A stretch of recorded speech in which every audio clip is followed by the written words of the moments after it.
Always, Muslims, they ask a question: is Jesus God? Where Jesus says, I am God, worship me. Show me one place where Jesus said, I am God, worship me. It's a question Muslims, they repeat 24 hours, 7 days a week. And then the Christians, they give them answers. But yet, the Muslims, they don't want to listen. It doesn't matter really how many times you repeat the answer, because simply nobody is listening anyway. So you say the answer for them once, twice, 3 times, it doesn't matter. So let us say today, if the Muslims really are listening, any Muslim here, he have a question for me where Jesus said, I am God, worship me? Any Muslim here want to talk about it? And if we show you that Jesus, he said many times that I am God and worship me, what you will do? There is many who claim to be scholars about Islam, they repeat the same question. I find it's based on ignorance, because a person who knows Christianity, he should not ask such a question, because he should know better that it's very easy for a Christian person to show you tons of verses of Jesus saying that.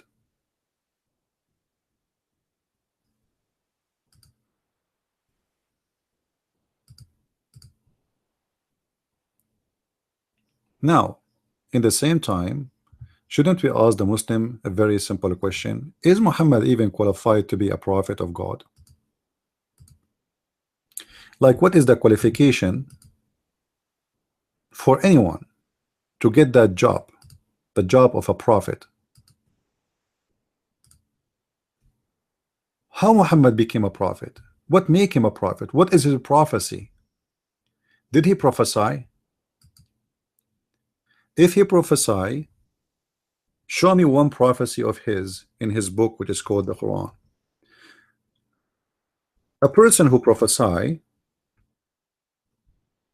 he received his prophecies from his God.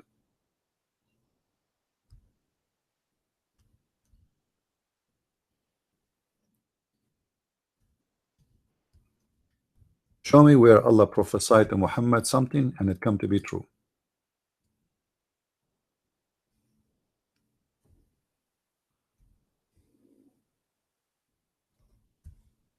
Anyone? I'm reading the Quran for many years, and I study it, and I have a degree in Islam. I could not find one prophecy of Muhammad can be respected or can be considered as a prophecy of a prophet of God.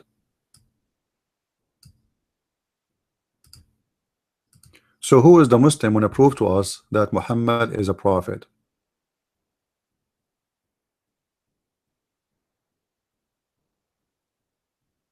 Anyone? As an example, we have a great prophets in the Old Testament, and we have a great prophecies in the New Testament, and we see that all of them, they come to be true. Now, how Muhammad became a prophet of God? What made him a prophet of God? How you call him a prophet when all his prophecies come to be false?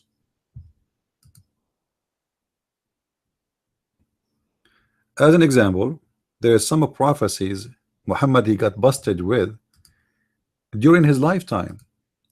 He promised the Muslims that 10 of you can fight 100 and 100 can fight 1,000, and then when the Muslims went to war, they lost. And this is in the chapter of Al-Anfal, verse number 65. And then in verse number 66, you will see that Muhammad, right away to cover his false prophecy, he said, oh, Allah just now he knew that you have a weakness, so he enlightened your task. So 10 can fight 20. From 10 can fight 100 to 10 can fight 20. And why Allah enlighten your task? Because now he found out that you have a weakness. This is a prophet of God. And this is something he got busted with during his lifetime, not after. It's not like 200 years after, and a Muslim can say, well, maybe it's going to happen in the future. This is about something will happen now, and the Muslim, they went to war and they lost. And the funny here that this prophecy is in the Quran. It's not in a hadith, so the Muslim can say to us, maybe it's not true. This is Allah speaking, not even Muhammad, which means the true prophet here, according to the Quran, is Allah, because he is the one who prophesied that 10 of you can win against 1,000, or sorry, 100. So what kind of God?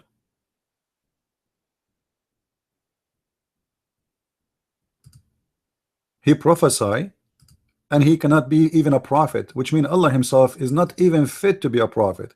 Allah himself is a false prophet.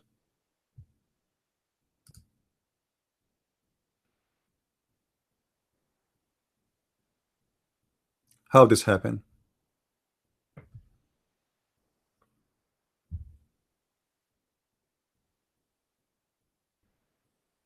Any Muslim? Who is a Muslim would like to come to the mic and show us how amazing Islam is?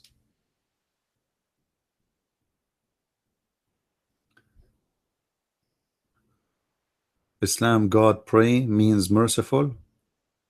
What does that mean? Anyone understand? What does that mean exactly? Islam, God pray mean merciful. I don't understand that. Is that English? Is that what is that? What is that? I'm trying to understand you.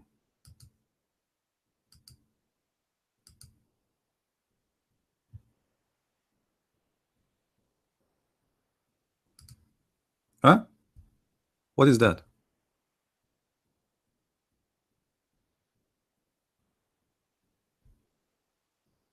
If Allah pray, guys, when Allah he praying, this is what he's saying. I'm trying to understand him. If Allah he pray, that's mean Allah is being merciful. All right. If Allah pray, Allah is being merciful. Well, that doesn't make sense, my friend. Pray is a pray. Merciful in Arabic is different word. So stop fooling yourself.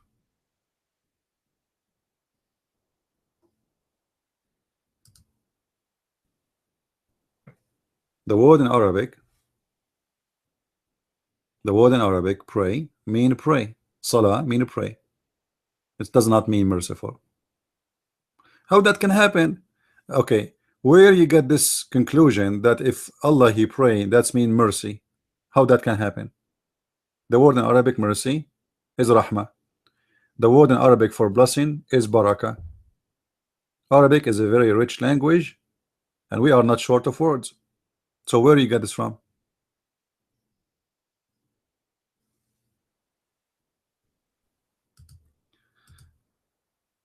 People in YouTube, is it good voice?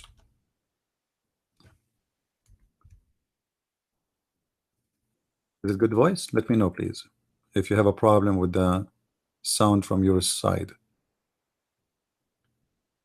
If Muslims live in peace in the West, thinking they were Islam is peace, does it mean that they flooded of food, or are they dangerous?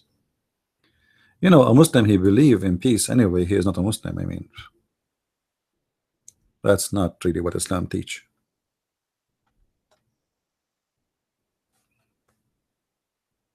A Muslim who believe that he can live in peace with others, obviously he is short with knowledge about his religion, and sooner or later he will find out that he cannot live in peace with others.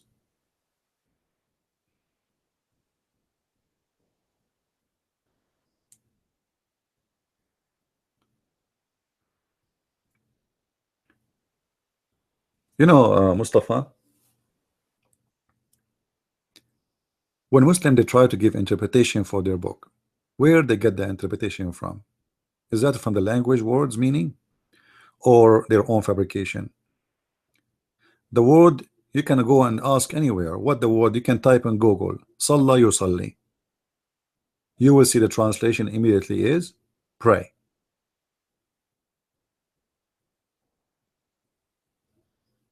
Immediately. So where do you get this from?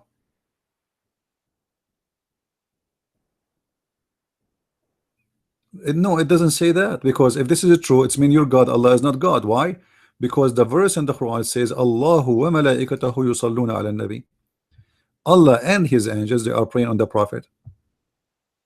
So if the angels are the one who send in blessing as you claim, and Allah, that's mean Allah and the angels are equal and they can do the same thing, because only God can send the blessing on someone. As simple as that.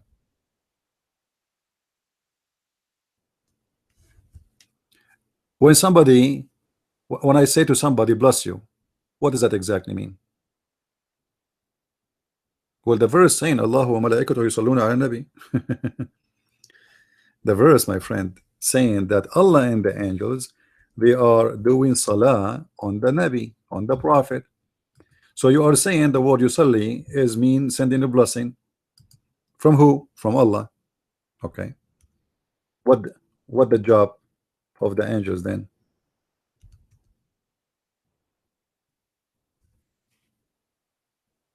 What exactly their job? Because the verse doesn't say only Allah. It says Allah and the angels. Inna Allah wa malaikatahu yusalluna ala nabi. And not only this, it continues saying, Ya ayyuhalladhina amanu sallu alayhi wa sallimu taslima. Oh, who you believe, sallu alayhi and salute him.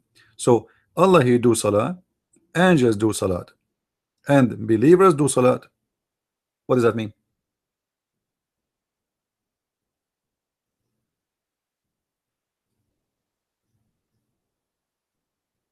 What to rule in the world? A prophet, he want to rule the world by the sword, the Lord of the Ring.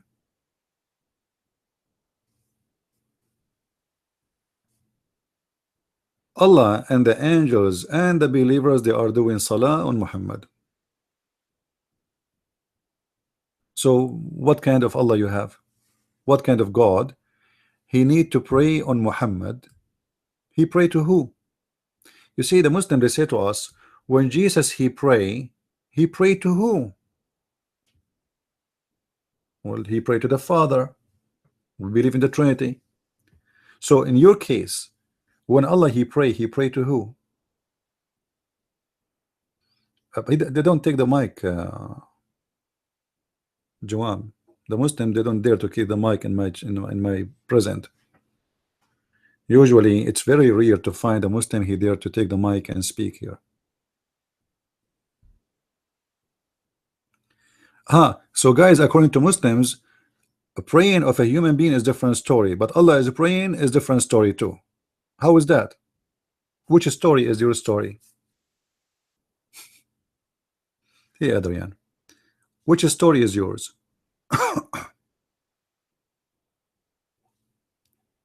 What different story? The word, the same word. No, it's not the same. I just told you the same word. How you say? Okay, so if I say that God he spoke, and I say a man he spoke, what does that mean? It's mean he spoke.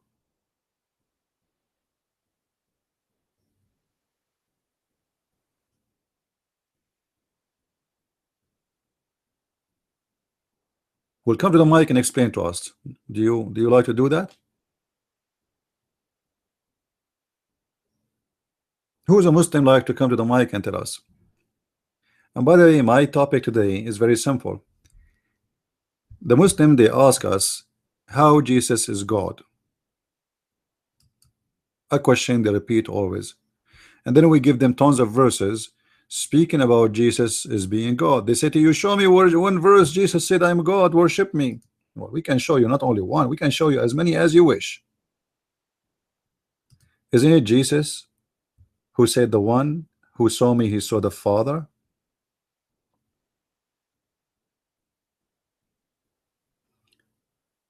Can Muhammad say the one who saw me, he saw Allah?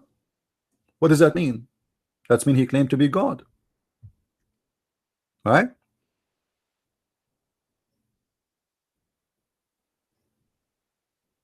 In the book of John, we find a lot of reference, and other books too, in the Bible. As an example, in John 8:19, they say to him, where is your father? Which means the God you claim. Jesus answered, you know neither me nor my Father.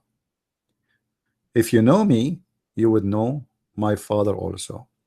So the Messiah is saying clearly that the one who know him, he knew God.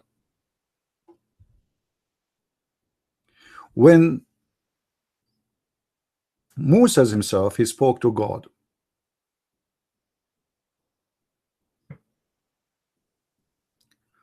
And Moses asked God, okay, what I'm going to tell my people, what's your name? What I'm going to say to them? He said, tell them I am. So what the word God he chose for him to say that he is God? I am. I am, because simply it is not a name. It's a statement of existence, that I am the one who exists without need of anything. I am. There's no name can contain me, no name can describe me. And then did Jesus says I am?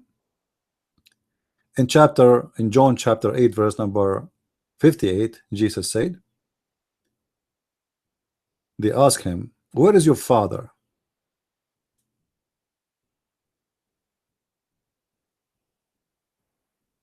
Where's your father?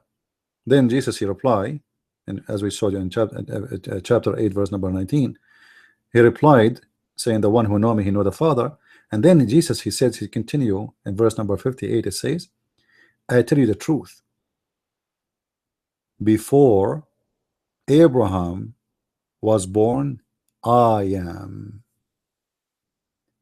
And then in John 10 verse number 30, Jesus said, I and the Father are one. Okay, let's chip it, Abdul, flooding the text.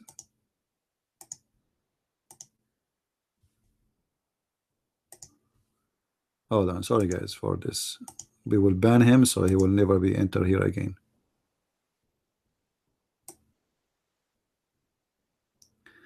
This is a guy, he never get testicles, and suddenly he got them. And suddenly he noticed that he have ones, so he is so happy. But he noticed that they stink. This is why, you know, some people when they saying that people are equal, I don't believe in that. Imagine this guy is equal to anyone. I don't know, equal to what? A person, he go to chat rooms and speaking about his balls. I mean, how stupid dummy you are. So people are not really equal. No, they are not.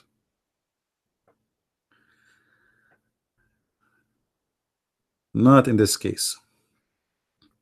So there's tons of verses Jesus saying it clearly that he is God. But the Muslim, they ask you, where Jesus said I'm God? Now if I say I am God, that does not make me God anyway. I mean, it's a very silly, stupid to say that I will not believe in you to be God unless you say you are God.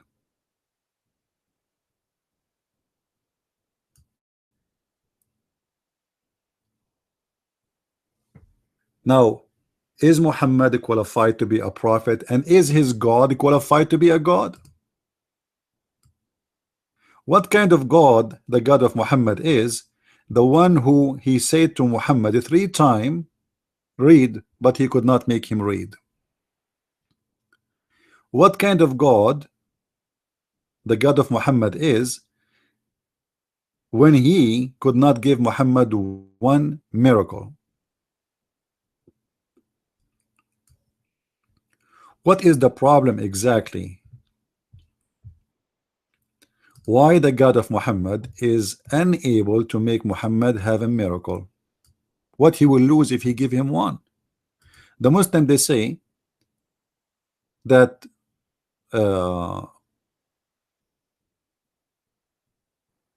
guys, people in YouTube, is the chat is running? Let me look, hold on.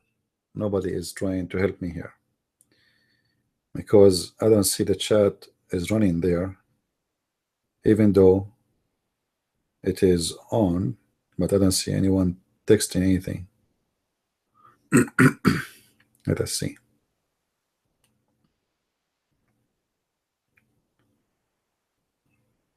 I don't see anyone texting anything. Let us see.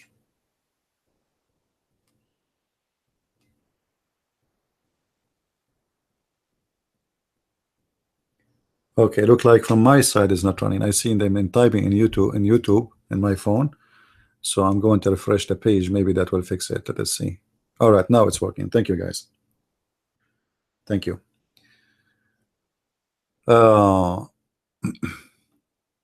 Now this is the challenge. I am a Christian prince, and I claim to be the nightmare of Allah.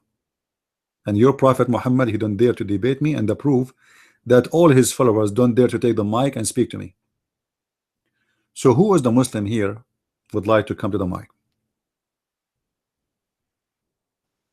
Who is the brave Muslim here? He dare to come to the microphone and prove us wrong.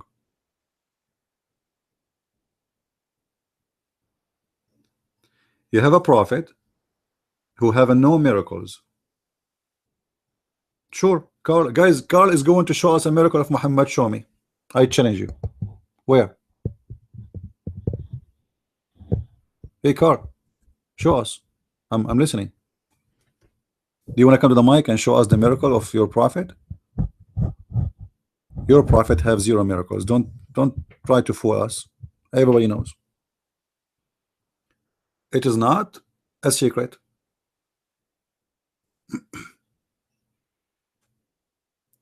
What is the credibility of the Bible? Okay, let us talk about that too. You see, the Muslim, they jump from topic to topic like monkeys. No problem. Are you trying to say to me that your God Allah, he sent the Bible but he could not protect it? This is additional proof that your God Allah cannot be God. Because if the Bible is the book of Allah and Allah he sent the book and he could not protect it, that's mean Allah is not even fit to be a guy who worked for Microsoft. You see, my books, they have copyright. Allah cannot have a copyright over his book. What kind of God? He sent 124,000 prophets and all their books is gone. Your prophet, oh sorry, your God Allah, he have a loss of memory. Look like this guy Allah, he go to the park, he take a book with him, and then when he leave the book in the chair. He forget the book. So Allah, he forgot 124,000 book, and he want to prove to us that he have a good memory. I am the one is nervous. It is you who dare to come to the mic. You Muslims, you are getting your God busted. You are telling me that your God sent 124,000 prophet. That's wonderful. What is their books? The goat ate it. The Jews changed it. The Hindu corrupted. What is your book? How we can trust such a God?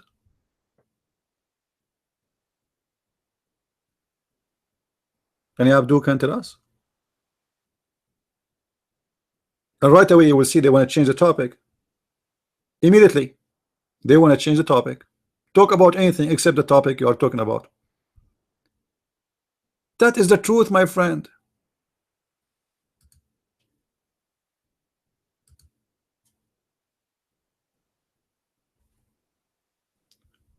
Why your God cannot protect his book? Oh, hold on, guys. The miracle of Muhammad in Bukhari, book number 2, volume 1355. Post the miracle, Abdul. Post it. Let us laugh.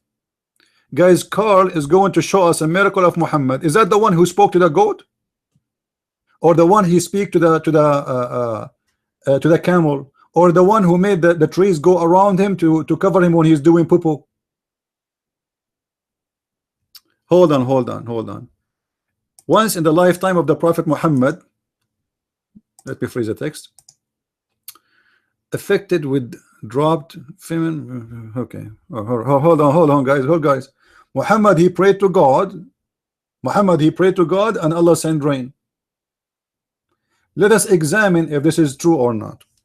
Okay. How we can prove if this is true or not? I wasn't there. However, there's a very easy way to prove Muhammad miracles made in a book written more than 400 years after Muhammad's life by someone he never saw Muhammad, never witnessed a miracle. Who is the one who wrote this one you are talking about? Somebody never saw Muhammad, never was there, never witnessed anything. But let us go to the Quran, because the Quran will get Muhammad busted. In the Quran, the Arab, they keep asking Muhammad to send a miracle. Can somebody pause for me, please? Chapter 2, verse number 118. Chapter 2, verse 118. Read and laugh with me.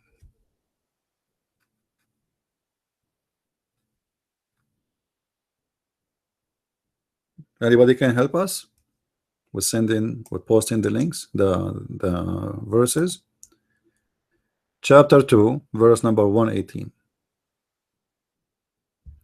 Guys, does it say there that the Arab, they are asking him why his God don't either speak to us or even send us a sign, a miracle?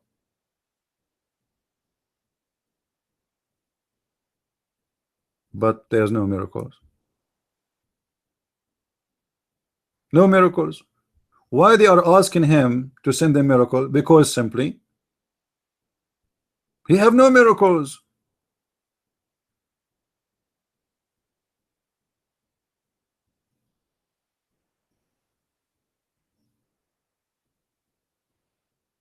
We will see that in every story about everyone previous to Islam, he have miracles, many of them. Even Mary, she have a miracle. Not only, you know, she got a pregnant without a man, but she received from her God food delivery every day. How come Muhammad cannot have a miracle? And Mary is not a prophet.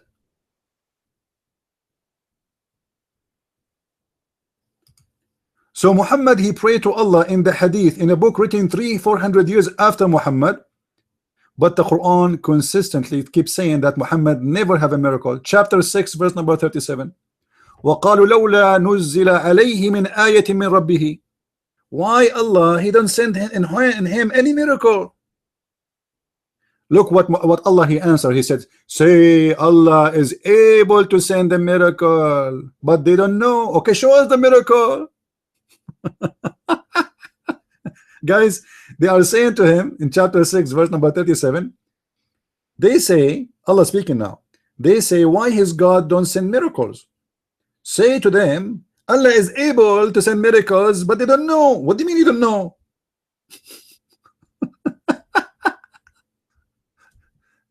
Huh?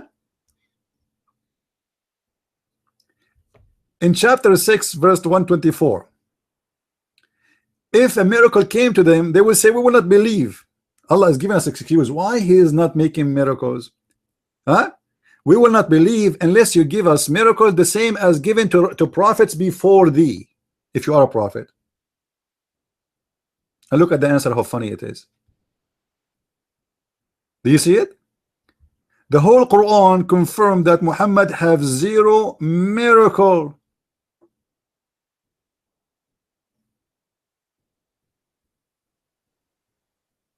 In chapter 10, verse number 20, they said to him, why your God don't send miracles? He said to them, tell them to wait, and I am waiting with you.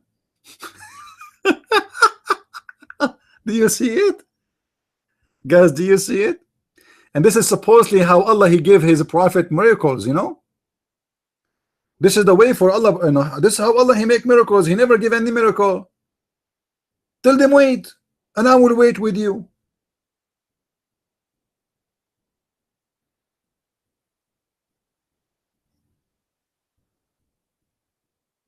We will see that Allah speak, Allah he made the rock became a camel.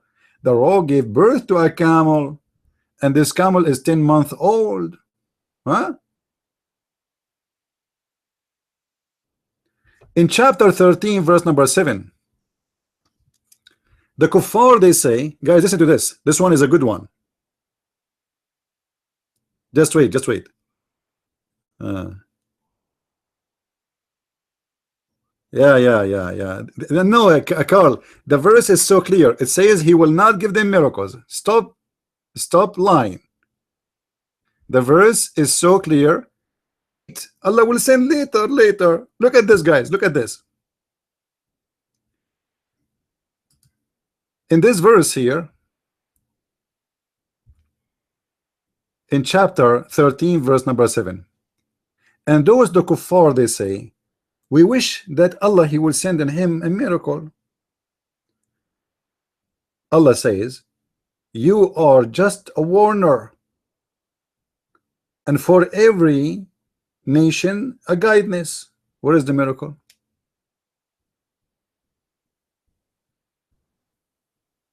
In chapter 13 verse number 27, the kuffar they say again, we wish that his God can send us a miracle. Look what Allah he says, say Allah is the one who deceive and he is the one who guide. Like what the heck, what the answer have to do with the question?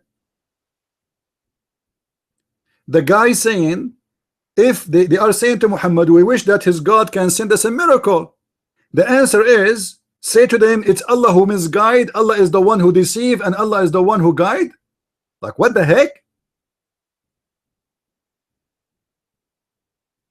Obviously the author of the Quran, he have a mental problem, or he is too much high. What also Prophet Muhammad, your David married 12 years old? Come on, stupid idiot. Stop being stupid. Stop stupid. Abdul, stop being donkey. Don't change the topic. We will go to David if you want, no problem. You see, Abduls, they jump like monkeys from a branch to branch. They think they can escape. We are talking about your God. The topic is how your God can be God and he have no miracles. The Quran says it clearly that Muhammad have 0 miracles. Do you want to challenge me? All the verses we quote for you until now is not enough. Okay, let me give you one. Will make you go to the hospital immediately. Are you ready? Carl, are you ready? If I show you a verse in the Quran saying it clearly that Muhammad never received a miracle in ever, what you will do? You will do the monkey dance for us? Huh?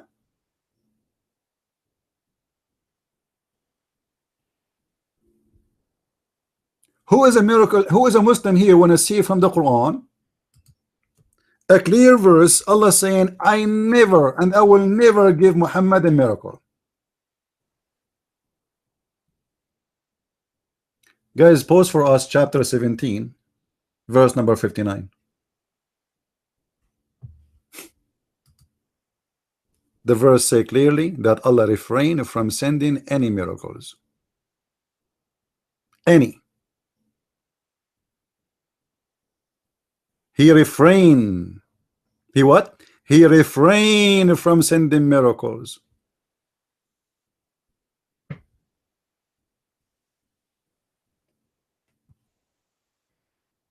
Any Muslim?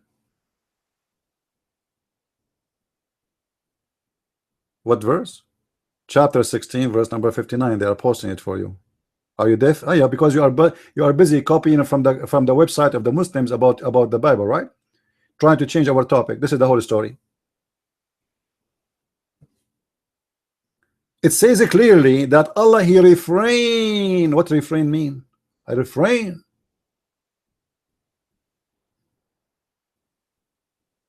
And then you Muslim, you lie to us and you say that Muhammad have a miracles.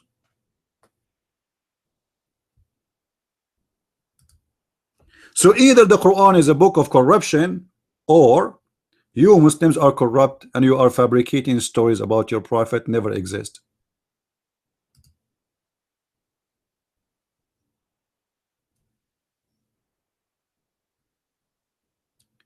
Do we have any brave Muslim want to take the mic?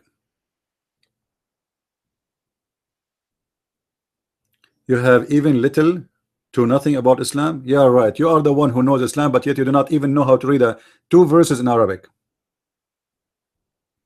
Like I saw a guy in Facebook, guys, in Facebook, a guy, he was saying that the word Quran is coming from the word Kura and An, and the guy is from Africa. For sure, he don't speak Arabic. Where is the word Bible coming from? Do you see the intelligence? The word Quran is coming from the word Kura and An. I love it. A donkey who never spoke an Arabic word is teaching us what Quran mean. And he's saying, what is the origin of the word Bible? Okay, let me ask you a question. The Quran says the word Injil. What is the origin of the Injil? Just to show you how stupid the Muslims, how the Quran says that this is a pure Arabic language and the word Injil is not Arabic. Who is the stupid here?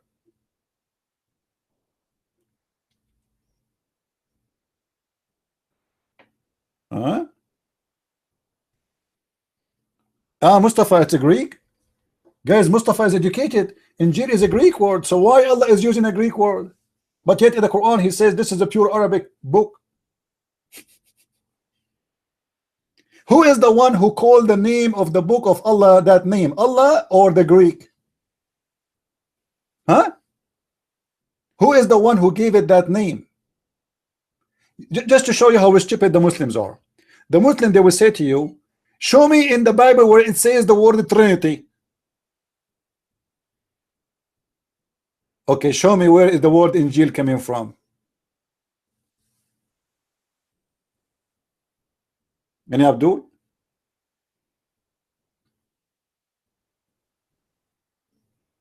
Oh my, don't say oh my God, Carl. Don't say my oh my God. So say oh my Allah. Come on, be real. Huh?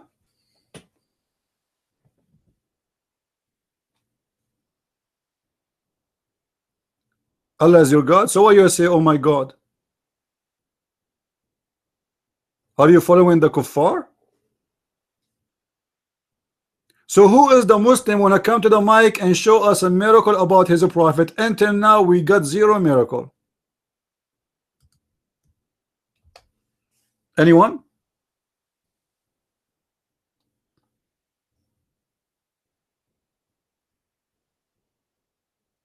We got a zero miracle about Muhammad, and we get zero prophecy about Muhammad. A prophet with no prophecy and without no miracles. I mean, how amazing that is. It's fancy, isn't it?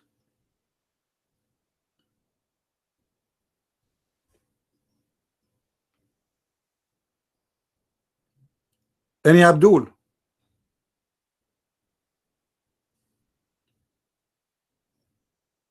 No. Yeah, I saw a video of someone, his name is David Wood. He says Allah mean God is great. That's false, my friend.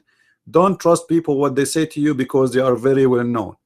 He don't even speak Arabic. And I made a video. You can go and watch it in YouTube. Allah is two words, A-L and La. A-L in Arabic language is equal to the. So if the Muslim, they want to say Allah is an Arabic word, that will make it the La. In chapter 1 verse number 2 it says Alhamdulillah, Lillah. As simple as that. However, in the old ancient Semitic language, especially the Hebrew, and before it too, the word Al, it used to be a word mean God, replaced by the new Hebrew by El. So from Al to El. So Israel, it used to be Israel. Samuel used to be Samuel, etc. Ishmael, it used to be Ishmael. Al at the end, not El. So Al is a Semitic word for the word mean God. So what is the God of Islam is? Al-Lah. God, La. You can search right now who is La, and you will find that La is the moon god.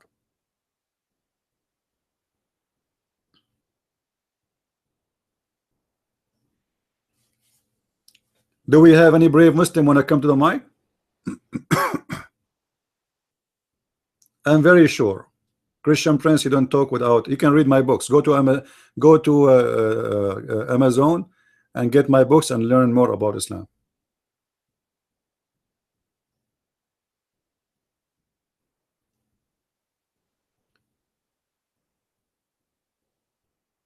Any Abdul?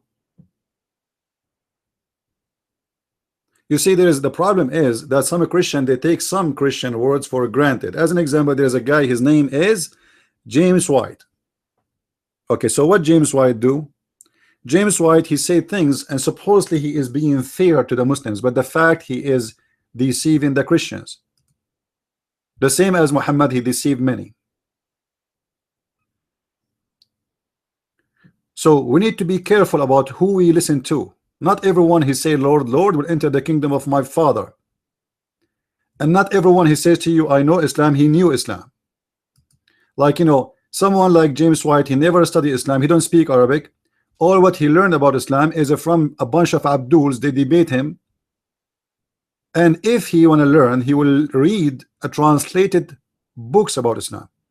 So it's based in the translation or the translator honesty. He will give you answers, and all of us, we knew that Muslim translation is nothing but a scam.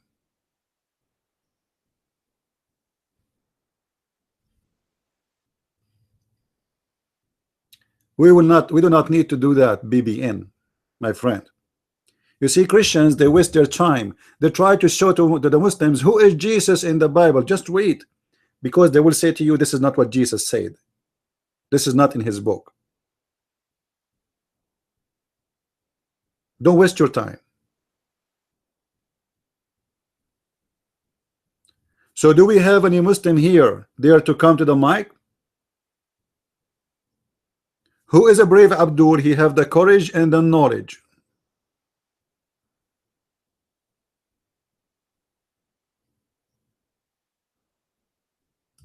Not even one.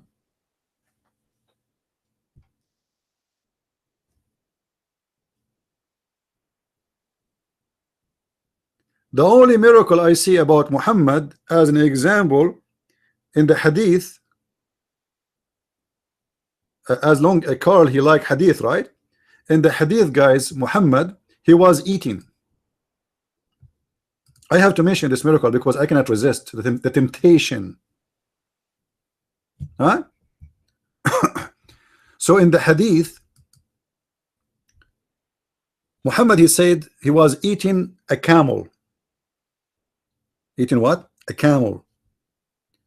So Muhammad, he said to the guy next to him, give me the arm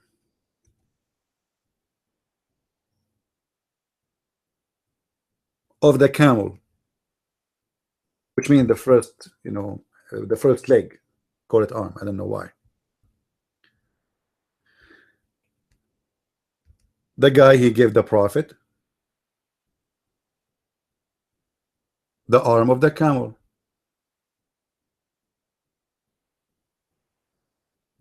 The prophet, he said again, after he finished the first arm, looked like Muhammad was like a monster. He finished the first arm of a camel. I mean, how in the world somebody can finish that?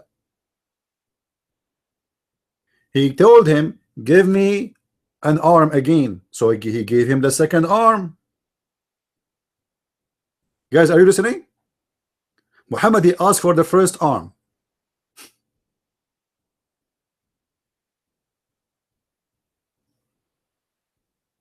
He ate the first arm. Arm of a camel is like you are eating like 10 kilograms of meat. He finished it. Then Muhammad, he said, give me an arm. So he gave him an arm again. Then the stupid Muhammad continued saying, give me an arm. So the guy, he said to him, prophet, the camel have only 2 arms. Like, what the heck?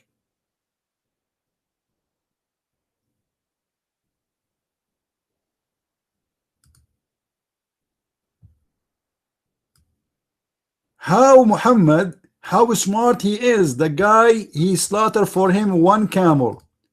Why Muhammad keep asking for more arms? How many arms the camels he have?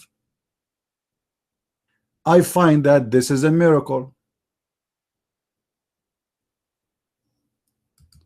And Muhammad again, he asked for more arms.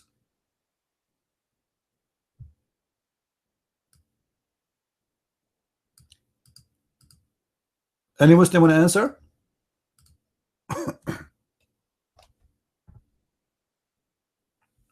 Anyone?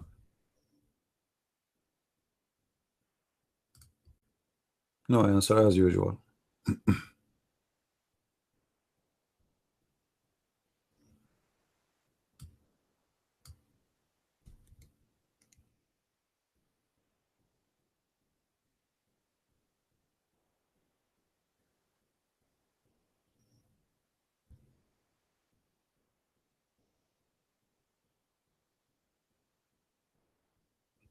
Any Muslim here have the courage and the knowledge?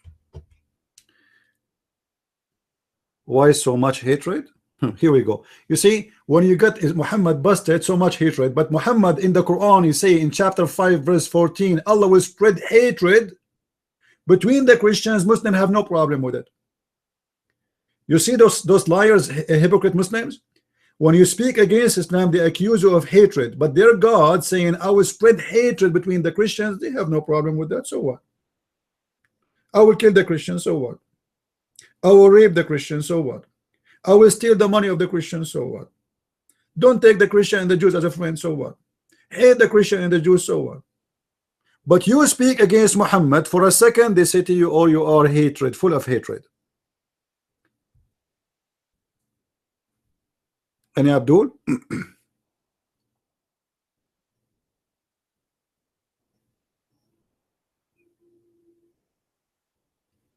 Who is a brave Muslim would like to come to the mic and debate me? We are still waiting for a brave Muslim, which look like does not exist.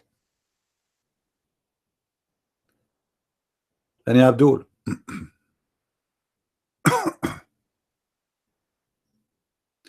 So Allah he make a covenant, guys. Look at a stupid excuse of Carl. Why Allah he make enmity between them? Because Allah he gave them a covenant. What is the covenant? Show me. Abdul, show me. What is the covenant with the Christians? Show me. Just to show you how stupid the one who made the Quran. Because supposedly God never have a covenant with the Christians, you idiot. Can you show me where is the covenant?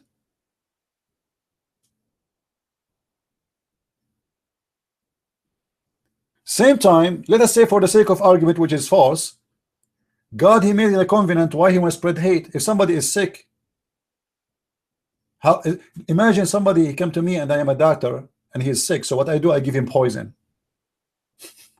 I mean, how sick your God is. If people are wrong, do we help them to guide them, or we make them more sick? Your God he make them more sick according to your logic. So now show me the covenant of God with the Christians. In the gospel that they should follow Muhammad, that is not a covenant, you stupid, because first of all, Muhammad he never provide a gospel saying that. Do you Muslims have a gospel provide that? Because if Ibn Abbas saying they should follow Muhammad in the gospel, Muhammad he should provide a gospel saying that there's a prophet, his name is Ahmad. I mean, how stupid you Muslims are to say that this is the covenant. Covenant is a God he say to people and people they agree with. Number one. Number two, there's no proof of the statement you are saying. It's a fabrication of Muhammad. Guys, the Muslim they reject the Bible of Jesus because it's written 40 to 60 years after Jesus. They accept Muhammad who came 600 years after Jesus speaking about Jesus. Do you see how hypocrite they are? A person who never know Jesus, he never spoke to Jesus, he never met Jesus, and he came 600 years after Jesus, said that Jesus said that there's a prophet, his name is me, Christian Prince, and he will come after him. Do you have any proof? No. 600 years after Jesus. How dumb you can be when you are a Muslim.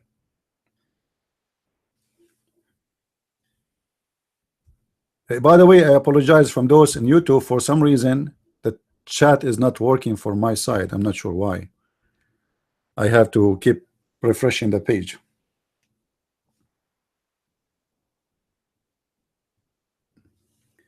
Don't call your brother an idiot. Muslims are not my brothers. Muslims are not my brothers.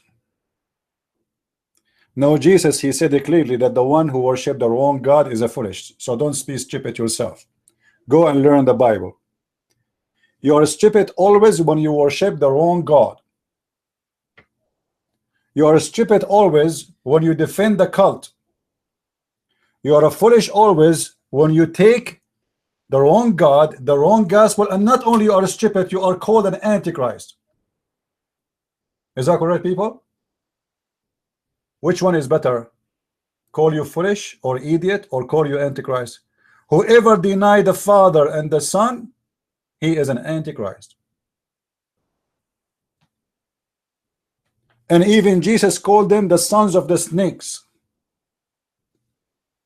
and their father is the devil. So don't teach me what to say.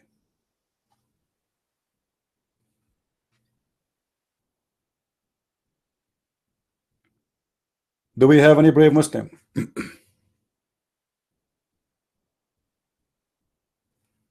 Who is a brave Muslim? He dared to come to the mic. Christian Prince, answer my question. If you have the name Ali in is his real name, because Al stand from the Ali real name. You see how stupid you are? Ali is one of the names of God. Go right now to the 99 names of Allah, you idiot, and you will see that it is one of them. Ali, Al-Ali, A-L is God.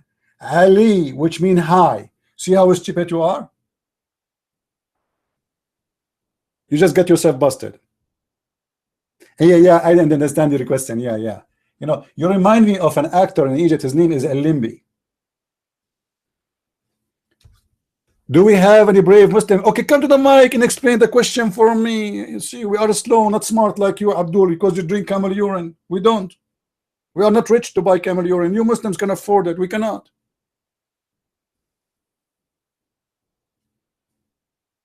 Any Abdul?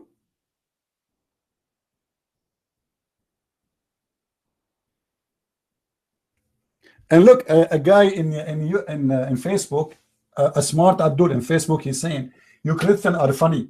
You Christian, 1 + 1 + 1. You say it's equal to 1. You stupid idiot. If you count gods as number, that's mean you are stupid too, because in Arabic you say Allah is Ahad. Ahad is not equal to Wahid, it's equal 1 off. How you Muslims count your God as a number off? We Christian, we don't count gods as number. When you say God is 1, if you mean that he is 1 by number, that's mean he is no God. For number only is going to be one of his kind. What is the kind of Allah? And actually in the Quran, Allah, he said it clearly that if we want to have sex, who's talking? Allah. If I want to have sex or take partners, I will take partners with one from my kind. Questions. One question. What is the kind of Allah?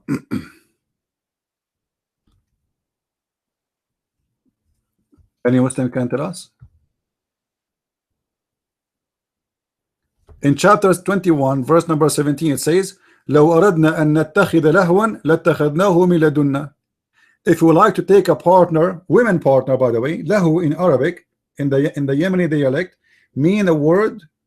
The word mean a woman for fun. In other way, a whore. A whore. So Allah is saying, if you want to have a partner as a whore, he will take from his kind. Okay, what is the kind of Allah which is a whore?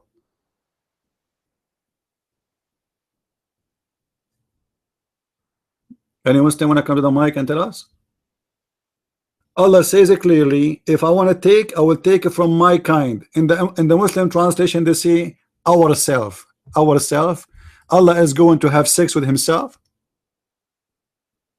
What exactly he will do? He will make a U-turn for his penis, excuse my language. Allah is doing same-sex marriage. How Allah is going to have sex with ourselves? Somebody explain to us.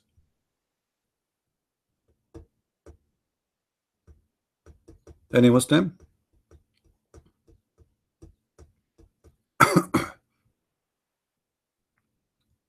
Huh?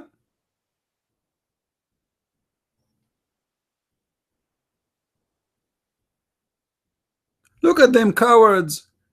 I open my Skype, nobody call me. I send a challenge debate to Shabir Ali, he run away from me. I send a debate challenge for the Da'wah man, whatever they call themselves, all those potatoes.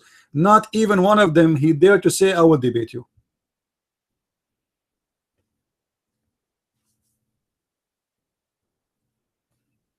By the way, just to be honest with you, Muhammad is proven by the animal institution, animal right. Muhammad is the most loving person for animals. As an example, the first question Muhammad he asked for his donkey after he killed his owner is, do you like females? I mean, look at this prophet, man. Even when he speak to animals, he speak about sex. This guy, he cannot avoid sex. Even he's speaking to a donkey now. Like, imagine first time I speak to a donkey. Hey donkey, how are you doing? Okay, between us both of us, we are male, huh? Male. Look, you have a penis, I have one. So do you like females?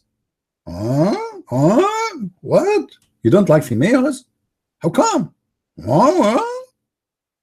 A prophet of God, for first time in his life, is speaking to an animal. He asked him about if he liked females or not. I mean, this is a miracle. What is the concern of your prophet? If the donkey he liked females or not? And how it happened that this donkey is coming from Mecca, or let us say San Francisco of America, to the point he's a gay? Have you ever heard of a gay donkey? By the way, as long as we are talking about donkeys, do you know that the Quran says that Allah is the one who created the mule?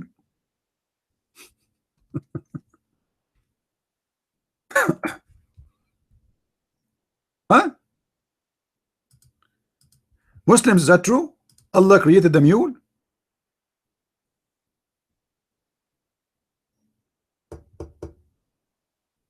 I'm done with nobody. I'm not talking to them. Those Muslims are potatoes.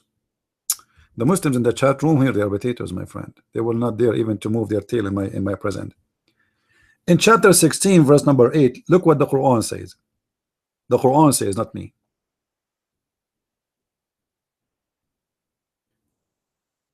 And horses and mules and donkeys to ride it. So Allah, he would do what he did.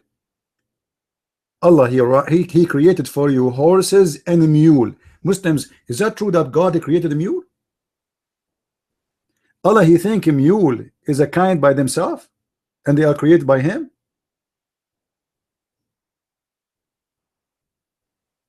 Hello? I mean, who is the crazy here? All of us, we knew that a mule is between a love story between a male horse and a female donkey, or the opposite. You know, I'm not really expert with donkeys.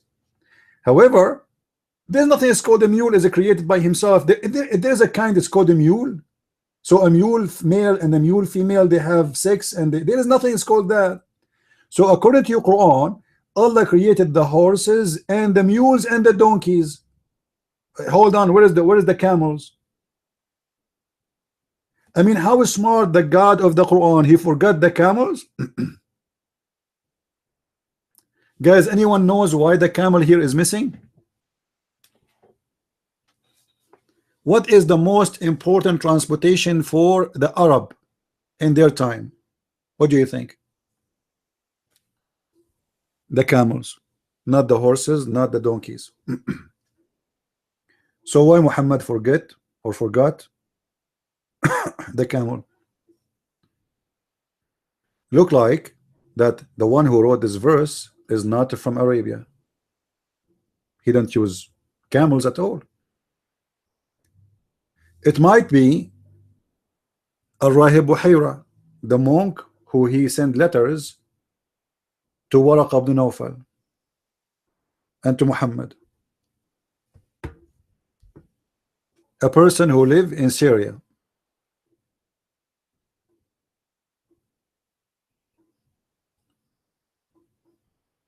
Do we have any brave Muslim here?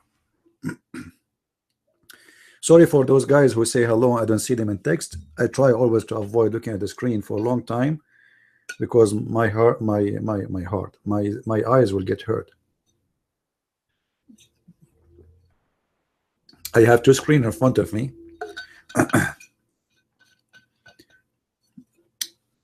And I have YouTube running and I have a chat running, so staying for many hours it's not easy. Do we have any Muslim here there to come to the mic?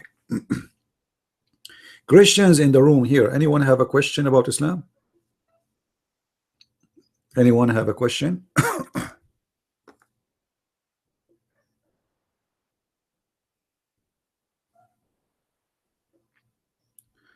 My friends, my brothers, my sisters in Christ, Islam is the most wicked, dirty, disgusting cult created by the devil himself. Islam is not even a religion. You see, there's many religions around the earth, but many of them didn't give bad, let us say at least bad morality, like to cheat and to lie and to hate and etc. Islam does. Islam teach you to cheat, to lie, to cheat even in your wife. Muhammad, he said that a man, he can lie in 3 cases: to his wife, to his friends, to his family. Sorry, his enemy. Who is left?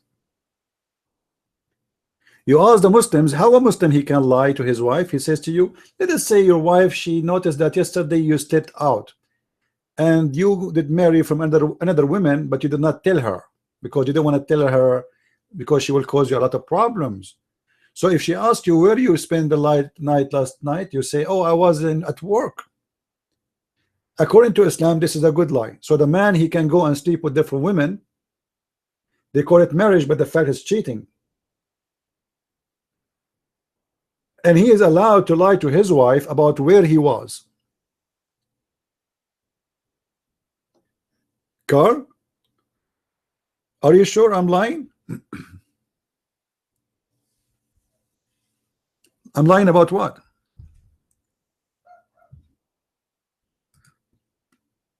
I'm lying about what exactly? Hold on. Let us get the Abdul busted.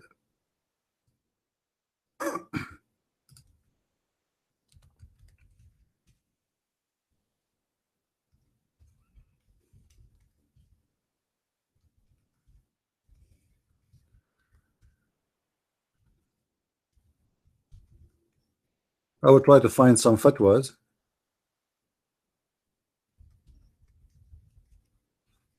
to get the Muslims the answers.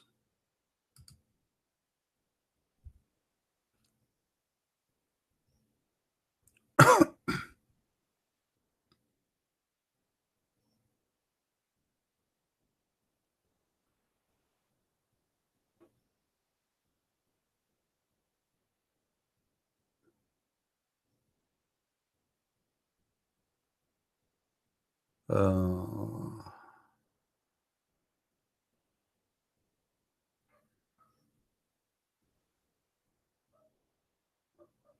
I have here a fatwa. Her husband lied to her about marrying a second wife. What? Her husband lied to her about marrying a second wife.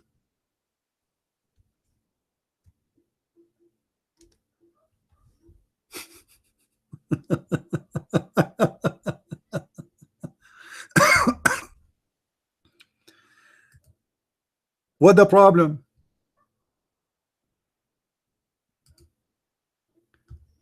What I should do if I am lying to my wife about my marriage?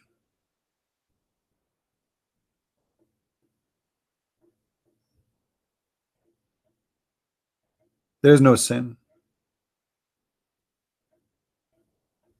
and there's no problem. And this is the fatwa in your website. And your prophet in the hadith, he says the man, he can lie in 3 cases. Guys, Solomon, he have 700 wives. Let us say Solomon, he have 10,000 women. Show me where God said to Solomon, go and marry 700. Solomon was a king and he was not obeying God. This is why Solomon, he was crying for God, asking for forgiveness. You see the stupid answers of the Muslims. Who said to you that Solomon, or David, sorry, he was following God when he did that? Who told you?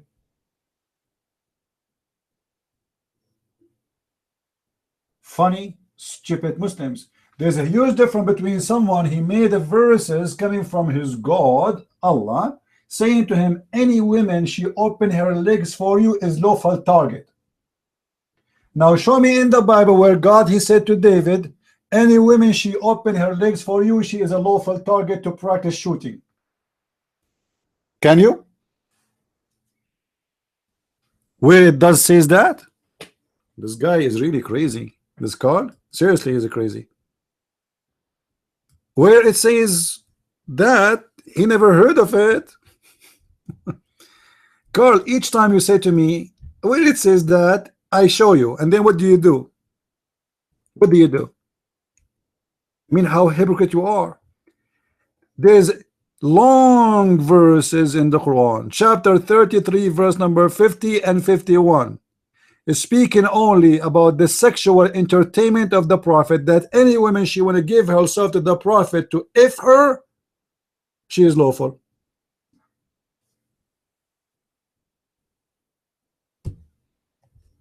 Any women, unlimited numbers. A Muslim man, he can have sex only with 4 wives in the same time, orgy party, and he cannot have more than those 4 as wives unless he divorced one of them at least. Muhammad, he can have unlimited, in the top of the unlimited numbers, any women she can offer herself to open her legs for Muhammad, give him victory sign. Muhammad, my name is Shushu, can you take me please? And Muhammad, he says, oh, she is really beautiful. Okay, there's other story where a woman, she offer herself to Muhammad but she is ugly. Do you know what Muhammad he did with her? He gave her to other person as if she is a goat. He gave her to other person. I mean, the woman, she gave herself to you. How you give her to other person? Because she look ugly. Carl, your hand is up. Seriously? I cannot believe it. Something fishy here. Your mic.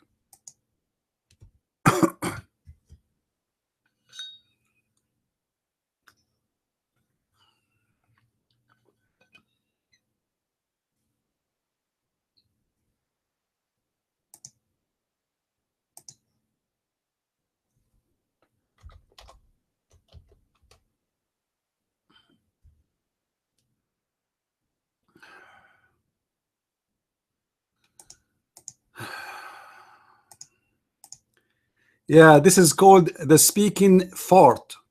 Carl, are you going to play us? We can tell you are not talking. The mic is open, but you are not talking. Stop lying, and you will never talk.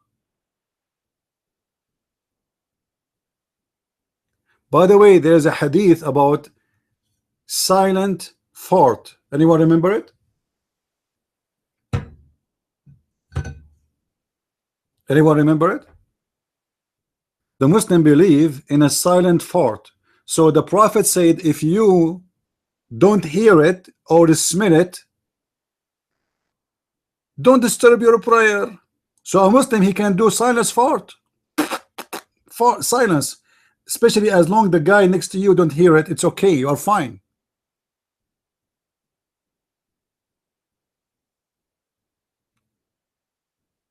Who is a Muslim? He dare to come to the mic.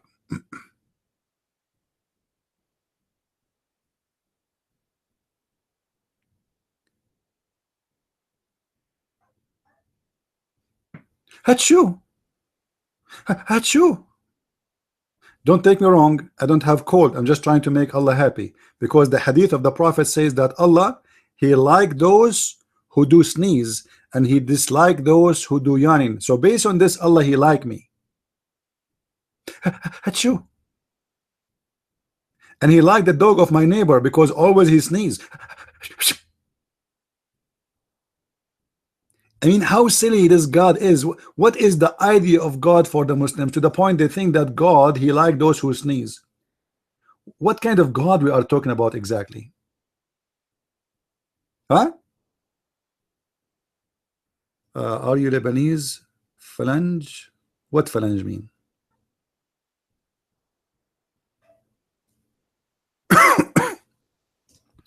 Do we have any Abdur here?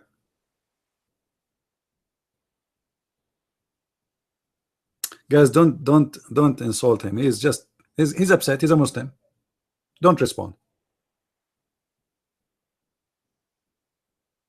I am an Arab like your prophet. What do you say? And I do not know how to write, how to read. What do you say? And I like women. What do you say? But I don't like to have sex with the children like your prophet. What do you say? Any comment?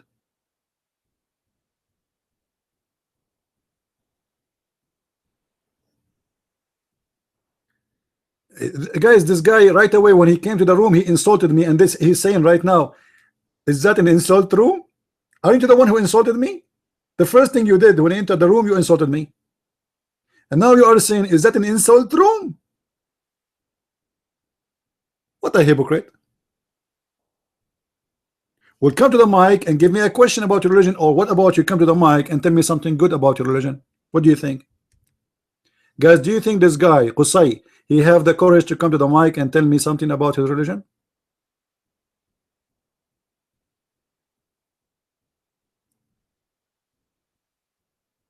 Hey, John in YouTube, how are you? Guys, forgive me, YouTube is not working very good for me because I have to refresh the chat. It's not running correctly. Qusay, you want to come to the mic? Qusay, don't tell us something good about your prophet or about your religion, or prove to us how you can prove to us Islam to be from God. Your mic, Mr. Qusay, and you are welcome in the room. Go ahead.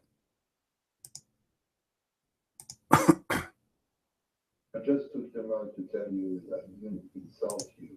Do I have someone? Do I have someone? Do I have someone? Okay.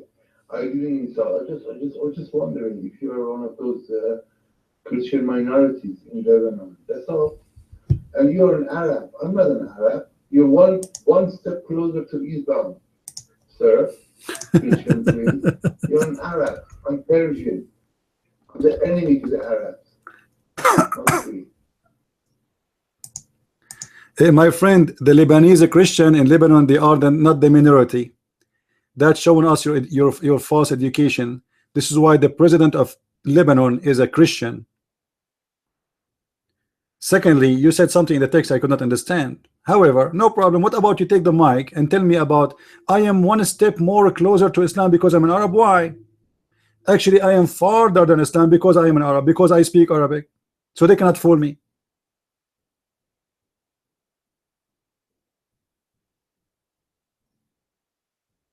They cannot fool me.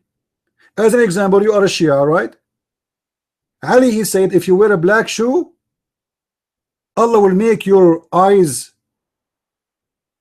vision weak and your penis will not function and you will be worried.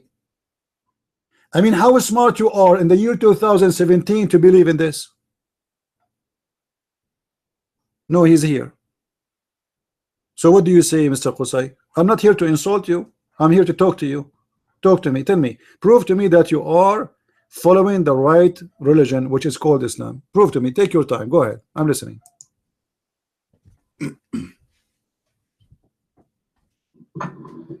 After so many years in Qatar, it's amazing that you Arabs can't get rid of your accents.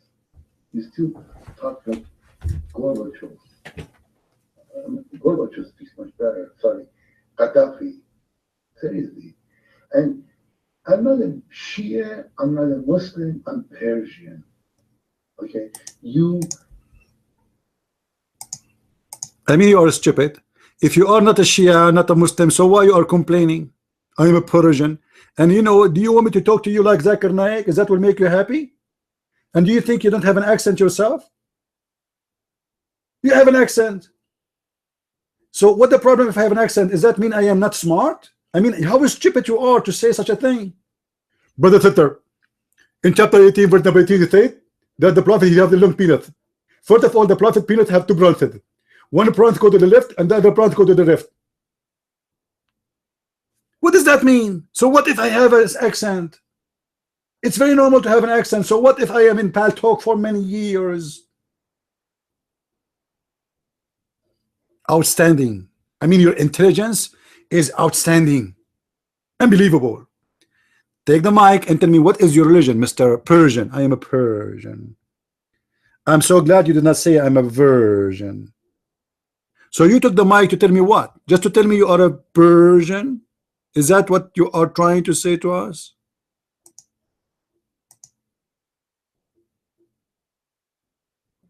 Why are you assuming that I'm a Shia? I mean, I didn't even say anything about what my religion was.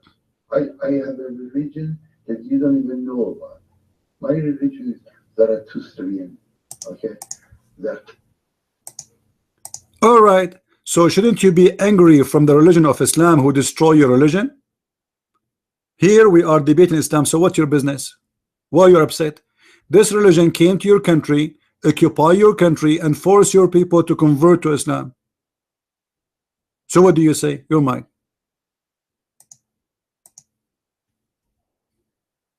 Well, you're coming along. I like that. So you know what some things about Persia, how they savagely, the Arabs. I'm not talking about only Muslims. They were Arabs. Your kind, the savage Arabs, took over my country. Okay? Persians had called. Not true. Not true. The Arab who took over your country, none of them is a Christian. There's Arab Christians. The one who took over your country are Arab Muslims. Is that true? You're mine. See, this is your admin shows your savageness. Why do you give yourself that? I practice my right as an admin in Paltalk. Go and make a call Paltalk a savage program because they give me the right to give red dot to anyone I want. It's not me who made the program. Trust me. Now answer me. Anyway, you know what? Why I'm wasting my time here? We go. Just sit down. Here we are to talk about Islam. You don't like it? Leave. Take the first bus and leave. Leave. Commit suicide. Or in the best scenario, eat zucchini. Clean your boogers. Do something useful as a the Arab, your kind, the savage. Go do something about it, you stupid idiot. It doesn't matter, guys. He's a Muslim or not. I don't care really. I am here. I am here to challenge Muslim to debate me. If you're not a Muslim, don't put your hand up.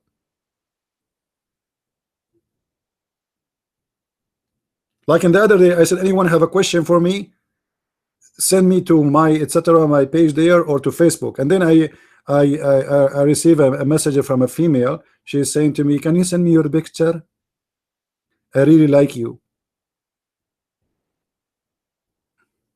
Like, what the heck? What does this have to do with the topic?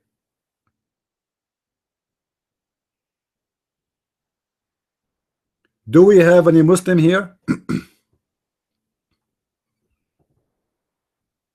Trust me, if they see my pictures, they will die right away. I mean, actually, Trump, he offered me $1 billion to use my picture as a like to fight Russia in the future. All what they do to fight Russia, they will show Putin my picture, and Putin like, no, no, please, no, no, and right away, and everybody will submit to America. Any Abdul?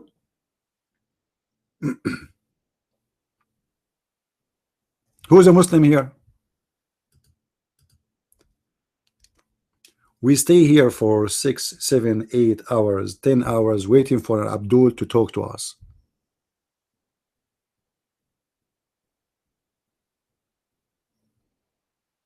And what we get someone is a Persian, he's angry from the Arab.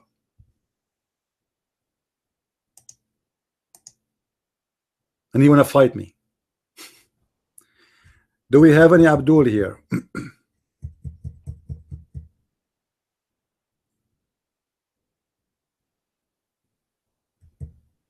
Huh?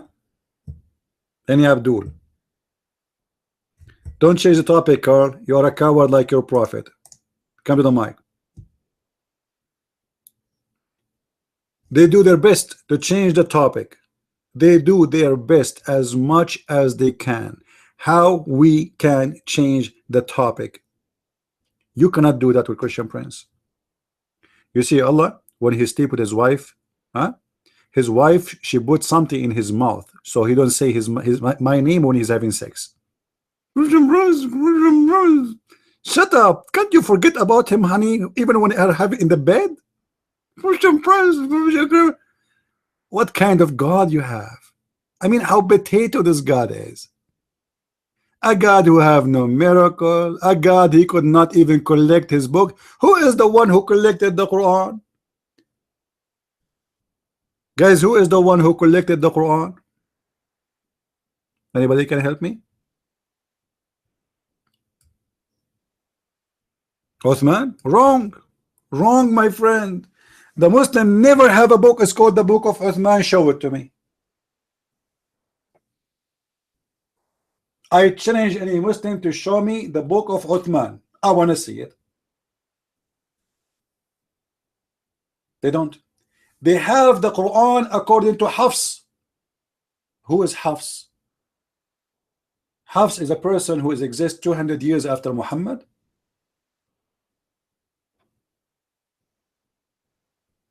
Huh? And they don't even have his book. They say that this Quran is according to the recitation of Hafs. And what the Islamic books they say about Hafs? Anyone remember? He's a liar and he's a thief. And not only this, the Muslims, they reject Hafs to be a reporter of the hadith. Why? Because he's a liar and he's a thief. So the funny, they reject Hafs to be a person report the hadith, but they accept him to be a person to report the Quran. How crazy that is. They reject him for less important matter and they accept him for more important matter to be a witness. What the Muslims book says about Hafs. Hafs, he borrowed books of people and he claimed it is his. So he copied it and he claimed that this book is his. You believe it? He's a fraud. Not only is a thief, he's a fraud. Imagine I make a book, but the fact I am copying the book of somebody else and I claim this book is mine. And this is all written in the books of Muslims. And yet the stupid Abdul, they come to us, they say to us, the Bible of Jesus never written by Jesus. Never written by Jesus. Okay, the Quran you have never written by Muhammad. Never even written by Uthman. Never even written by any of his companions. And you don't even have the copy is even written by Hafs. Do you have the copy of Hafs? No, we don't have it. So where it is?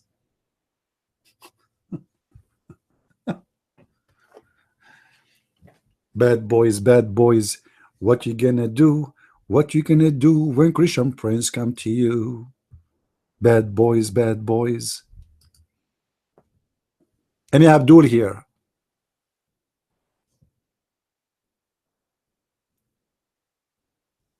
Can you show the link of Hafs? I have tons of them, my friend. What link of Hafs? But in Arabic, do you know Arabic? I made a video about it. Poop, boo, boo, boo.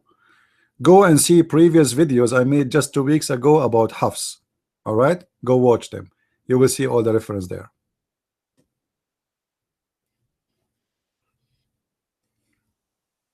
And the funny, the Muslims, they say that we as a Christians, we are the pagans, when the fact they are the pagans. They are the one who can. Brother, are you kissing your wife?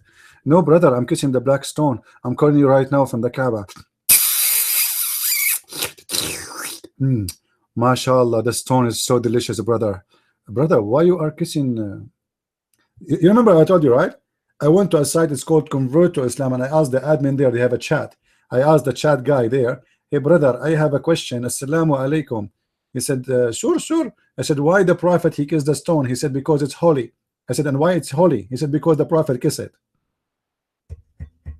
Da, da, da, da, da. I mean, super intelligence, what you can say? I mean, who can?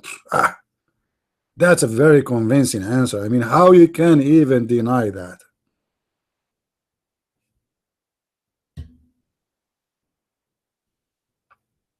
A smart Muslim, he will say to you that Allah, because he sent the black stone from heaven, so we have to kiss it. Allah, he sent a donkey. Allah, he sent a mule. Allah, he sent. Allah. Are you going to kiss it?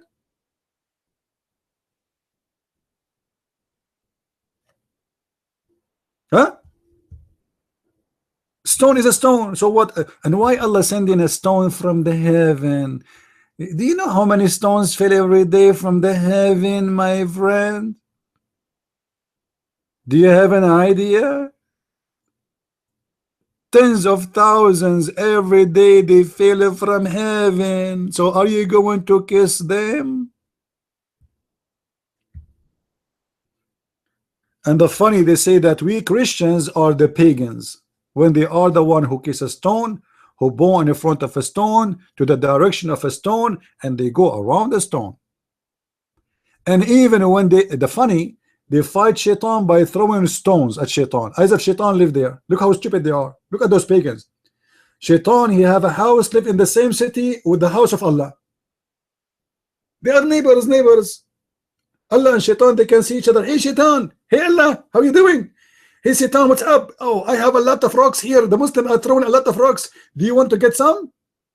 Yes, please. Send me some rocks because we want to build the buildings.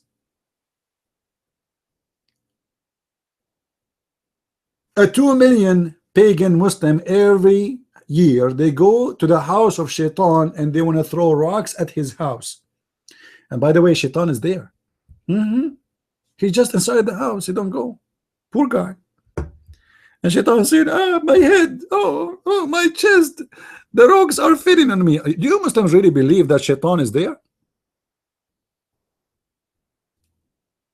Or this is an old pagan practice carried by non-Muslims before Islam, and Muhammad, he copied it?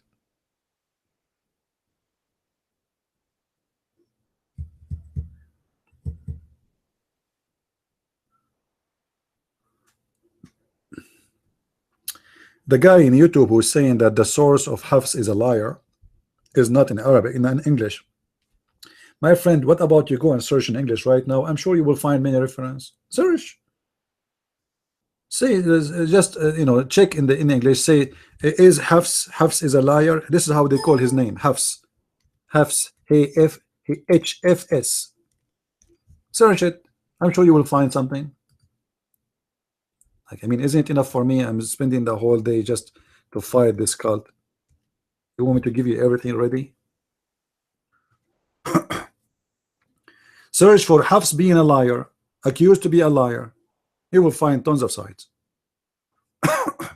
I'm sure even in English. Do we have any Abdul?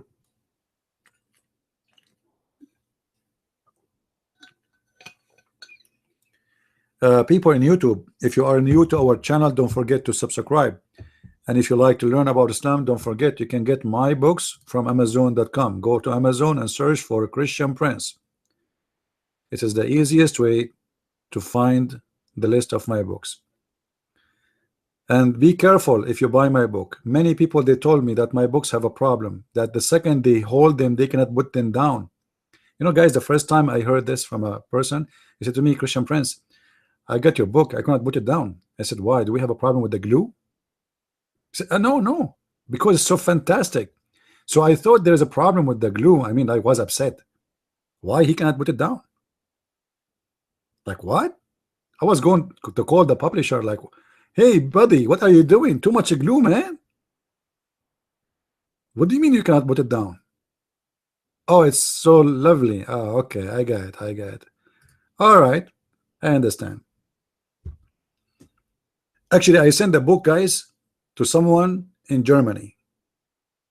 The first time I sent 2 books, never arrive. I sent the book second time. Took almost 2 months to arrive. You believe it? I mean, how fast the delivery these days is. Allah himself is faster. You know how slow Allah is? As an example, a bunch of Christians, they ask Muhammad, what do you say of Christ? Muhammad took him first week, second week, third week, 4 week, 5 week, 6 week, 7 week, etc., whatever. And then finally he got the answer. He says to him, Allah, he said, and regarding those who debate you, says to him, bring your wives, I bring my wives, bring your goat, I bring my goat, bring your children, I bring my children, and let us invoke Allah to curse the one is lying. Like, what the heck? This is a debate? Who says that we must accept Abduls because Bible teach to love even lying pagan? You see, my friend, we love the creatures of God, don't we? But we reject their sin. So Abdul, as a person, we have no problem with him. But a person who is a slave of Allah, we have a problem with his sin. So we have a duty to cure him from his illness. This is the whole story. Now Christians, they give you speeches about love, etc. I don't really care what people say. The meaning of love is to save somebody you love. Is that correct? If meaning of love is to say to a Muslim, it's okay to stay a Muslim, that will make you a false Christian. If this is what love for you. A Christian, he should be truthful, honest, and say things as it is. So if you have a son and he is taking drugs, what is your duty as a Christian? To say to him, okay, go and buy more drugs because you love him, or because you love him, you say to him, stop doing drugs. So if love mean for those Christians to give the Muslims more drugs, that's mean they are hateful and they are no Christian and they are following the devil. If love mean to save the Muslims from the cult of Islam so they will not go to the hellfire of Muhammad, where they are promised that Allah will give them endless penis, that is a different story. The Bible, my friend, says clearly, whoever denied the Son and the Father is an Antichrist. Do we believe in that? All right. So do you love Antichrist in this meaning? Do you love the Antichrist? We don't. And the Antichrist in this case, Muhammad, because he is the one who misguided, and those are victims.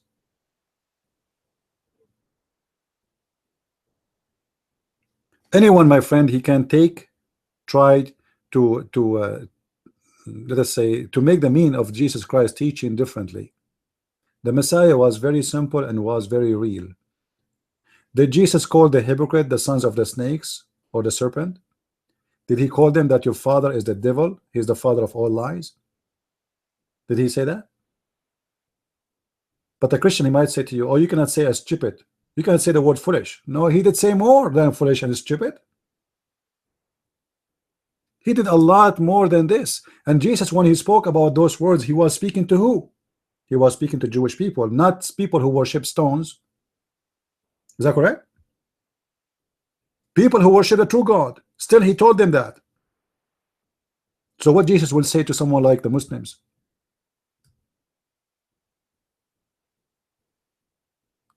Don't Let the liars deceive you, my friend. In order to be Christian these days, you are going to offend many people around you. That's why I don't have a friends. Honestly, I don't have a friends. The only friend I have is my Lord. He is my provider, he is my father, he is my giver, he is my protector. This is the only friend I trust. The rest are not.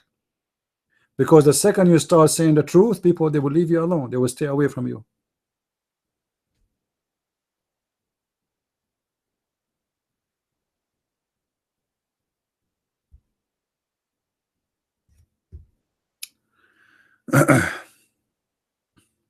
Anyway,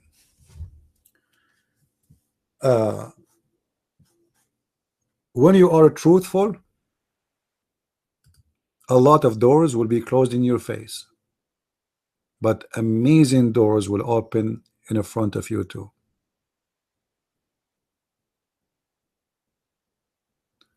You see, since I started my mission fighting this cult, a lot of people, they don't want to even talk to me. But the Lord provide me with people who they are amazing, who really love me, and they support me, and they care for what I do. People I never met, I never saw. They are not my brothers and sisters from my parents. They are more brothers to me, and they are close to me to anyone else I ever met in my life. So the Lord always, he provide you with the good ones who will stand with you. Those who you call them friends in real life, they might be fake. And how we know they are fake? Because the second you say the truth, they leave you.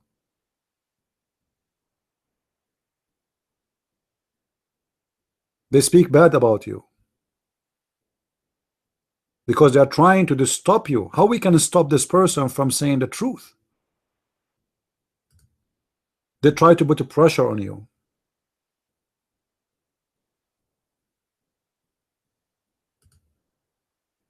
Imagine once I've been asked by a bishop. He said to me, what are you getting from this? A bishop. You see, a bishop should be encouraging me, right? You should be saying, wow, that's good, great. I'm so happy that you are doing this. Instead, he said, what are you getting from this? So I said to him, how many people they left Islam because of you, bishop, because of the work you do? He said, I don't know. I don't know. I think none. I said, okay, can you ask me the same question? Can you? So he was a mute.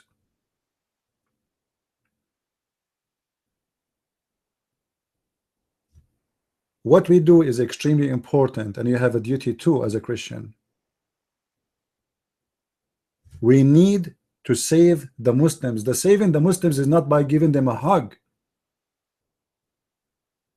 This is not what Christianity is about. Christianity today, as some people they try to present it to us, is about giving hugs. Give a hug for the one next to you. I like that, no problem. But the hug should come with the truth, not the hug of the Judas, the one who betrayed me, the one who say to me, I love you, but he hate me. Right? So we need to be truthful, otherwise we are far away. And doesn't mean, by the way, guys, I'm not saying I am a good guy who don't commit sin. I am a sinner. May the Lord forgive me. I received an invitation from a Christian brother. He asked me to do the ceremony of his wedding. He think I'm a priest. I told him, man, I am the last one to fit to be a priest. I'm a guy who walk with my gun wherever I go. Do you want me to do your wedding holding my gun? And by the way, I don't do it because I'm wary of. I'm not scared of anyone. It's my hobby. I like, I like guns since I was a kid. So I don't want to give a wrong idea of who I am to people. All of you may be better than me. And when we commit sin, we are not proud about it. The only thing we are proud about is our Lord. For no good but God. No one is good. Whoever says to you that he is good, he is a liar. Whoever says to you he's a perfect, he never commits sin, he is actually, he is more fishy and suspicious for me.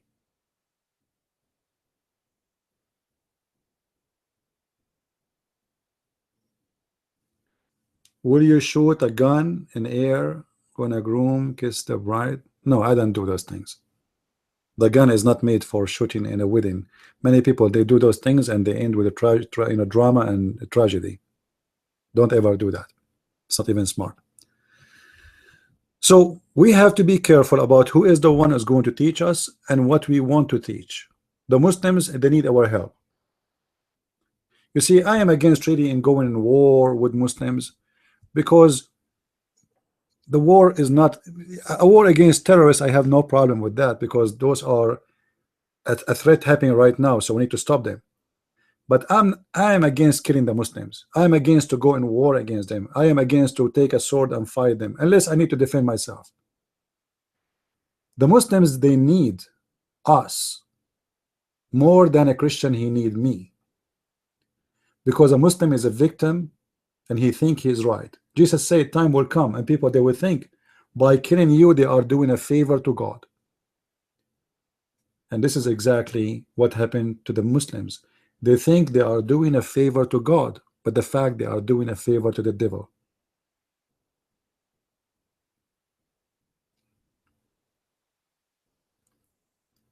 The Muslims fear somebody to tell them the truth. This is why they are so angry if somebody speak about Muhammad, because the truth hurt. It's not the war will hurt. You know, war, it just, it come with a lot of pains, but you know, there's something hurt more. Is someone hearing for the first time the truth. You live in an area where nobody dare to speak about Muhammad. Who dare? Who dare even to say a letter against Muhammad? And then when a Muslim, first time ever he hears someone saying something he never heard before, he will act like a horse, a wild horse. You know where is the word upset is coming from? I learned it from someone actually. He teach English. He told me that the word upset is coming from the horse training. When you sit in the top of the horse, he's wild horse. So first time you sit in the top of him, he sit up, so he jump, like he keep jumping. So he he is upset. So it's like a wild horse, and first time you are trying to take him out of the wilderness he used to, where everybody praising Muhammad, the God Muhammad, who they call him a prophet.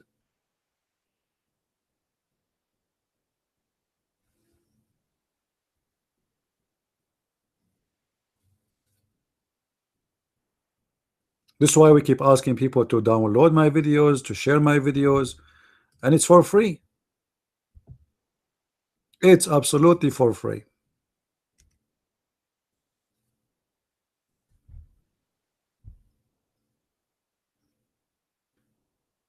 Do we have any Muslim here?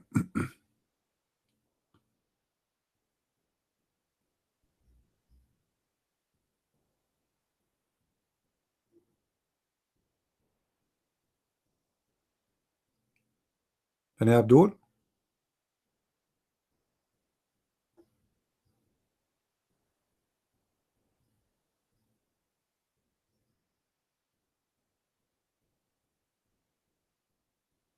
Who is a Muslim would like to come to the mic?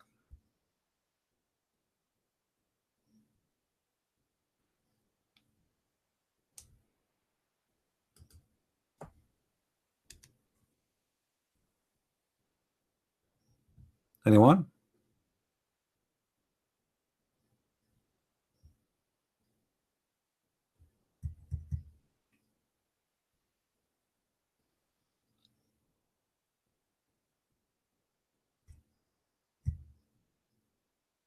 What do you think of did our beloved pets would be in heaven? Matahari, I think this is not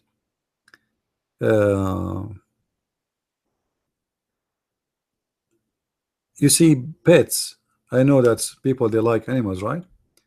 But animals are the same as a programmed toy. They are given certain feature of life,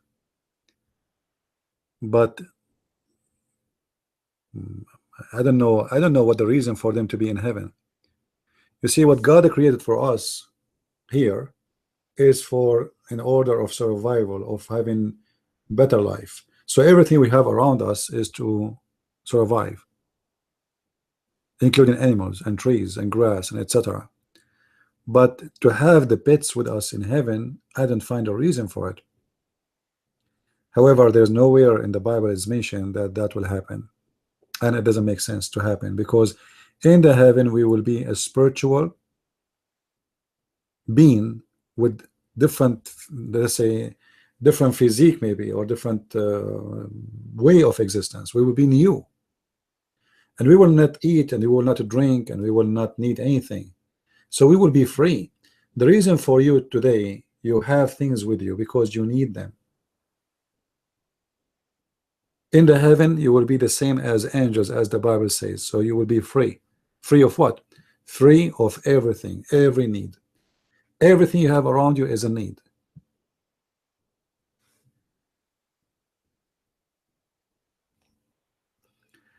There's a guy, his name is Mike Johanna, saying that Islam was created by the Catholic. Mr. Johanna, don't be fooled by the foolish one.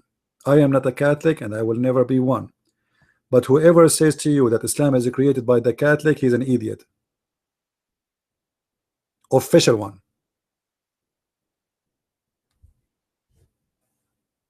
All right? Whoever says to you Islam is created by the Catholic is an idiot. Because Catholic religion or belief came into the Middle East after the French occupation in Syria and Lebanon and etc. Before that, everybody there was from the East Empire of Rome, and that was the Orthodox. And before that, there was no Catholic, no Orthodox, and we know how the church is split between the two sons of a king. So it's very naive to say that Catholic is the one who created Islam, when the fact is that the one who fought Islam for real is the Catholic. Look like people who have ignorance, they forgot who is the crusade. If not the Catholic, my friend, you, all of you, you will become the slaves of Allah from long time ago. Because the Catholic is the one who protected Europe from the Muslims.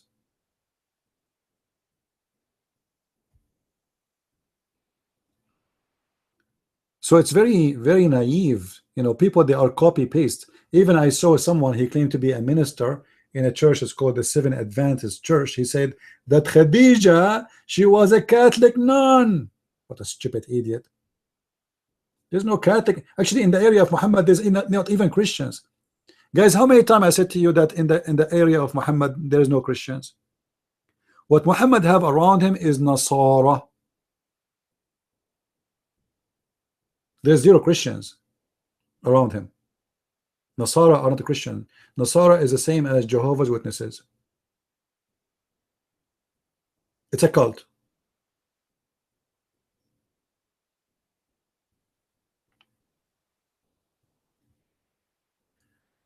Don't trust what people says to you because they are famous. This is the problem with people, by the way. Christians, Muslim, doesn't matter. They are copy paste. Nobody want to go and investigate.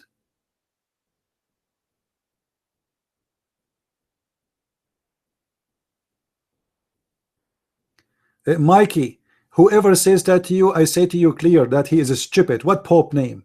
What are you talking about? What are you talking about? What Pope name, you idiot? Guys, this guy want to give me the Pope name, the one who made Islam.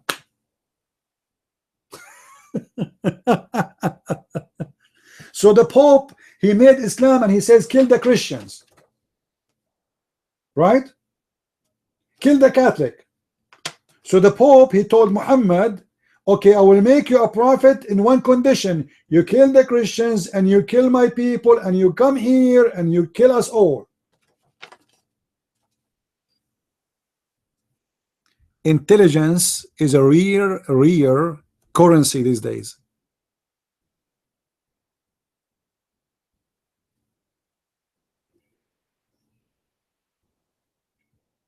Don't go by he said, she said.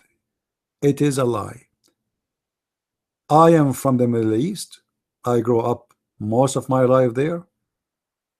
My family, you know, like you can go far in history and we know everything happened. You see, generation after generation, it come to us. What happened to our grandfather? Always the father tell the son what he heard from his father, and the father tell the son what he heard from his father. So history is not hiding, and nobody knows about us more than us.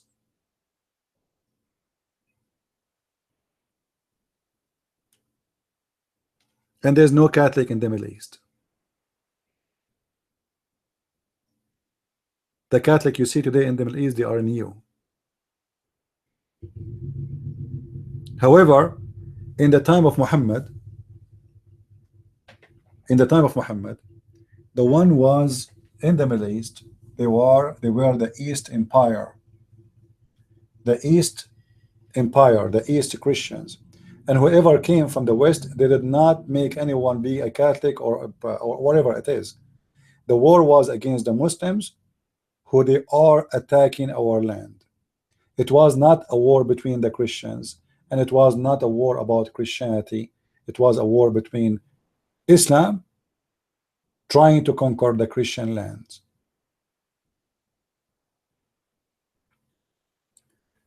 The first letter Muhammad he sent, it was the letter to the king of the Roman, who was used to live, or the ruler of the Roman, Hercules, who lived in Jerusalem, saying to him, convert or else.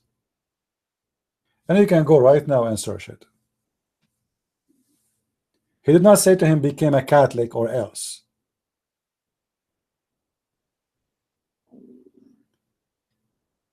I always really love, and I feel sad at the same time, that the devil works so hard to divide the Christians. And there's many, like James White as an example. This guy, he defended Islam, but he attacked the Catholic nonstop. I don't have to agree with the Catholic. If the Catholic is doing something wrong, I say it. I don't care. But don't make lies about them. Don't fabricate lies. It's a shame.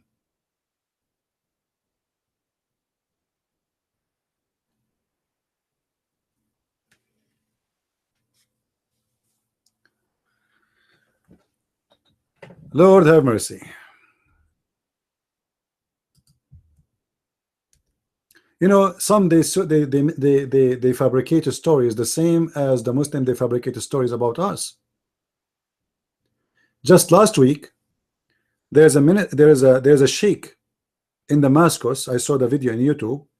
He was cancelled from his job, was kicked out of his job by the order of the president of Syria. Why he was thrown out? Because the Christians in Syria, they complain that this guy is saying lies about us. After what happened in the war, the Christians became more brave because they are taking a huge stand to defend the country against the terrorists. So the guy in his speech, he was saying, brothers, sisters, the Christians in Europe, I have my cousin there. He was walking in the street and he saw a woman totally naked, and nobody is even saying to her, this is wrong. It's not wrong in Europe to walk totally naked. He saw a woman, she is always naked. And then after 5 meters after that, he saw the same. And then he saw a woman and a man having sex in the street.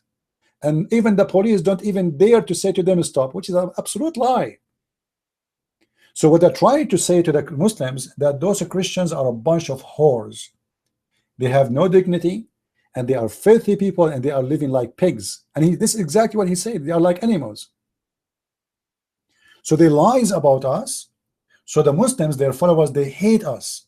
They think we are bad, we are disgusting, we are filthy, we have, you know. Do you know why a Christian, actually, honest to God, once a student with me in the school, he asked me a question. He said, I'm going to ask you a question, but you promise me you will not beat me up.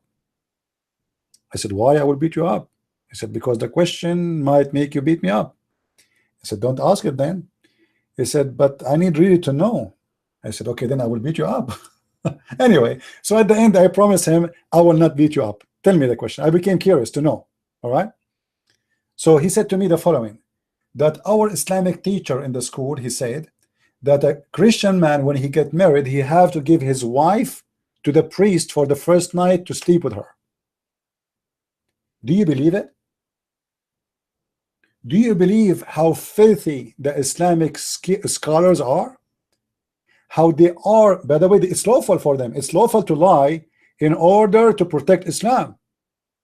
So they make lies against us to make the Muslims hate us and think we are filthy, trashy, and we have no dignity. When the fact it is the opposite. It's Islam who teach Muslim no dignity. A Muslim woman, she got divorced, she have to sleep with the 3 men before she go back to her husband. Sorry, she had to sleep with a new man before she sleep to her with her husband again. So if he divorce her 3 times, she cannot go back to him unless she sleep with other man. And the man, he tastes her juice and she tastes his juice. Look how filthy it is.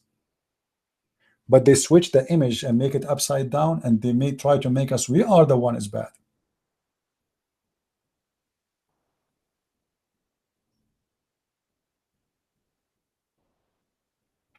They create all kind of lies. And look, guys, the Muslim, when they run to as refugee, they did not go to Saudi Arabia.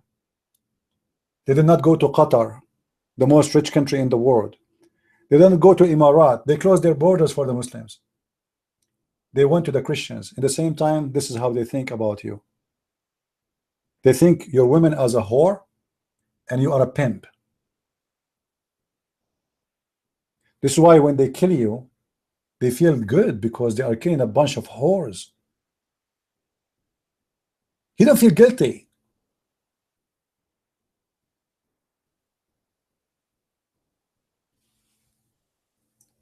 This is why I have no respect for those who make lies about the Catholic, because you are doing exactly the same as Muslims they do against the Christians in general. And by the way, for the Muslims, both of you is an enemy and they want to kill you both. If you are a Protestant, if you are a Catholic, if you are an Orthodox. And just to tell you something maybe you do not know, the Muslims, they hate the Catholic 100 times more than they hate someone who is a Protestant.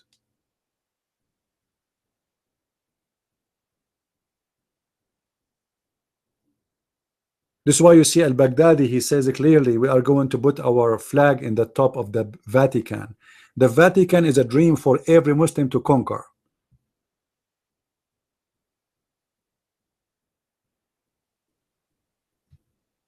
No, Muhammad, he don't have a link to the church. Muhammad, he have a link to the cult. He have links to Christian cults. It's called Nasara, not to the church. But Muhammad have a link for all the cults around him, not only the cult of the Nasara. He took from the Sabian, he took from the Jews, he took from the Christians, or he took from everybody. But that's not on us to blame. If somebody creating a cult, is that my fault?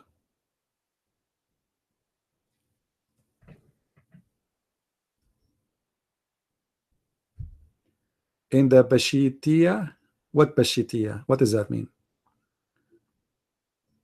What is that?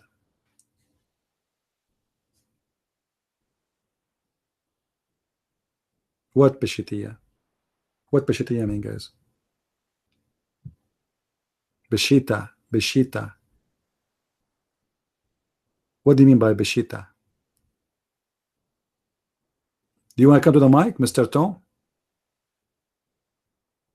TM8?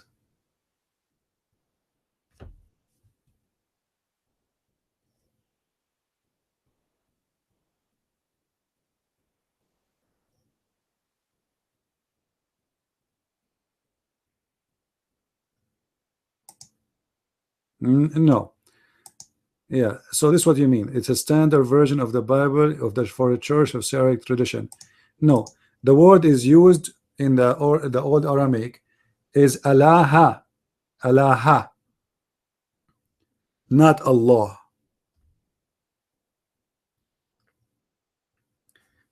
This is why in Hebrew you say Elohim.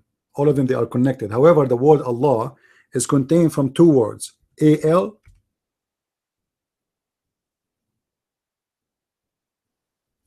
A-L.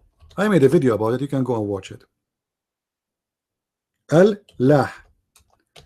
The word you are talking about is Al-Ha. Allah, Ha is different word. Alaha is coming from, or ilaha, ilah. You see, in the old Semitic language, the word al is equal to God. After that, the same al became el, which mean a word mean God. So in the beginning, in the old ancient one, it was al, not el. As an example, the name Daniel. Daniel. What is the end of the name of Daniel? What is the last two letters?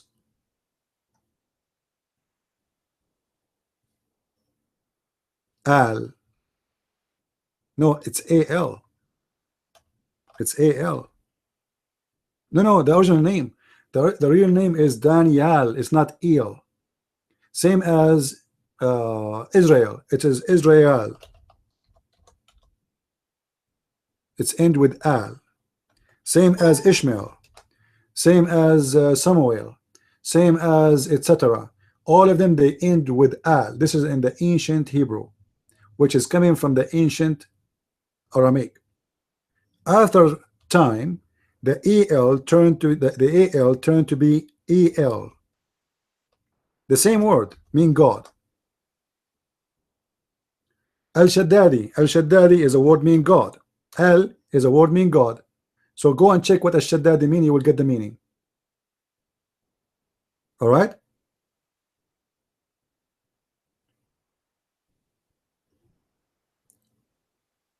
Qur'an. We know that the name of the Quran is coming from the Aramaic. Qur'o, qarra wa ra'a, which means he said what he saw by his eyes. Qara'a.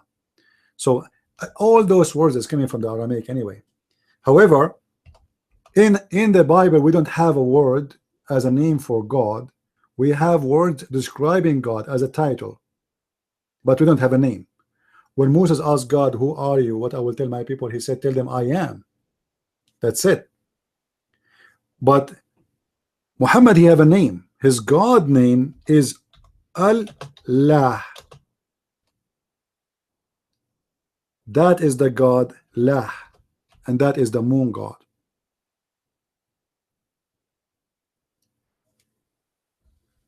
In the Arabian Peninsula, there was a competition between gods, many gods. However, many of them, they are the moon god, but they have different name. So people, you were fighting about who is really the moon god. It is Lah, Allah, or it is Baal, or it is Sin. So if you go to chapter 36 verse number 1, you will see the Quran saying Ya Sin. Ya Sin. Ya in the old Semitic language is a word mean God too. So Ya Sin, God seen. So Muhammad, he copied this, and the Muslim until now, they don't know really what does that mean exactly. They say to you, Allah knows best. What does that mean?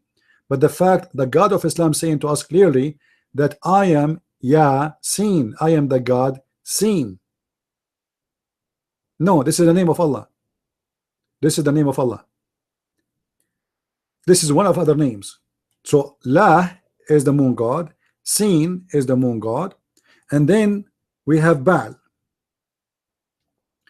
Baal, if you go in the Quran, you will find the following, that the Quran says, are you going to worship Baal and seek and forsake Allah? So what was happening there?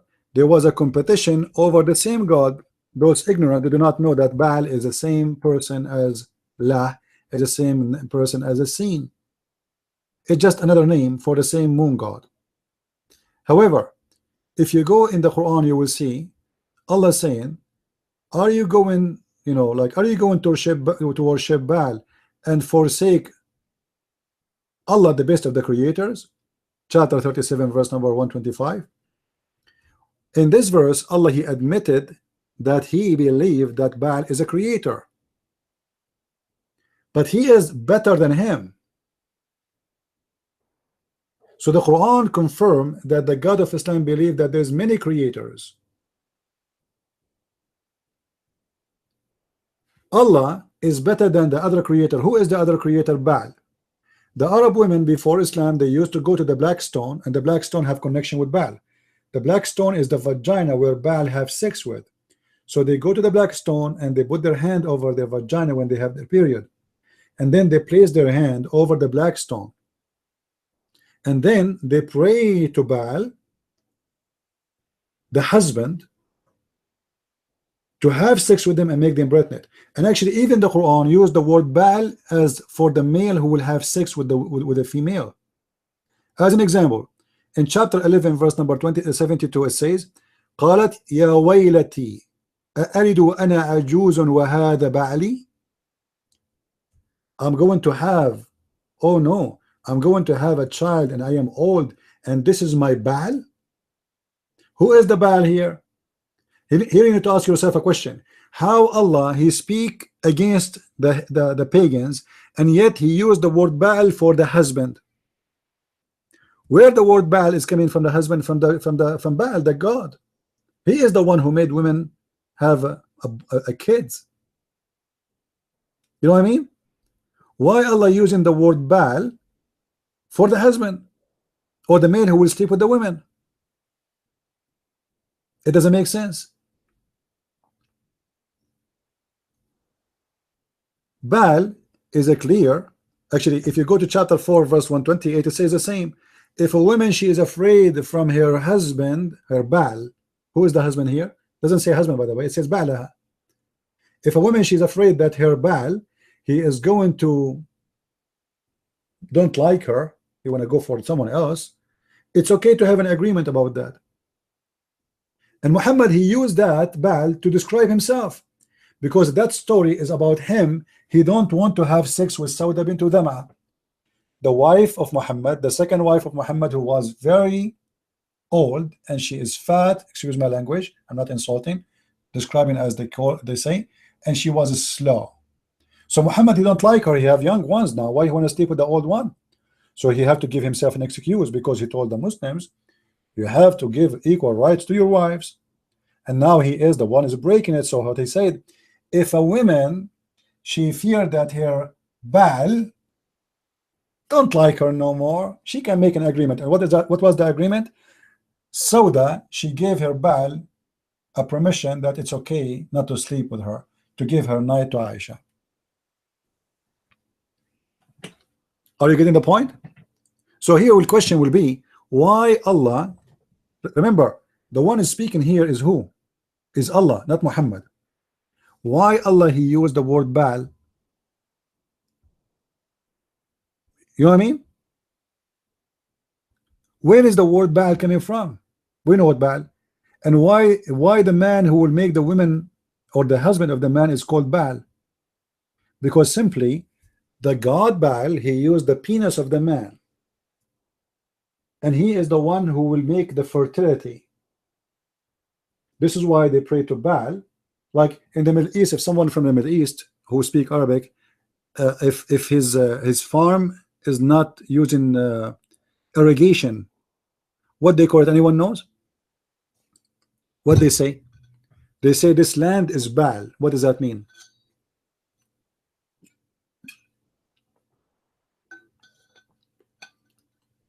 It's mean Baal is the one who fertilize it. He is the one who make the crops and the veggie grow. Why? He sent down his sperm. This is why in one of the interpretation of the Quran it says that Allah in the judgment day, He will send rain like a sperm, as a sperm, and he will raise all those who die from their death. This is exactly what people of Baal believe, that Baal, he will send his sperm again, and he will resurrect the dead one. All right. Carl, you want to talk? Carl, you want to talk? Are you sure? Take the mic. Let us see. Can you hear me? You said that Muslims should kill Christians and Jews. Can you show me this?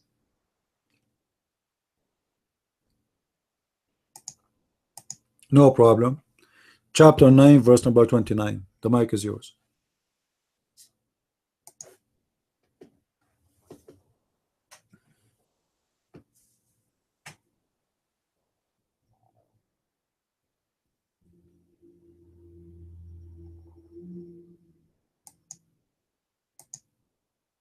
Your turn, Carl.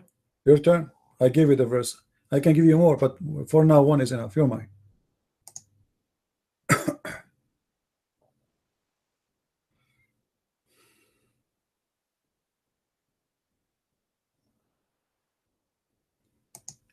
I mean, Carl, how stupid you are.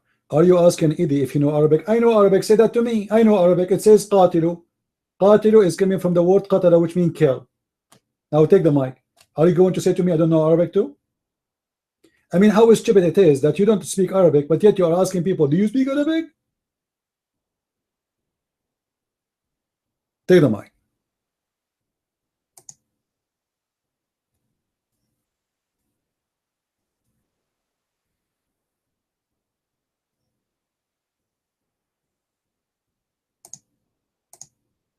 What a potato. Guys, the word qatilu mean fight. Fight by what? By tooth stick? By what? By balloons? Or by the sword? I mean, how smart a Muslim is. Qatala, it's a word mean he killed. Qatilu is an order to kill. As simple as that. You're my car.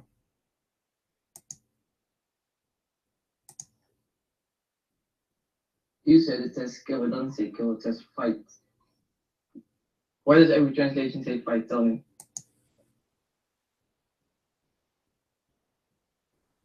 And what fight mean? What fight mean in the translation, your mind? What does that mean? Fight me by your hands?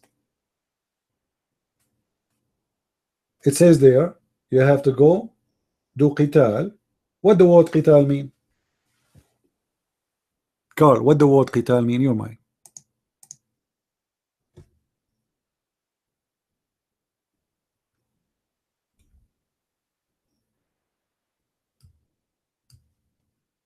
It means to fight them.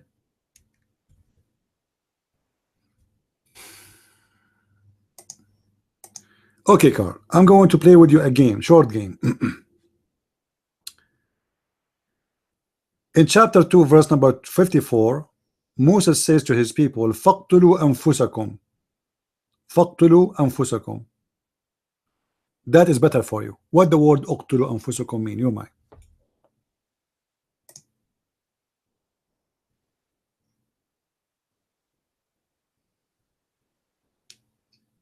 In that verse, it means to kill yourselves. But this is the same word. Either you are posting the wrong word, man. Chapter 2, verse number 54. But this is the same word we use in the 29. It's the same word. So how there it became kill yourself, and there it mean just fight?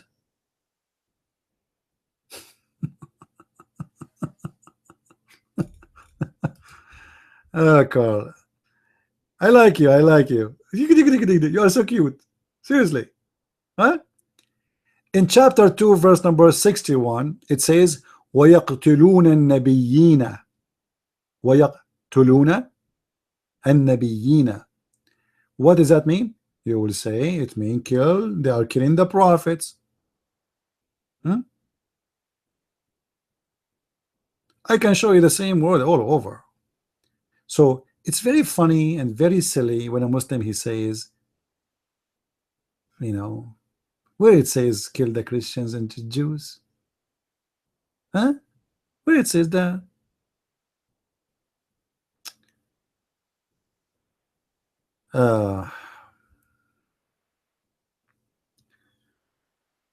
Go, Christ is salvation. Your mic.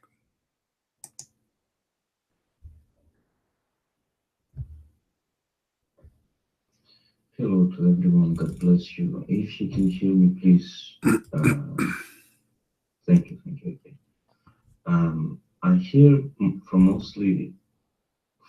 almost every Muslim and every Christian saying about translations and translations. The only thing that comes in my mind is that we know that inside the Roman Empire only, yeah, there were many big cities: Damascus, Israel, Athens, Rome, and blah blah blah.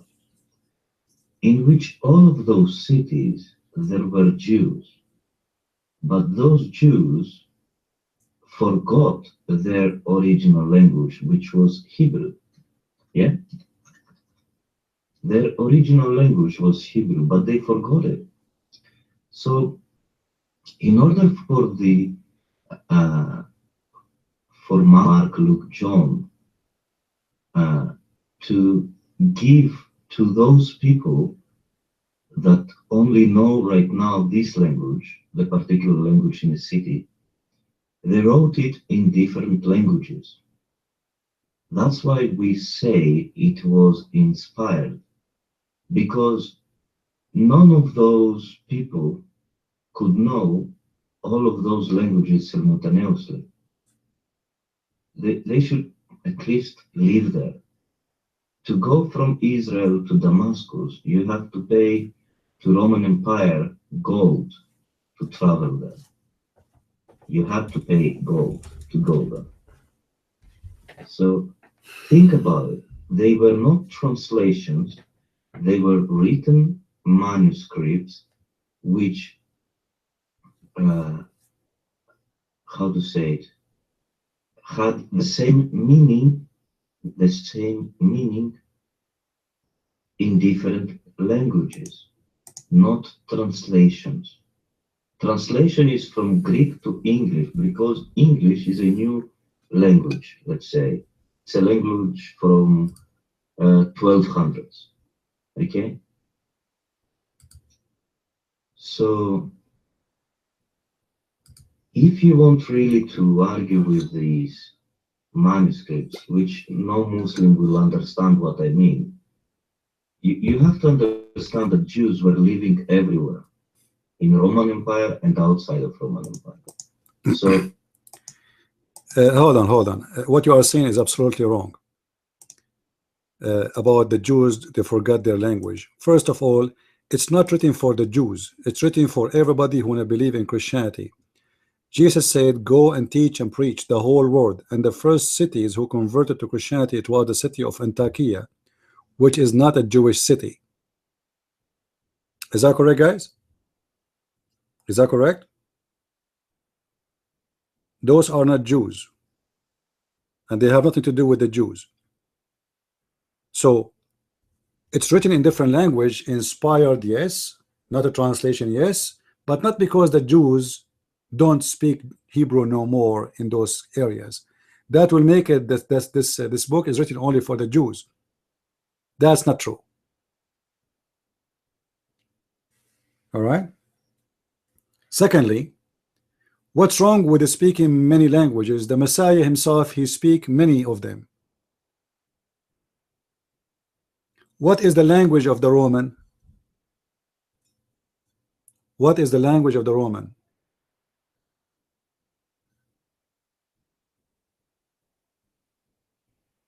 What is the language of the Syrian, Aramaic? What is the language of the Hebrew? So there is no question that Jesus, he spoke those languages.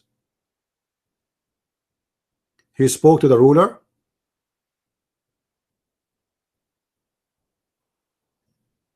who is a Roman man,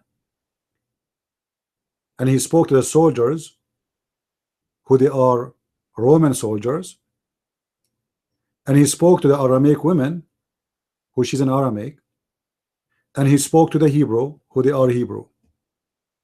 So it's not right to say that those books written in a Greece or Greek language, because the Hebrew or the Jews who live there, they forgot their language. That's a very strange explanation. Jesus said, go and teach and preach the whole world, in all languages, not in a language, and not imagine I will send a book to Rome, and the book is going to be written in Hebrew. That will make them stupid, the same as Muhammad. He wants people from Persia to believe in Islam, but yet they do not speak Arabic. You know what I mean?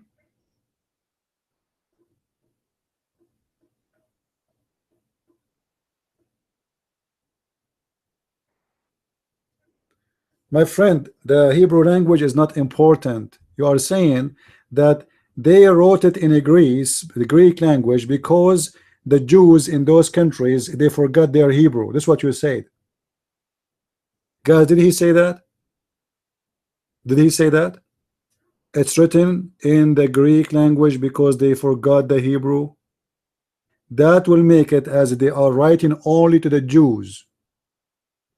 And this is not what the reason for the Bible to be written in Greek language or Greek language. For simply they are inviting everybody to Christ, not only the Jews. The Jews already delivered, already they've been served. Let me hear what Carl want to say, and then you can take the mic. Right? You know, guys, don't make your own things. Be careful. Muslims are watching, and they will make fun of you. Carl, what do you want to say? Your mic. You said we Muslims have to kill innocent disbelievers. But have you read Quran chapter 6, 5, verse 32?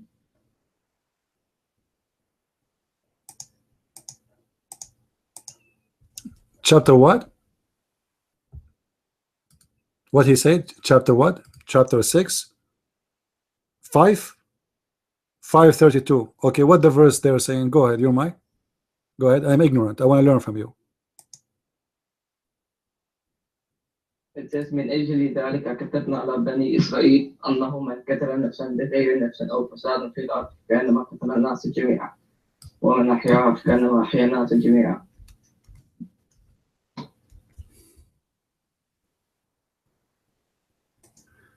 By the way, he don't know Arabic. He is trying to read Arabic by using his own language letters. First of all, the verse you quote for me, it says that we said to the children of Israel. So this was an order for the Jews, not for you. Number two, if we go to the interpretation for this verse, it says that whoever killed a believer, a Muslim, as if he killed all mankind. Do you want me to read for you from Al-Qurtubi, At-Tabari, Ibn Kathir, which interpretation you like, Mr. Carl?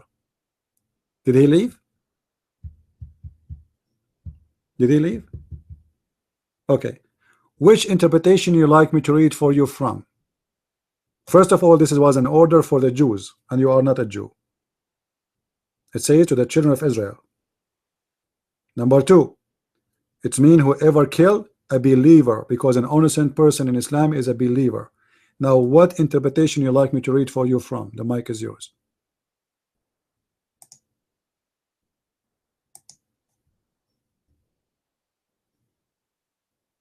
I'm going to link you an interpretation. Can you read it from altafsir.com? Yeah, give me the interpretation name. Who is the one? What is the name? What is the name? Who is the one giving the interpretation? Is that you, or this is a scholar? Who is the one giving the interpretation? You might.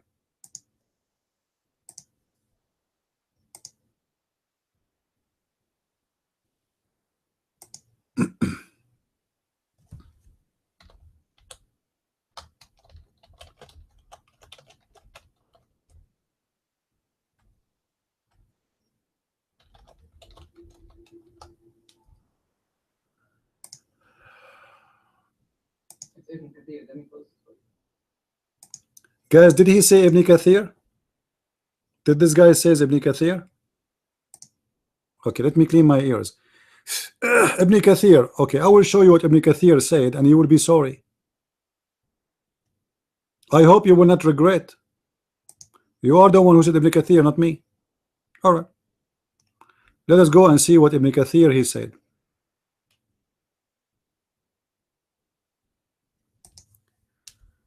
Oh man. Sometimes I wonder if Muslims have a brain, but obviously they don't. At all.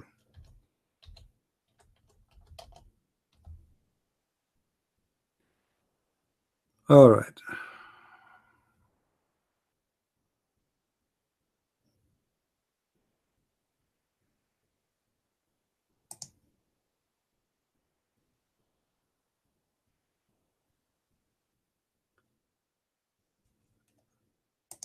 I am in Ibn Kathir website, and it says exactly as I said. Let me get you. You cannot post a link. Hello, I will post it for you. Just wait. Hello, don't cry. I will post it. And you said Ibn Kathir and the Muslim website. So what's your problem? What's your problem? Just wait. Okay.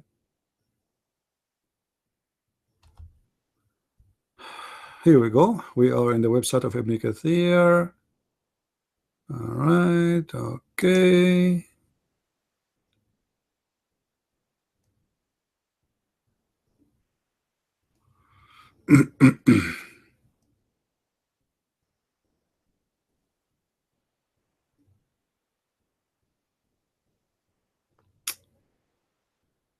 All right.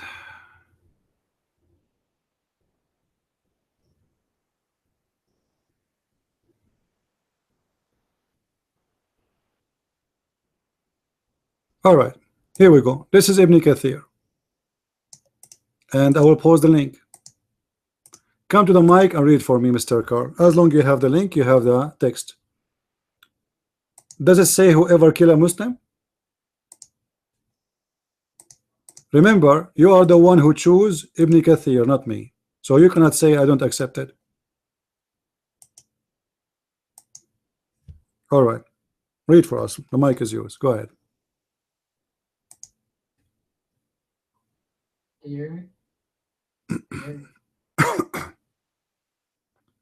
Okay, I posted my link. You can read it. I posted the Arabic link. Enter it and read it. Abdul, why you don't read it? I just post for you too. What it says there. What Arabic link? You don't even speak Arabic. This is, yeah, no problem. Do you know Arabic anyway? This is an English website of yours. Read it for me. Does it say what I'm posting or not? Whoever kill a Muslim? Does it say that or no? Whoever kill a Muslim? Your mic.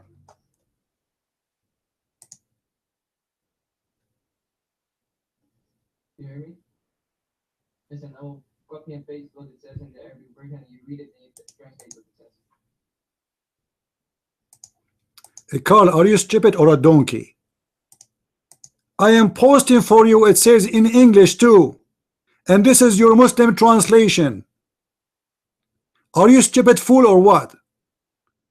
Do you know Arabic anyway? Carl, do you know Arabic? Do you know Arabic? Okay, read it for me in Arabic. I want to hear you reading that in Arabic. Go ahead. Go ahead.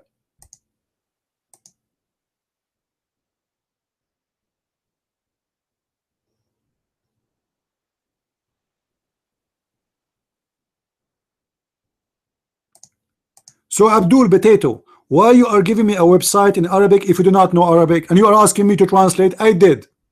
Here we go. I did. It says whoever ever kill a Muslim, whoever shed the blood of a Muslim. I did. And to prove that this is a correct translation, I am posting. This is your Muslim website. It does says that. Everybody open the link, guys. This is the Muslim website, ibnkathir.com. People in the room, scroll down in the page almost to the end. Does it say it would be as if he killed all mankind? Means whoever killed one soul, Allah has forbidden killing. Forbidden killing. What soul Allah forbidden killing? Is the soul of the Muslim. How we know that? It says the following.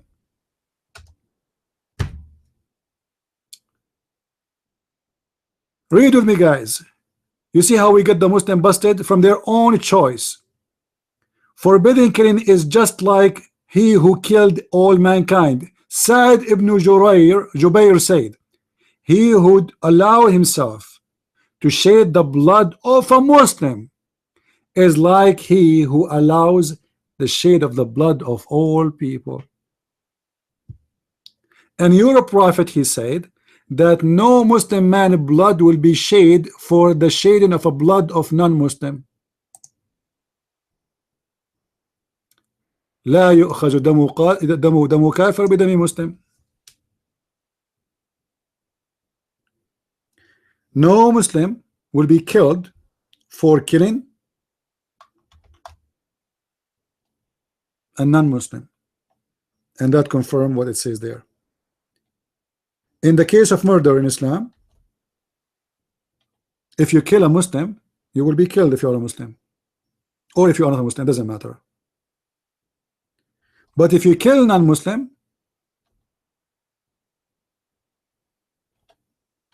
you cannot kill the one who killed non-Muslim. And let me show you the hadith. So the Quran, they are saying, in the case of murder, if somebody murder a Muslim, he will be killed, because as if he killed all mankind. But if he kill non-Muslim, it's okay, no problem, and he will not be killed anyway. And let us go to the Sahih Hadith and give the proof. So we gave you from Ibn Kathir your choice.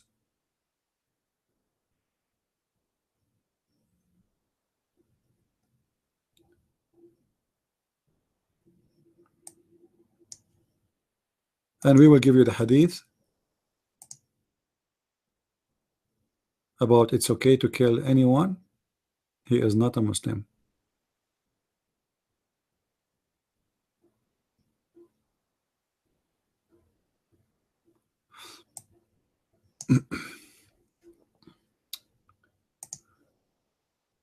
لا يقتل مؤمن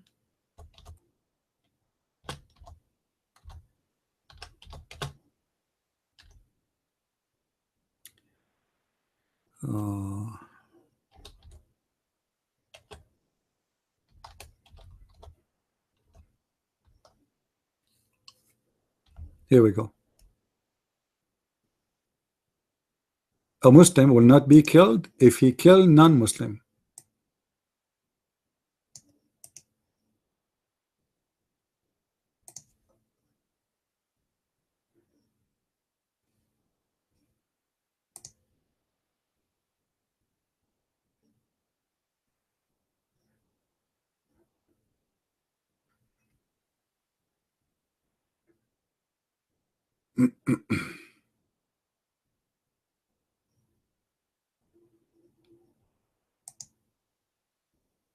This is a Sahih Hadith. It says the following: no Muslim will be killed for killing non-Muslim. So it's forbidden for a Muslim to kill a Muslim, and if he do, he killed an innocent man, because the life of a Muslim man is protected. The life of non-Muslims is not protected. This is why Muhammad, he says, I've been ordered to fight and kill. Fight and kill all mankind until they say and they do. Why he want to fight them? Because they are not innocent, they are guilty. What is their guilt? Because they refuse Islam. Anyone is not a Muslim, he is guilty regardless if you have a war with Muhammad or not. You have a war against Allah by refusing Allah. So Muhammad, he said, I've been ordered to fight, to kill, uqatil, which is a word meaning to kill, until they say there's no God but Allah and there's no prophet but Muhammad, and they pray to other qibla, and they slaughter as we slaughter, and they pray as we pray, and they pay the zakat, and then and only then I will stop shedding their blood. So why Muhammad, he is saying I've been ordered to fight all the people all in general, doesn't matter who, until they convert to Islam, until they do the shahada, until they fast as we fast, until they pray as we pray, until they slaughter as we slaughter, until they face the qibla as we do. If they break any of those, Muhammad will kill them. And this is the reference. Let us show it.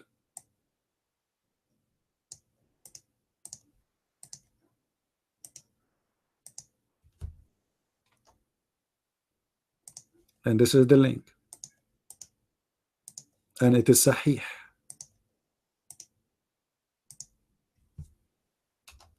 So Carl, you choose for me Ibn Kathir. I got you busted from Ibn Kathir.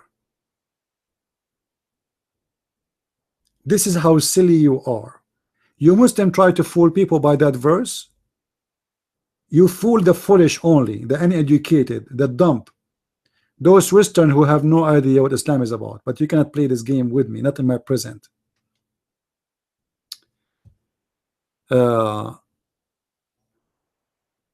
Refuted, guys. The hadith about refuted, it's refuted. The hadith about fighting until, it's refuted. They are refuting Muhammad. Do you believe it? The Muslims are refuting Muhammad. Muhammad is a stupid. We are going to refute Muhammad. The hadith is so clear. I will fight them, I will kill them until, and then and only then I will say their blood is protected. Does it say blood? Guys, does it say blood? And only then their blood. He's talking about what? Talking about their blood. Their blood. You see, in English they don't translate the word blood. It says and their rights. It doesn't say that. It says their blood. فإذا فعلوا ذلك حرمت علينا دماؤهم. This is why I say to you always, don't ever trust a Muslim translation. In Arabic it says the word blood. In English it does not show at all. Now, as long it's refuted, Mr. Carl, can you read for us what it says there? Read for me what it says in that refuted website. Go ahead.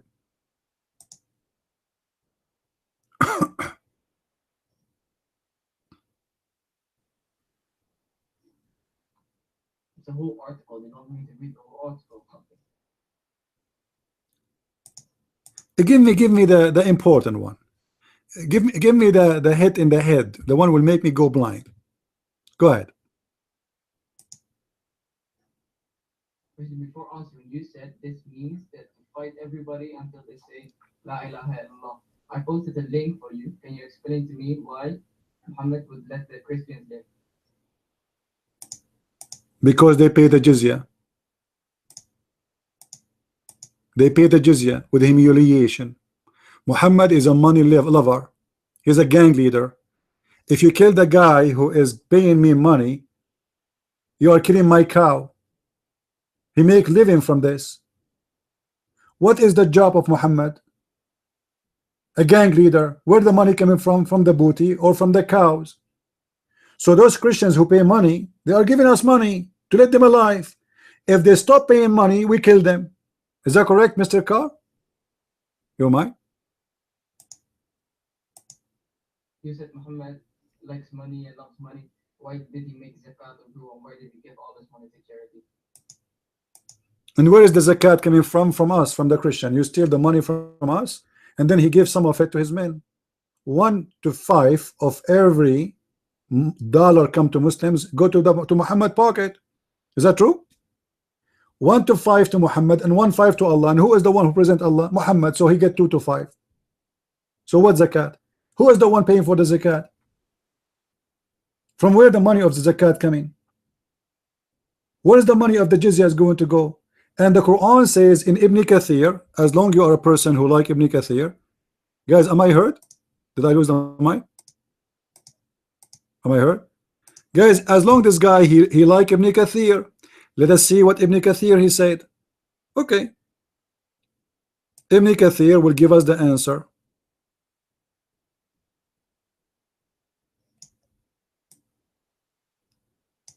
And as long you are the one who chose Ibn Kathir, you have no excuse to say I don't like Ibn Kathir or I don't accept Ibn Kathir.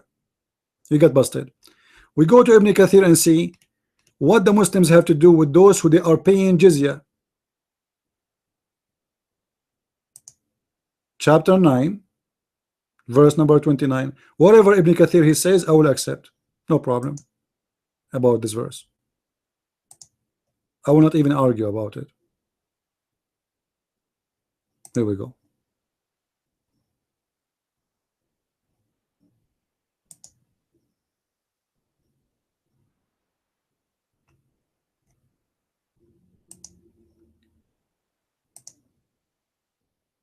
This is Ibn Kathir. I challenge you in the front of the room to take the mic and read for us what Ibn Kathir is saying. Do you dare?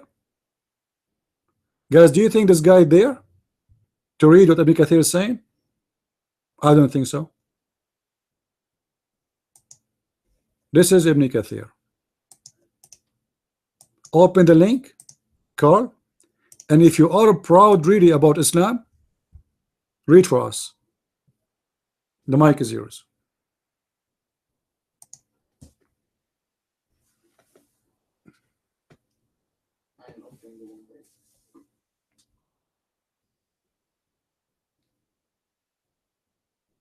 It says the page I'm trying to access does not exist.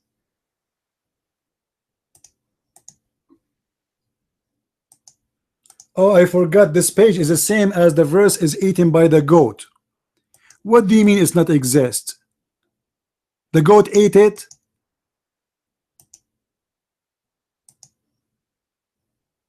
Huh? You are lying. Click again. Say Alhamdulillah, Alhamdulillah. Maybe you do not say Bismillah. Say Bismillah in the name of the moon god, and you will see the moon will open doors for you. Your mic.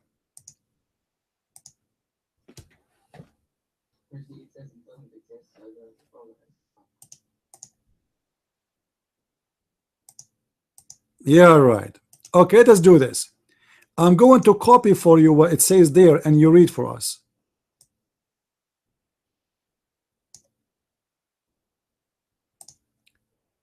Order in the top of the page, it says the order to fight the people of the scriptures until they pay jizya. Guys, does it say that? Does it say that? So what the war of Muhammad is about money, not about God. He wants them to pay him. If you pay me, I will not kill you. What is your comment about the top title? Carl, your mic. I'm asking, who pays jizya for conference? Who pays jizya? Do all the people pay jizya? Do women pay jizya? Hey, Abdul, stop being stupid. Muhammad, he fought the Christians and the Jews. This is about fighting the Christians and the Jews. So yes, all of them, they pay jizya, because in that land there's nobody except Christians and Jews. So does it say there to order to fight the people in the scriptures until they pay the jizya? So what the problem of Muhammad? He want their money. He is not saying anything else. You pay me, you stay alive. You don't pay me, what will happen? You will be killed. Your mic. Order to fight the people of the scriptures until they give the jizya. So when I will not kill you, if you pay me. Next month, if you don't give me the money, I will come after you. you will stay alive as long as you are paying me. Do you agree with that? You're mine.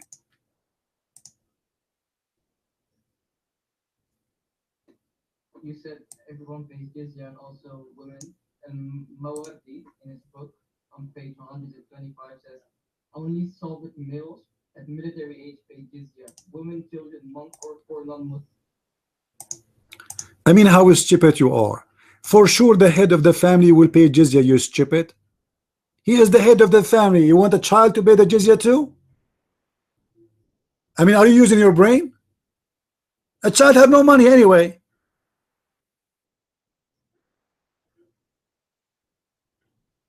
There's no single women. There's nothing that's called single women. The house have a household. Whoever owned the house, he have to pay. Stop being a liar. And why you want to take money from the men? Who is the one in charge of those women? A man, a husband, a father, a brother. What women she is coming out of nowhere? So what if she's single? So you charge them to stay alive. Why? What do you think of the American? They say to every Iraqi, in order you want us to let you live, you have to pay us. Here we go, we occupied Iraq, huh? And now you have to pay us jizya. What do you think about that? You will say it's a theft, isn't it? Otherwise we will kill you all. You're mine. And we will make only Iraqi men pay, no women. MashaAllah. You're mine.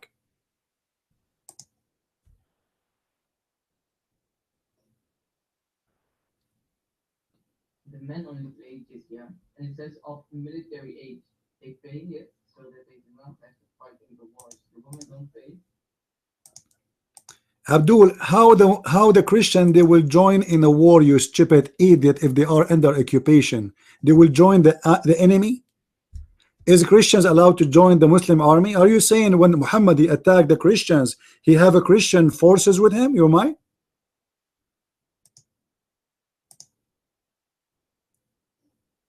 What did you say? So if a man he is over the age of army, he can go in the army?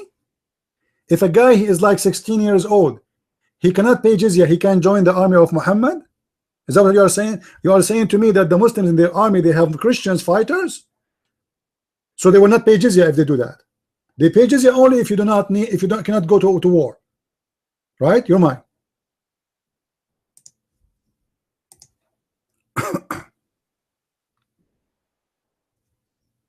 Okay, here it says the purpose of jizya is not the money. Kamil al-Samarah al-Book says in his book, it says the purpose is the invitation to Islam in the best manner because by establishing a peace treaty with non-Muslims, war ceases and security is assured for the peaceful non-Muslims, who consequently. So in order to make them to convert to Islam, we force jizya on them. Let me get you busted. Guys, let us read together. Let us read together what it says in Ibn Kathir, and he is the one who chose Ibn Kathir, right? Isn't it him who chose Ibn Kathir? So he cannot say I don't accept it. All right? Okay.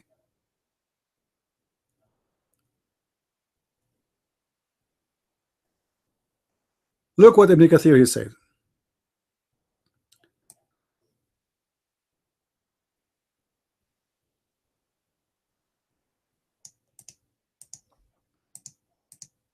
I'm just going to copy paste as it is. Stop being stupid. And it says in the Quran, you have to pay the jizya with humiliation. Not only you pay it, you pay the jizya with humiliation.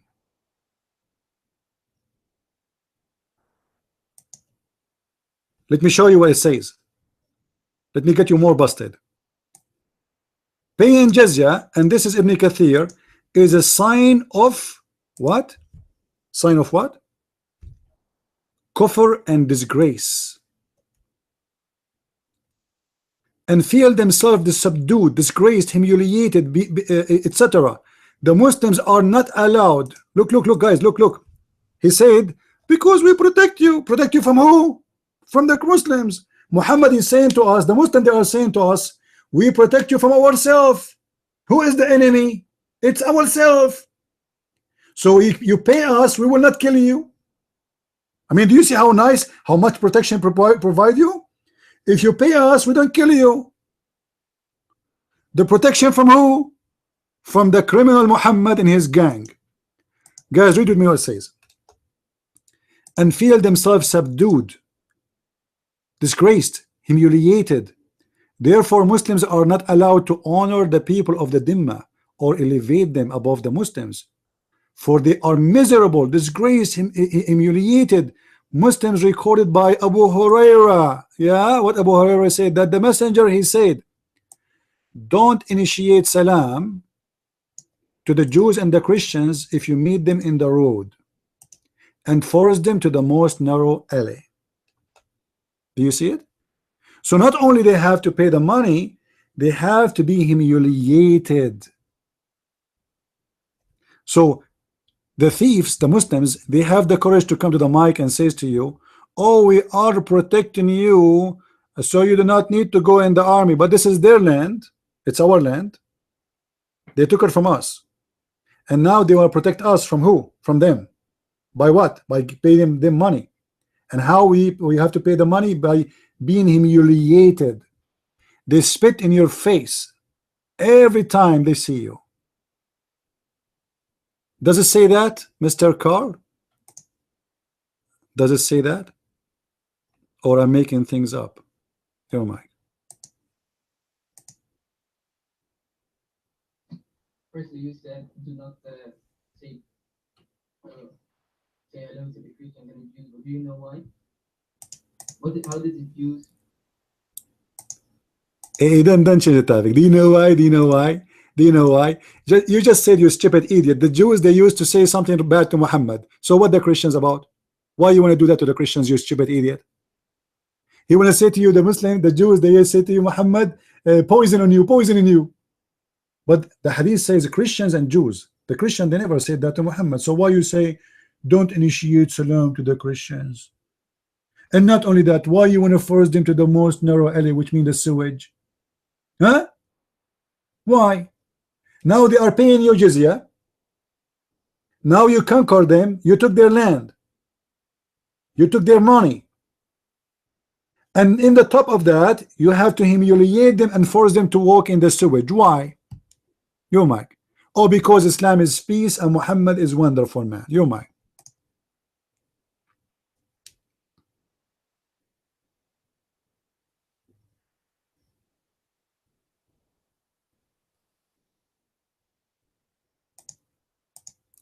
You know, Carl, I have a statement for you. In China, they say he left as a donkey and he never came back as a horse. And that is the case of every Muslim, not only you, so you don't feel bad. Every Muslim, he left as a donkey, he will never come back as a horse. Why? Because they are following a donkey, a criminal. You are not allowed to honor the Christians and the Jews. Why? Because they are Christians and Jews. And you have to collect money from the Christian and the Jews. How? By humiliating them. So this is not a tax as the Muslim, they lie to us. And look what it says. We have to collect the jizya because they did not choose to embrace Islam.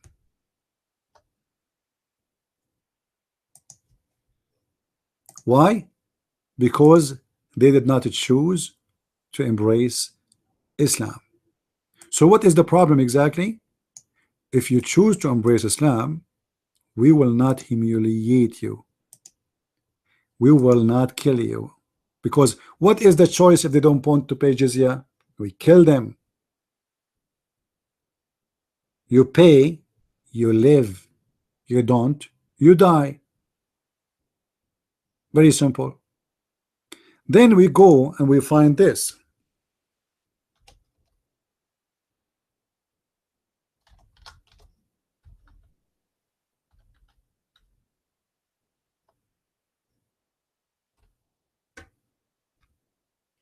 Chapter 3, verse number 110 in the Quran. It says the following.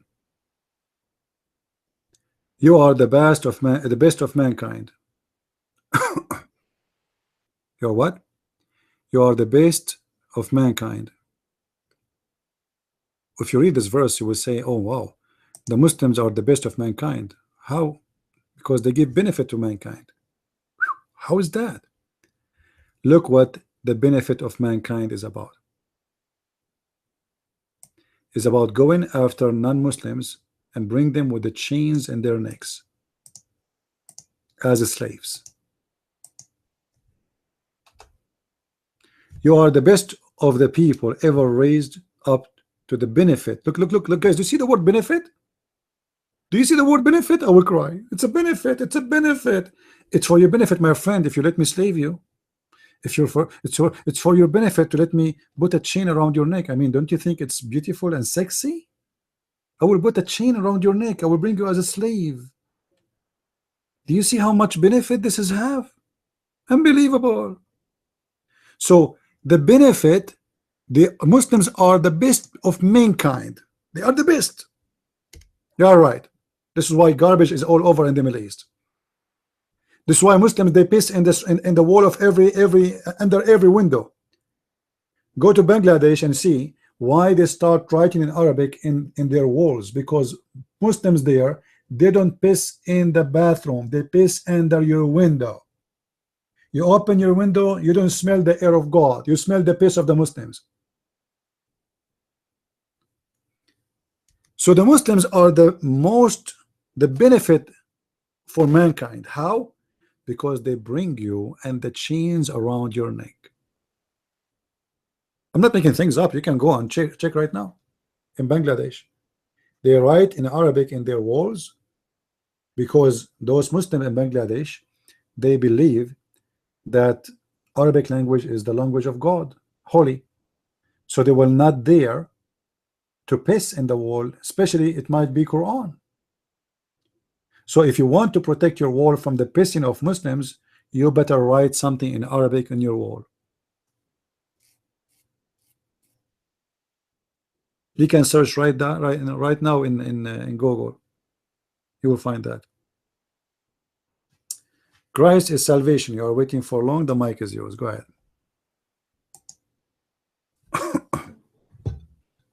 No, it doesn't matter. This Carol guy, he doesn't even know what he's talking about. 1400 years since Islam has been keep going, there is only wars in the region of Middle East. Either you see Iran, Iraq, either you see Pakistan, or you see Afghanistan, or whatever other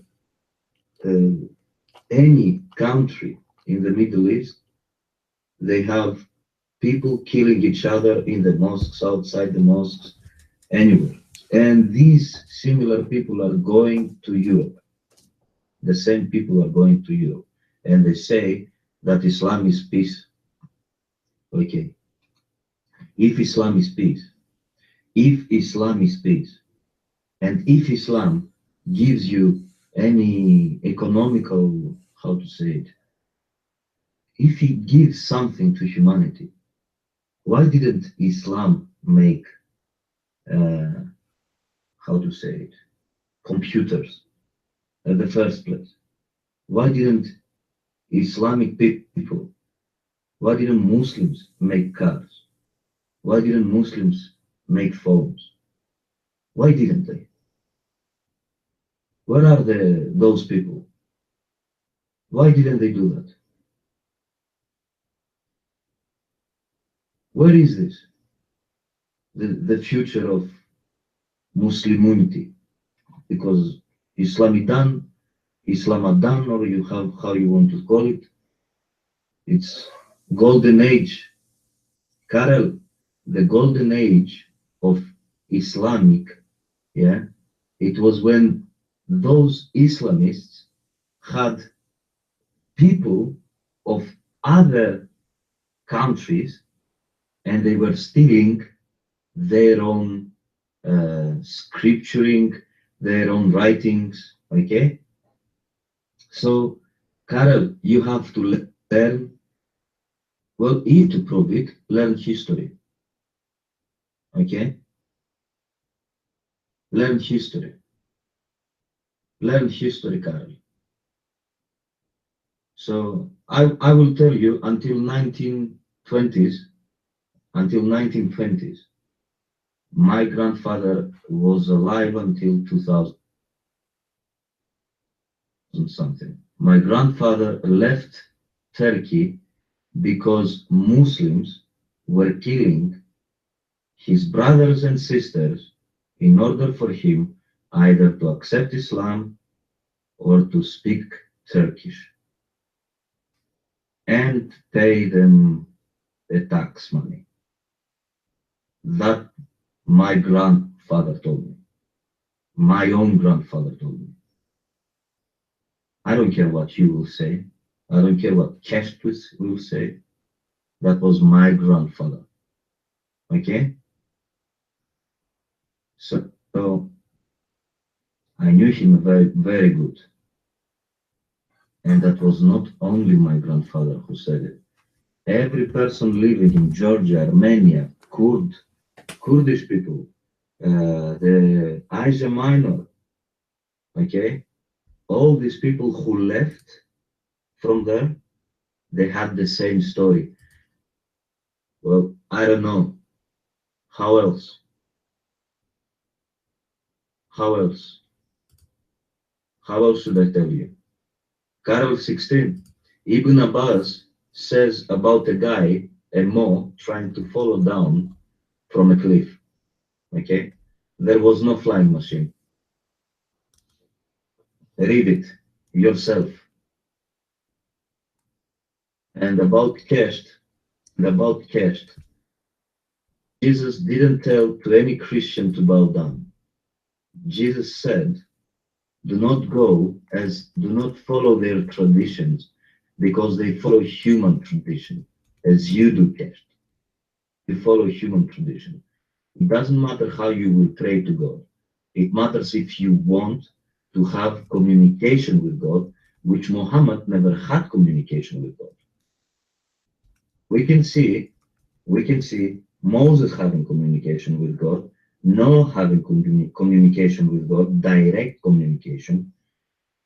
Every person, Jacob, Isaac, even women of Isaac and Jacob were talking in person with God. Okay, even women were talking in person with God in the Old Testament, which you so gladly want to refer to. Okay, but Momo was so special that God didn't want to talk to him. So special, very special Momo. I don't know how else I could tell you. If all those people talked directly to God and Muhammad never did, that means that Muhammad was never a prophet. Yeah, Kesh. Try now, Kesh. Change topic, Kesh. Change topic. Why did God be here? I will tell you, Kesh, something else. Psalm 2, verse. God Himself says the decree. Psalms 2, verse 7. Today I have begotten you, God says to David. Whom did He begotten? David or Jesus? Now you have to find a solution here, because if you will say David was already alive. Yeah. How beget David? If you say Jesus, well, you cannot accept that Jesus is the Son of God. I just answered you. Psalms 2, verse 7. Psalms 2, verse 7, Kesh. That's how. It's a decree. Do you know what decree means? It's a command. It's a command, Kesh. It's a command from God. The Lord hath said unto me, Thou art my son, this day have I begotten thee. Thank you very much. Next. All right, Carl, why you don't want to read for us Ibn Kathir? Do you have an objection against Ibn Kathir? Your mic?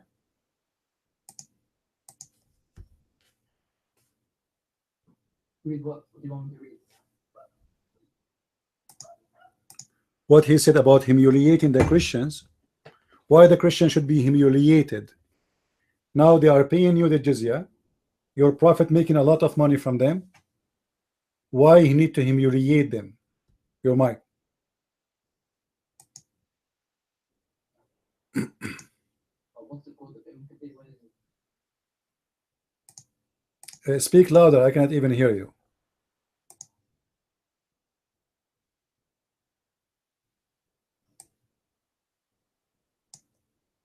Ibn Kathir, interpretation of willing and submission and being defeated and subdued. Let me post what he said. Copy paste. So the question is, why they have to be humiliated? Take the mic. Why the Christians have to be humiliated? Money, and they are paying you. Why you want to humiliate them? What is the purpose of this humiliation? Why you have to spit in their face? How you want to humiliate them? Spit in their face, spank them, beat them? What exactly? What you will do? Your mic. Why does it say spit in their face? And Kathir says, with willing submission in defeat and subservience, and put themselves subdued, disgrace, humiliated, and belittled. Therefore, Muslims are not allowed to honor the people or elevate them above Muslims. So they are miserable, disgraced, humiliated. Muslims reported to Abu Hurairah that the Prophet said, I don't know, what's it? Where is the rest of the quotes? What did the Prophet say? Your prophet said when you meet a Christian or a Jew, you force him to walk in the sewage. So you did not answer the question yet. Why they are humiliated, miserable, disgraced? Why?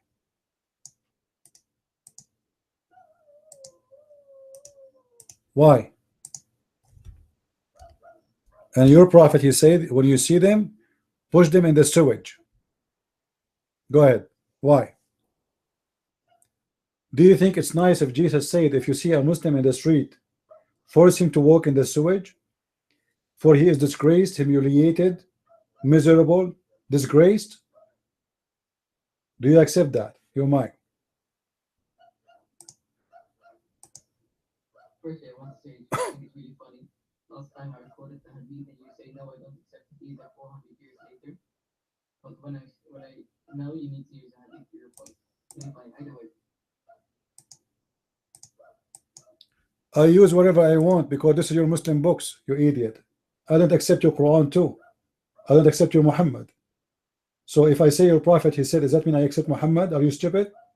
You are the one who quote for me the book of Ibn Kathir, so are using what you like. Aren't you the one who said Ibn Kathir?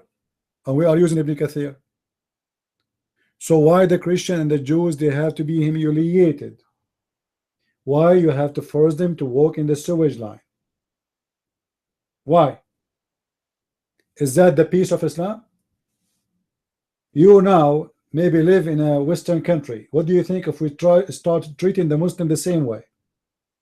We force them to walk in the sewage, and we force them to be disgraced, humiliated. We spit on them, we throw garbage at them, we call them names. What kind of religion you have? You're Mike. Honestly, I don't know what you're saying. Where does it say spit in the face? Where does it say walk in the sewage? It says the nearest part of the road. What does that mean?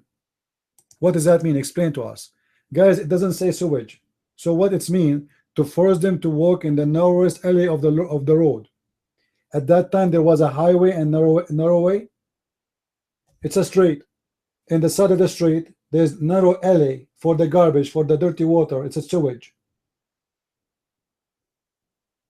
The same road. So if a Christian and a Muslim walking, they force him to walk in the sewage. You're Mike.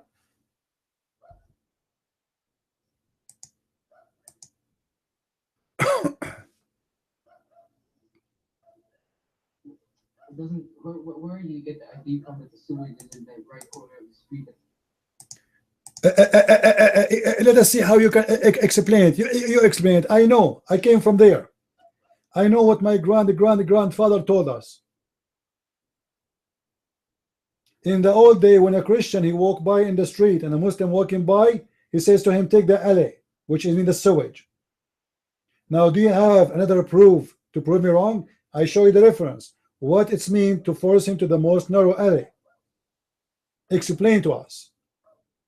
Go ahead. You are the smart and we are the stupid one. You're mine. Well, you could explain it that if you and a Muslim and a Christian are walking up a road, the Muslims take the bigger part of the road, and the Jews and the Christians get narrow part of the road, so they don't have too much space. Sit down, kid. I gave you enough time. First of all, this is about being harsh to non-Muslims in the road for no reason. Is that correct, guys? Is that correct? It's clear. You have to be harsh. You have to harm them. It doesn't matter how. What, you want to spit in my face? This is harm. Not only he have to humiliate me, he have to force me to change my road. What does that mean? That's mean the Muslim he have absolute control of everything, and the Christian guy is just like a dog. Get out of here! And the Christian have to change his road right away. Otherwise, he will be forced to jump in the sewage. A person walking in the road. Why you want to humiliate him? He did not do anything for you. That is the teaching of the scumbag, the filthy, the son of a whore, the one whose name is Muhammad.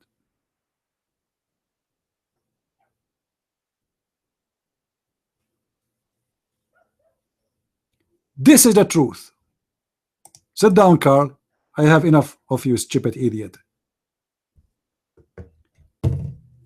We grow up all our life, and this is our land, and those are our people. And look at those filthy scumbag garbage.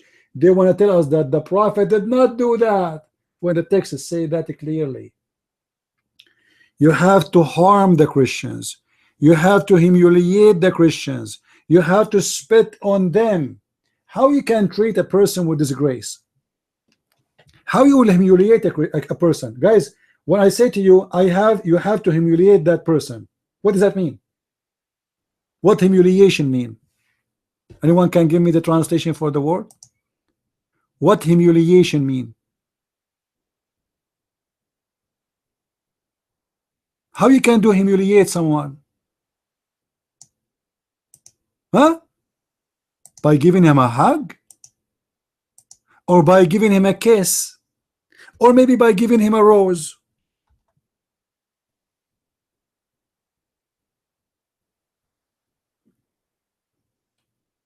Scumbag liars like your prophet, the child molester.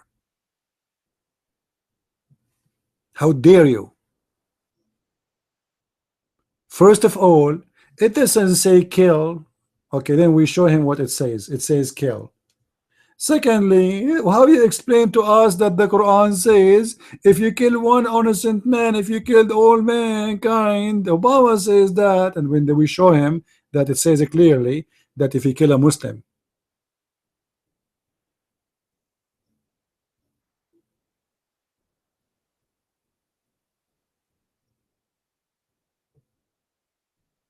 You see how they have no shame? Do we have another Muslim? Is that the only kid is here? Any other Muslim here have the courage? Keshet, how are you, Keshet? How are you doing, Keshet? Do you have the courage to come to the mic? Your brother, the kid here, Carl, is not doing good. Each time he says something, we get him busted. So what do you think? You can do better? Huh? Do you think you can do better?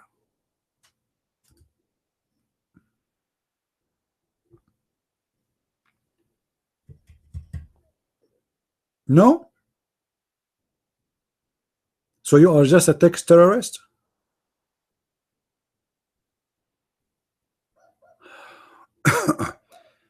Christ's salvation is your hand up by mistake?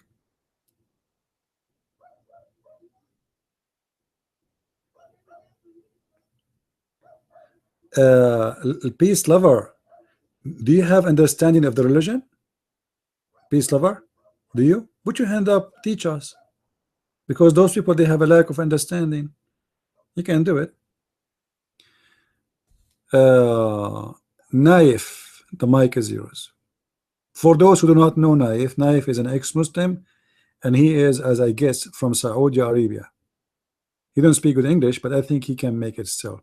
Your mic, Naif. خذ المايك تفضل.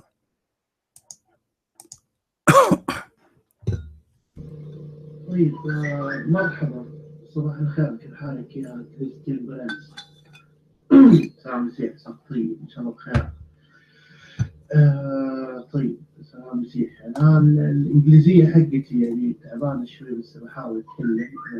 الموضوع كالتالي، انا فهمت من السالفه ان يتكلمون عن الجزيه والكلام حقك صحيح، يعني الجزيه هي تؤخذ من غير المسلم نظير انه يبقى على قيد الحياه، يعني حفاظا على حياته.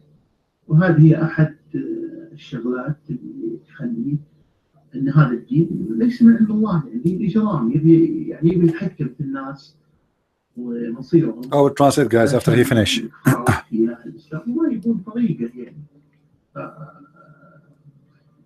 انا اخمن يا برنس يعني ابن كثير والطبري وغيره من الناس اللي اجرموا في حق الإنسانية، لأنهم قالوا أن المشرك العربي، وأنت تعرف، لا تقبل منه الجزية. يعني العربي زي حضرة جلالة وحضرة وكل الناس هنا اللي يتكلمون اللغة العربية ما تأخذ منهم جزية، لأنك عربي. أنت تخير بين القتل وبين اعتناق الدين القدر الخايس ده. اللي على شكل كارل وغيره تقبل منهم الجزية ويعامل معاملة العبيد، والوثيقة العمرية أكبر دليل على ذلك. فأنا أبغى الكارل اللي جالس يستشكل علينا يطلع كذا ياخذ المايك ويخبرنا how can he understand Quran in English way ولا باكستاني way ولا أي حاجة من دي. how can he understand the meaning of جزية في اللغة حقه. فلا تتفشين علينا والهرج حق الورعان ده. يعني اخوي العزيز كريستي، يعني هم حتى صار في تزوير. انا بتكلم الالمانيه وراجعت التفسير حق القران، يا رجل بيزوروا ايات ومعاني اللغه العربيه علشان يشردوا من معاني الدين الخالص. صدق انت تعرف اكيد حتى التزوير اوصل للترجمات. ما يتقون ربهم في شيء، ما يتقون ربهم في شيء، صدقوني. فيا ليت، انا اسف على المداخله باللغه. I will translate guys for him what he was saying. He don't speak good English. يعني ما هي مو قويه. شكرا يا كريستيان، يعطيك الف عافيه. شكرا يا نايف. Naif is saying the fact is not only like you have to pay jizya in order to survive or you will be killed. Actually, the Muslim scholars, they said that if you are an Arab Christian, he said like you, Christian Prince, jizya is not accepted. And this is exactly what happened. They killed any Arab Christian that exists there, and they left alive supposedly who they think they are Aramaic, Persian, any other kind of Christian. But if you are an Arab Christian, jizya is not accepted. Either you convert or you die. And we can show you reference right away. As an example, if we go to the book of it's called Al-Mughni, you know, لابن قدامة. There's a book, it's called the book of the jizya. He said that clearly, that if somebody, he is a Christian but he's an Arab, jizya will not be accepted from him. He should be killed.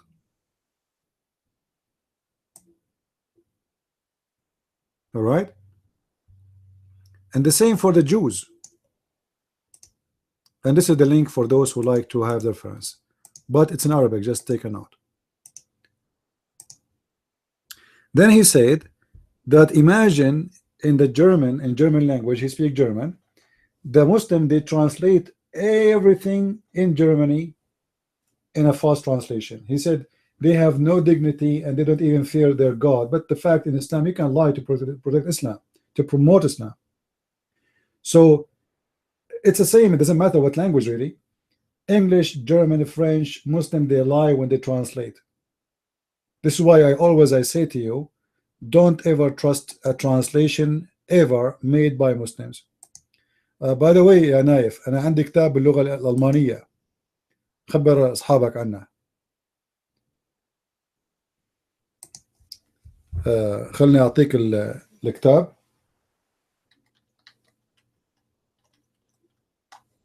I'm telling him that I have a book in German language.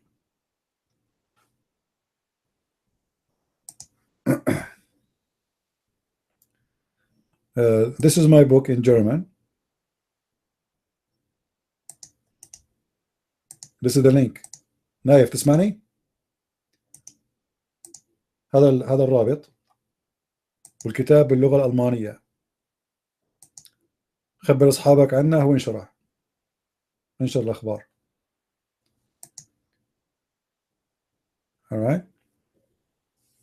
We have my books translated into French, German, Swedish, and soon we will have it done in Dutch language.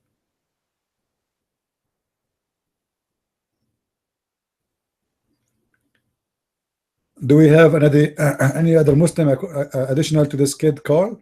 This is the only kid we have. You want to add something, Carl?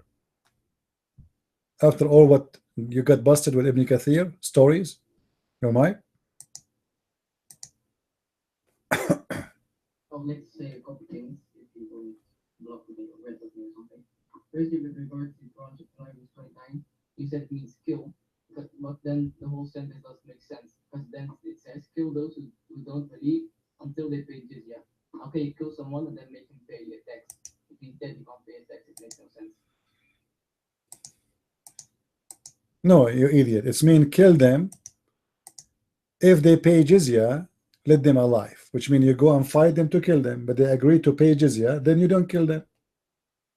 You keep not killing them until as long they are paying jizya. This is what Umar al-Khattab he did with the people of Jerusalem. It's called the Pact of Umar. He sent them a warning. Either you pay me the jizya or I will kill you. So which one you want? They agree to pay the jizya. So if you stop paying the jizya, and this is why the war of apostasy started, not only for jizya. People who do, after Muhammad he died, many of those who converted to Islam, they don't want to pay the Islamic State of Muhammad any penny. So Abu Bakr he said, I swear by Allah, if they don't even give me what is equal to a goat, I will kill them all. I will go in war. Do you want me to show you the reference? For the sake of a goat, he is willing to go for a war.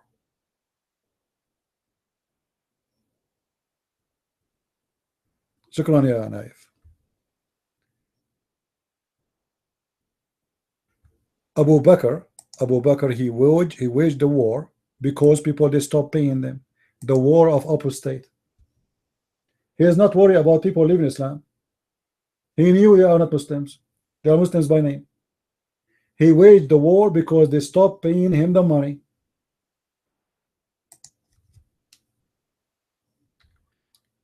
Do you want me to prove it to you? And this is the proof that Islam is not really about God, it's about money.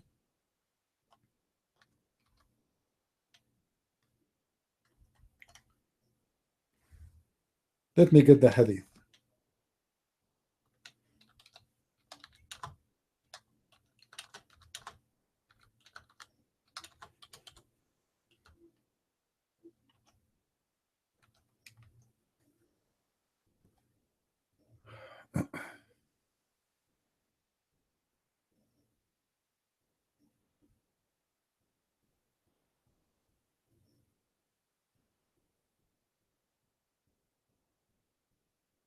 For the sake of a goat, He swear by Allah, I swear by Allah, if even it's equal to a goat, I will not hesitate to go in war with them. All what they care for is money. Money. That is Islam.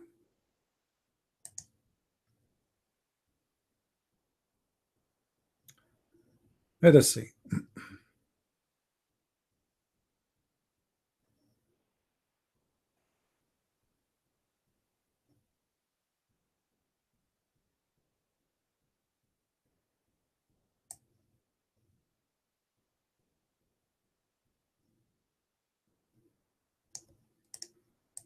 Here we go. Why the apostate war started and tens of thousands of people get killed? For a very simple reason.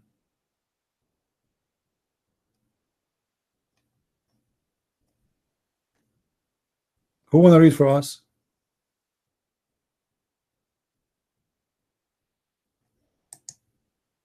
Who want to read for us?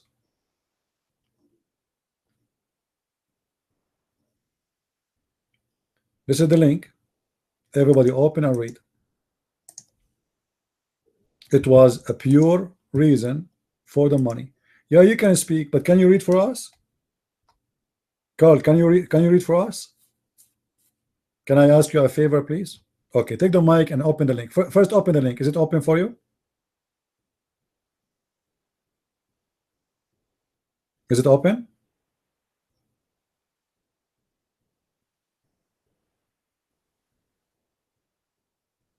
All right. Take the mic and read for us.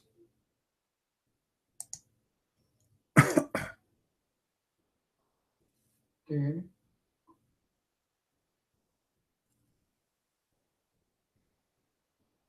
Okay, let's read. It says, when the messenger of Allah sallallahu alayhi wa sallam passed away, Abu Bakr, may Allah be pleased with him, was appointed as his successor, Caliph. Among the Arabs, some men apostatized. Abu Bakr resolved to fight them. Umar ibn al-Khattab said to Abu Bakr, how can you fight them when the messenger of Allah has declared that it has been commanded to fight the people? They did testify La ilaha illallah, and if they do with their blood and property are secured, except by justified in law. And it is for Allah to call them account. Upon this, Abu Bakr said that Allah will definitely fight them who make distinction between salat and zakat, because it is an obligation upon the rich to pay zakat. But Allah will fight them even His voice is low, sorry. which they used to give to the messenger of Allah. Umar said, I realized that Allah opened the heart of Abu Bakr for fighting those who refused to pay zakat, and I fully recognized that Abu Bakr.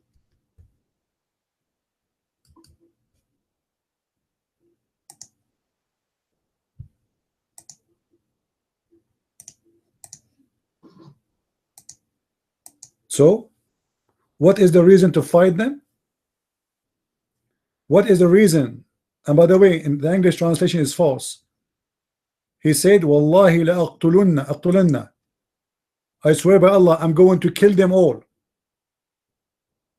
You are the one who said to me the word fight, qatila, doesn't mean kill, right? Look what Abu Bakr he said. He swear by Allah, he's going to kill them all as long they don't pay. So what the problem is? Okay, so you are saying to me in Islam, you kill the apostate, but you don't kill the one who refuses now. Isn't it the same?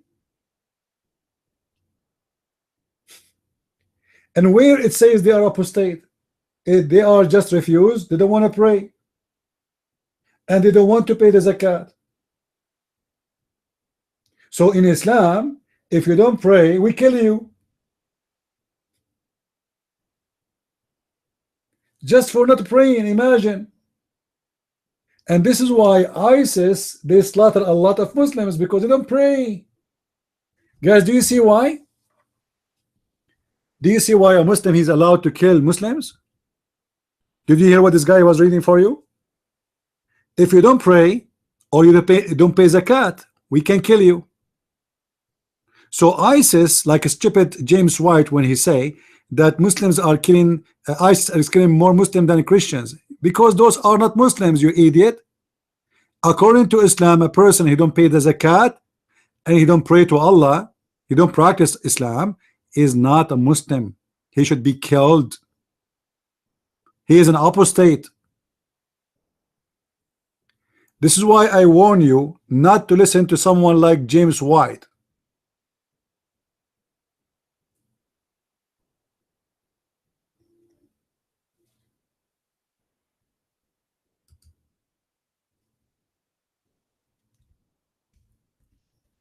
A stupid trying to teach you his stupidity.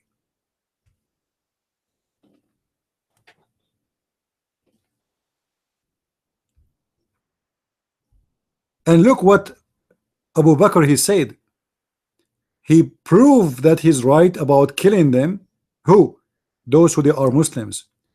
Because the Prophet, he said, I've been ordered to fight, to kill, not just to fight. You see, he is using the same terms and conditions Muhammad he used. What is the problem? He said, the Prophet, he said, if they didn't do this and this and this, we go and fight them to kill them. Yeah, you can speak. What you want to say? Oh my. Hopefully you can let me finish. What were the causes of the apostasy? Well, Ibn Khaldun says Abbas and Diban were part of the apostate. First, I cannot hear you. Secondly, Ibn Khaldun himself was an apostate.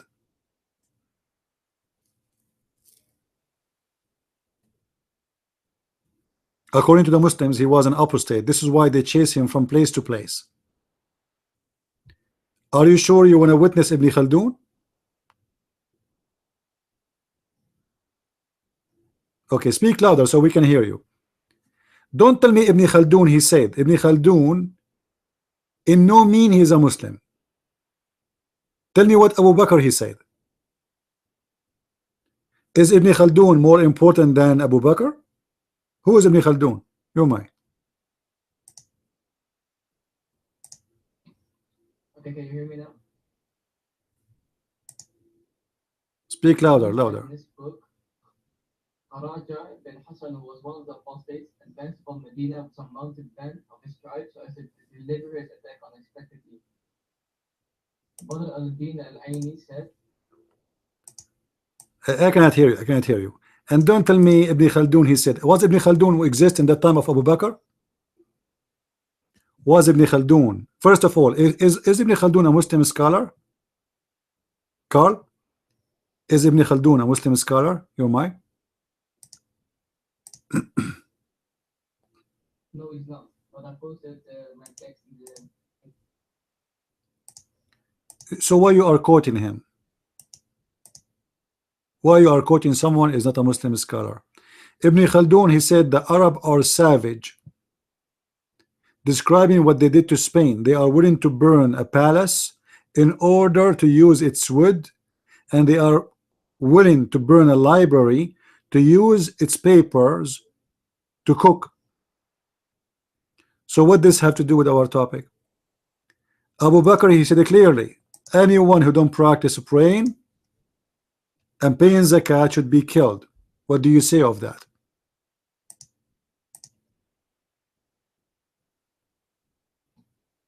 I hope you can hear me this time. I said in the commentary of Sahih al-Bukhari, it says Abu Bakr fought those who refused to pay zakat because they had taken up the sword and started a war against the Ummah. Who started the war? The apostates. Proves. Show us a proof. You're mine. Show us the proof that they started a war. Go ahead. They started a war because they are not paying the jizya. Abdul, are you stupid or Al-Bukhari is stupid? It says there clearly, because they are not paying zakat and practicing salat, not because they are fighting us. Are you blind Muslims? Are you stupid? Guys, did Abu Bakr say anything about those people fighting him? Or he said because they are not doing salat and paying zakat? So waging war against Islam is not praying and not paying. So you are in war if you don't pray. You're mine. The rebellion of some group, large or small. Let me ask you, Carl, do you accept At-Tabari? Carl, do you accept At-Tabari? Say yes, you might.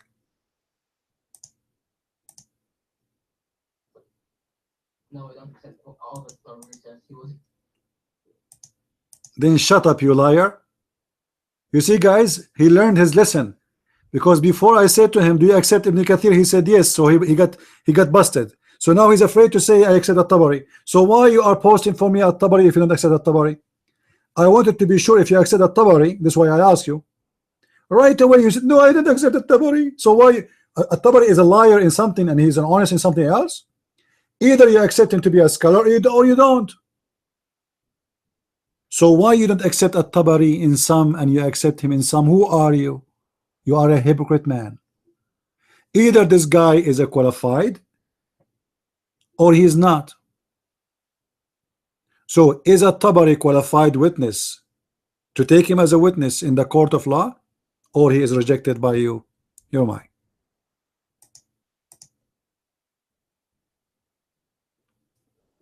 With regard to Tabari himself says in his intro of this book of mine may contain some information mentioned by me on the authority of certain men of the past, which the reader may disapprove of and the listener may find.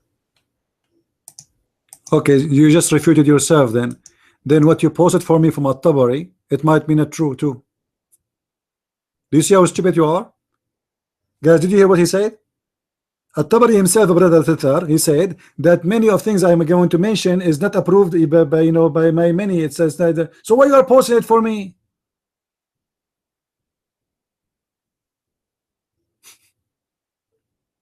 At-Tabari is a historian, not a scholar. So why you are posting a historian then?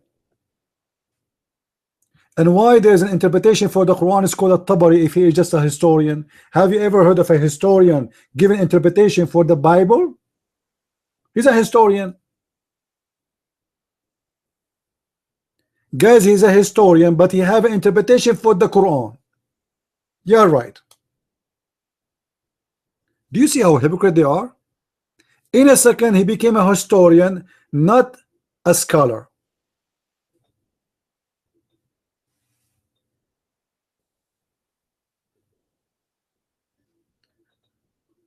Lord have mercy. People who they are in YouTube, don't forget to subscribe to our page in YouTube and ask your friend to subscribe. At the end of every month, we give out versions, free versions. They are delivered to Allah to us from Allah. All right. You get the version for free. You only pay for the insurance over her vagina, because Allah, he want to be sure that the vagina of the virgin will not be touched, because remember, she have to stay virgin. Otherwise, we cannot say we give you a virgin. So you can receive every month at the end of the month a brand new version made by Allah, and you get it for free. However, you have to pay for insurance over her vagina.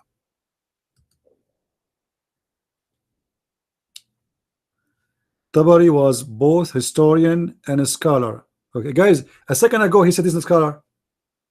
Did you see what this guy is post? Didn't he say a second ago that Tabari is not a scholar? You said that, everybody heard you. You said At-Tabari, it's recorded, it's in YouTube. It's recorded.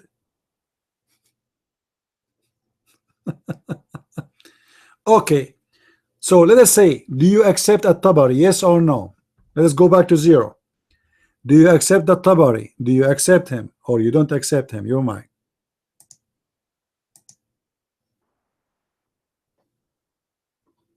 What do you mean by accept? I don't take everything he says like truthful. Like, okay, give me someone you accept everything he said.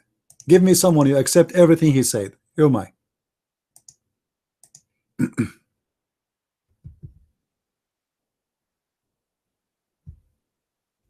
accept God, I accept Muslim, I accept his statements from.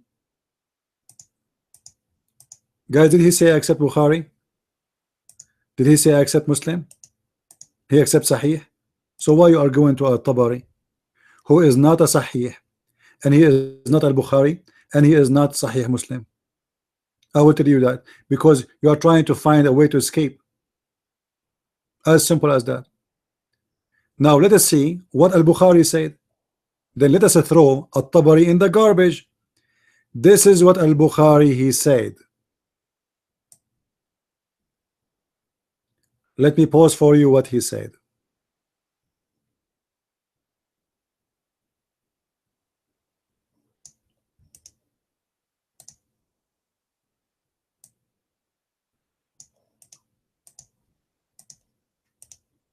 Do you accept that? Carl, do you accept that? You said, everybody heard you saying you accept Al-Bukhari. Guys, did he say that? Did he say he accept Al-Bukhari? Okay, this is Al-Bukhari. What do you say? Your mind. I will let you speak. Do you accept Al-Bukhari saying that?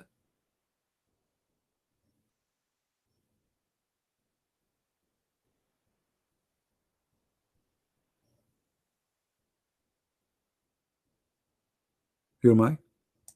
Okay,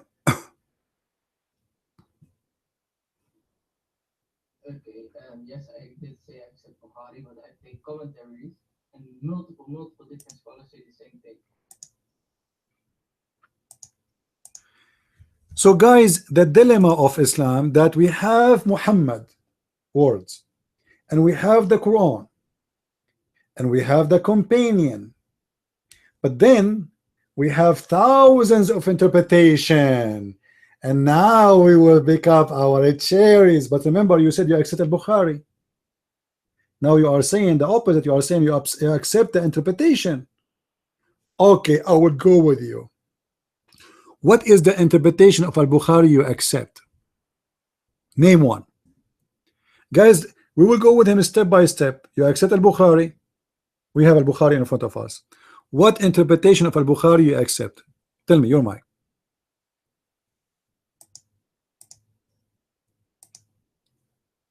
You said what interpretation I accept.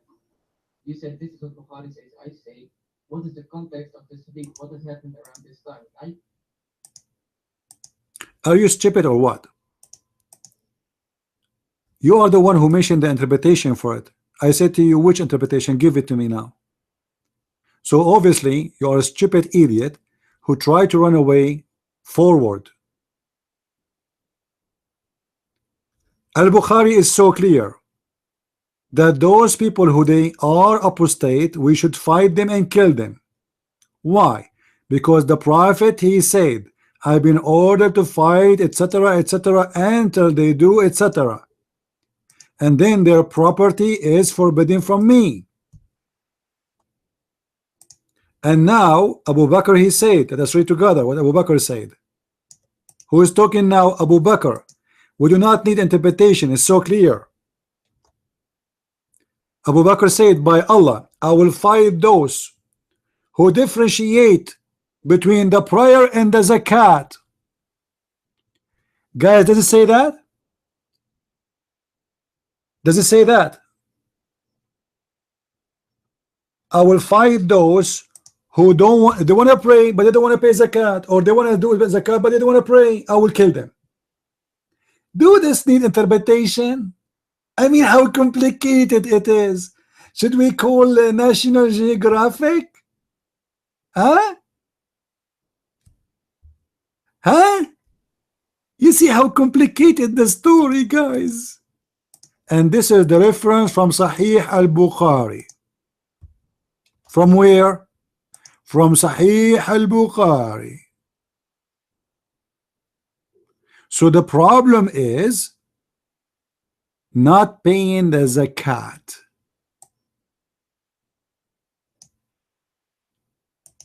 If you don't want to practice praying, it's fine, but you have to pay the zakat.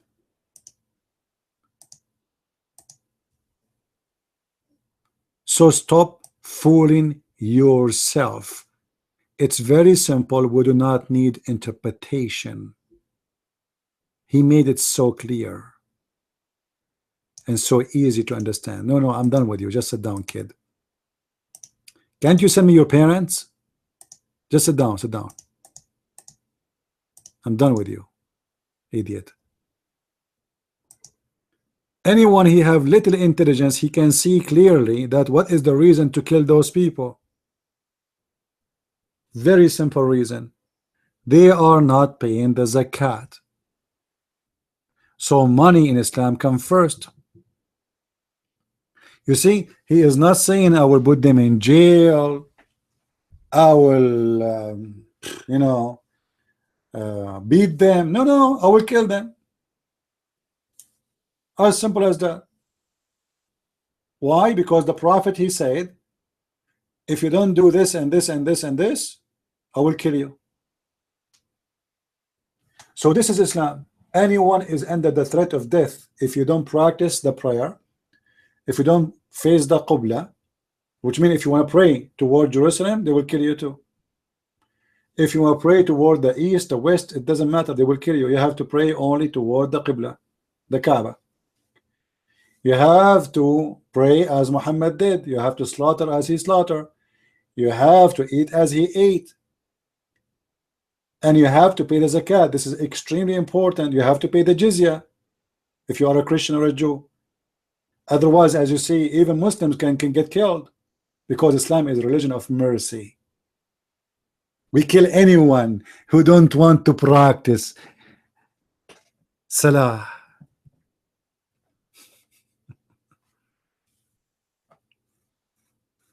Unbelievable.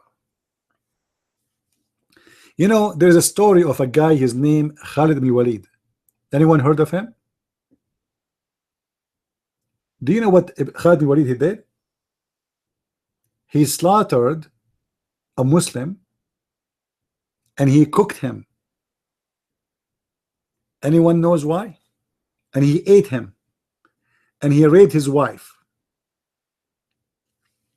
It's a false lie. We have the reference from your books.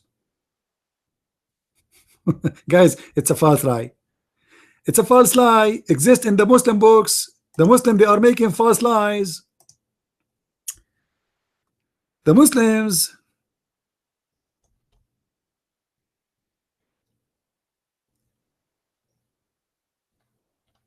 Who is the one who made that lie? The Muslims. In which book we can find those lies? In the Muslim books. I mean, what kind of religion? This religion is full of a scumbag, to the point their books is full of lies according to Muslims. You believe it?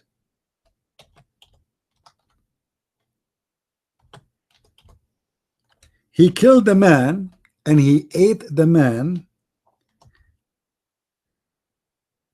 and he raped his wife. His wife, she was one of the most beautiful women.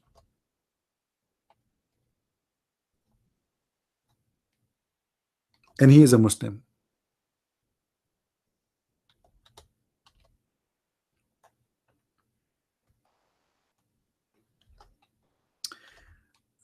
I think, Carl, you are lucky. You are lucky that you are not living in the time of Khalid ibn Walid. Otherwise, he will rape your wife if you have one, and he will cook you and he will eat you. Guys, this is a Muslim scholar in YouTube. I will post the link, even though it's in Arabic. He is proud about the hero Khalid ibn Walid, who slaughtered a Muslim and he ate him. He's proud about it. They are not ashamed. You see how the Muslims, they have two standards. Their scholars, they say yes, it happened, and they are proud about it.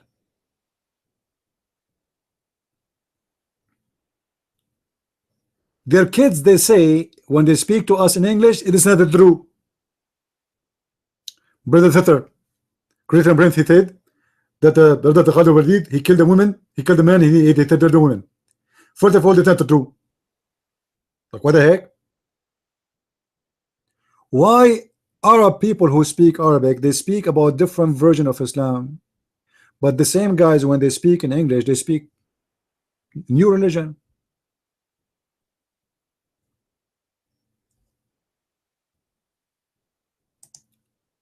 This is the story of Khalid bin Walid in the book of Sirul Alam, who he killed and ate a fellow Muslim. And I'm sure he was delicious because he's halal food.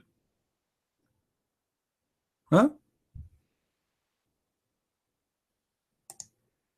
I mean, how stupid this religion is, guys. How we can trust even this religion based on what Carl he said to us. Each time we show them something from their books, they say it's rejected, it is weak, it's a lie, it's refuted. How we can trust those books? Let me ask you, Carl. I will ask you just a simple question. Did al-Bukhari, who wrote about your prophet, ever met your prophet? Carl? Did al-Bukhari met your prophet?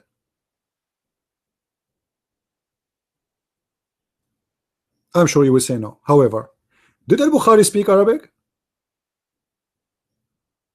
Guys, how somebody don't speak Arabic? He wrote thousands of hadith in Arabic. I want to know. I think it's a miracle.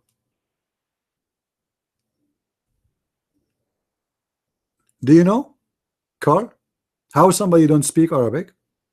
He wrote. No, al-Bukhari not from India. No. He is from the middle of Asia, which at that time used to be part of Iran, but not anymore. He is from the city of Bukhara. This is why he's called Bukhari. I think now it's called Kazakhstan, something like this, you know.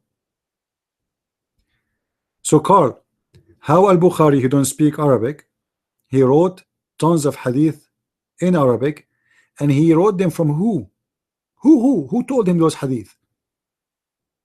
Your mic?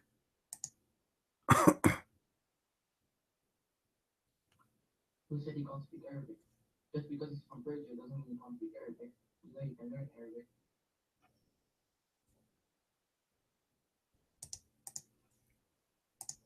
Abdul, how many people in that country now, after 1400 years of Islam, they don't speak Arabic? How many? All of them. So how this guy, he learned Arabic and he speak Arabic? Let us say for the sake of argument, no, actually I believe strongly he never spoke Arabic.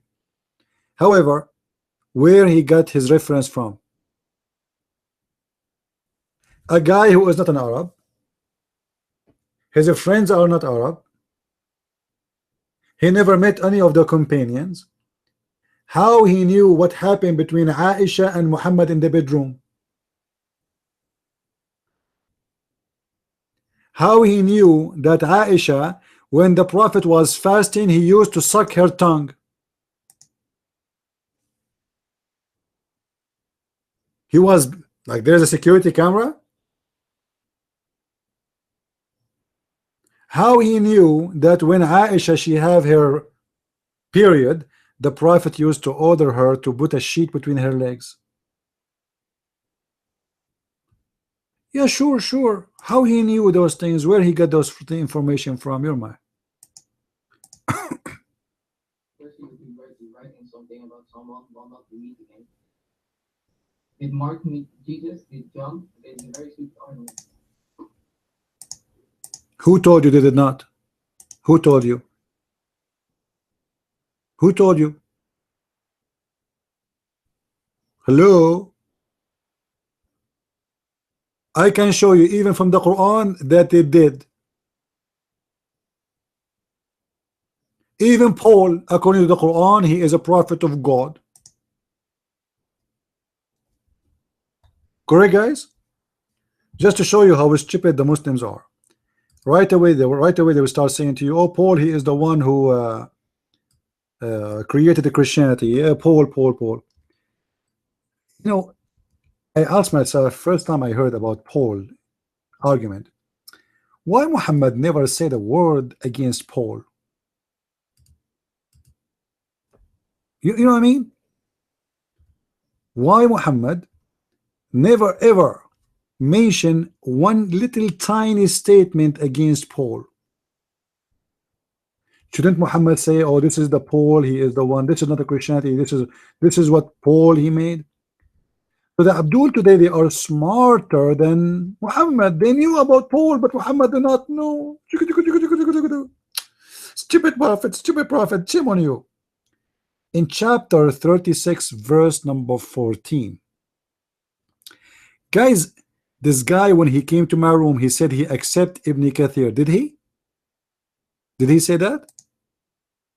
He said that, right? Should we go to Ibn Kathir?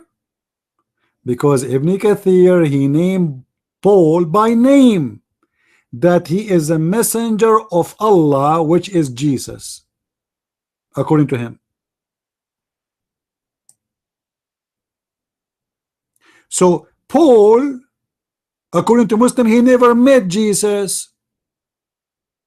So how he is the messenger of Jesus? Guys, are we following? Hey Carl, I will give you the mic. Just hold on. Carl, I want you to think with me before you speak. How you say if somebody did not, you just said John and Mark did not meet. So I'm going to go further.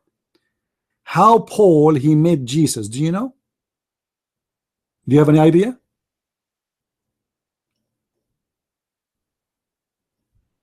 You Muslims keep attacking Paul. You keep saying Paul is the one who fabricated Christianity. Paul is the bad person. Paul is etc. But in your books it says the opposite. That Paul was a messenger of the Messiah. Guys, let us read together. This is Ibn Kathir. I remember Carl, he said he accept Ibn Kathir. Did he, guys? Did he say that? Did he say he accept Ibn Kathir? He don't like At-Tabari. At-Tabari have mistakes. He accept Ibn Kathir. Look what Ibn Kathir is saying. We enforced them, speaking about the chapter 36, verse number 14 in the Quran.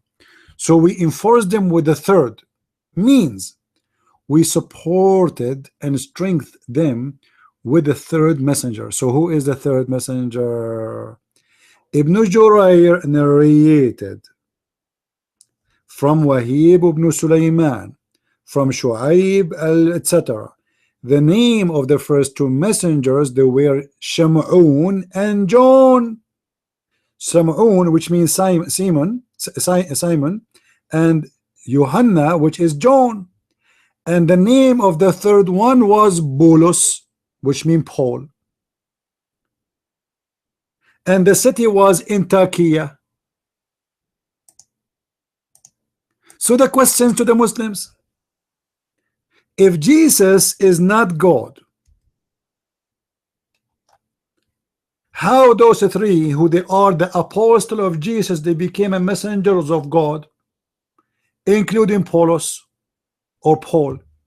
You're my Carl. Yeah, you may speak. Go ahead. Okay, Christian friends, please type in the mic. I just have a small question for you. Do you believe in Islam Paul was a prophet? Type in the mic. Don't answer the question with the question. And honest to God, I could not understand what you are saying. Answer. How you Muslims say that John and Paul and Simon, they are the messengers of Allah, when all of us we knew that those are the messengers of Jesus? Your mic.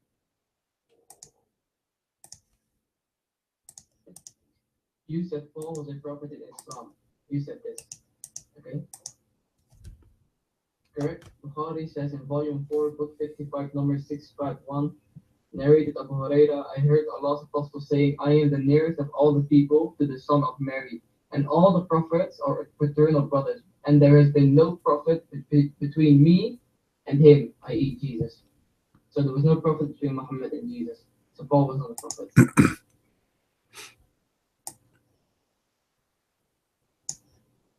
Okay, leave the mic.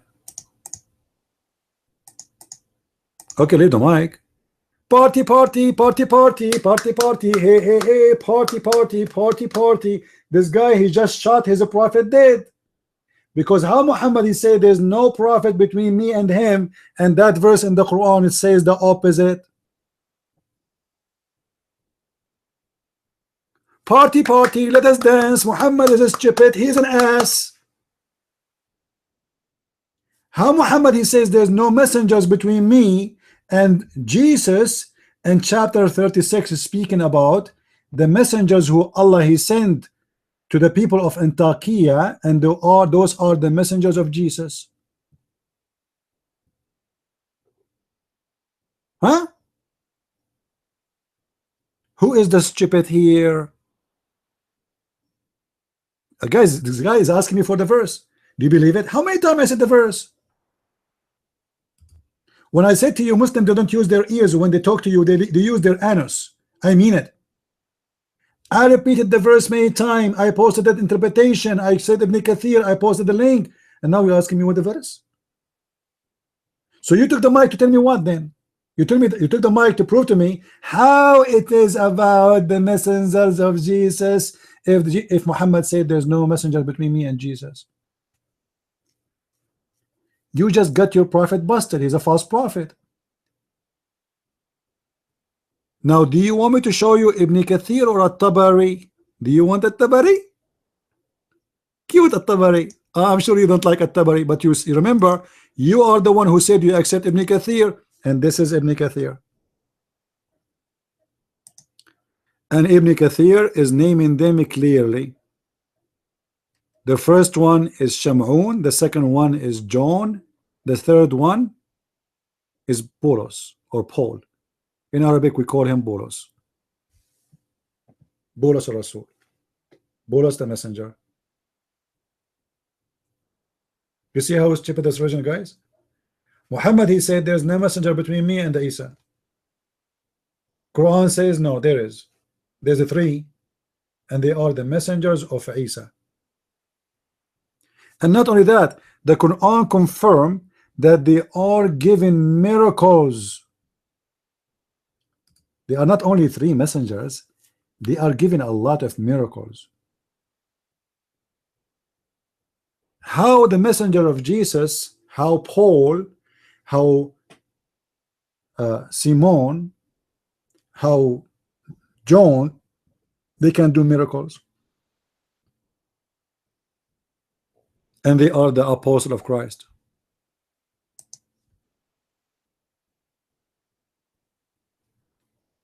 You see, guys, how I say to you, Muslims, when they talk, they do poo-poo. Do you notice? This guy, he just make a big, huge poo-poo.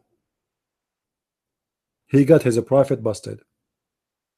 And the smell is all over.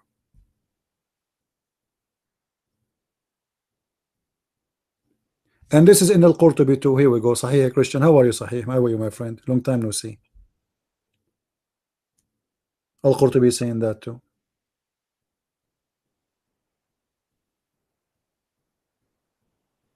So how the Muslim they keep attacking Paul?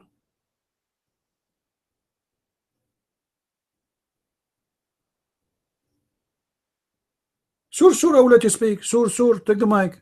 You are welcome, my friend. The mic is yours. Okay, thank you. So I got the tafsir Ibn Kathir right here in front of me. It says, Ibn Kathir says, it's similar to the dwellers of the town where the messages came to them. In the reports transmitted from Ibn Abbas, Ka'b al-Ahbar, and Wahab bin Mubayn, Ibn Ashab reported that it was a city of Antioch, in which there was a king called Antiochus. Allah sent to him three messengers whose names were Sadiq, Sadduq, and Shalom, no fault. In Tafsir Ibn Abbas, it says he strengthened them with Simon the Canaanite and Thomas. Then we sent to the third one, who strengthened them with Simon Peter. There's no fault. So what are you like?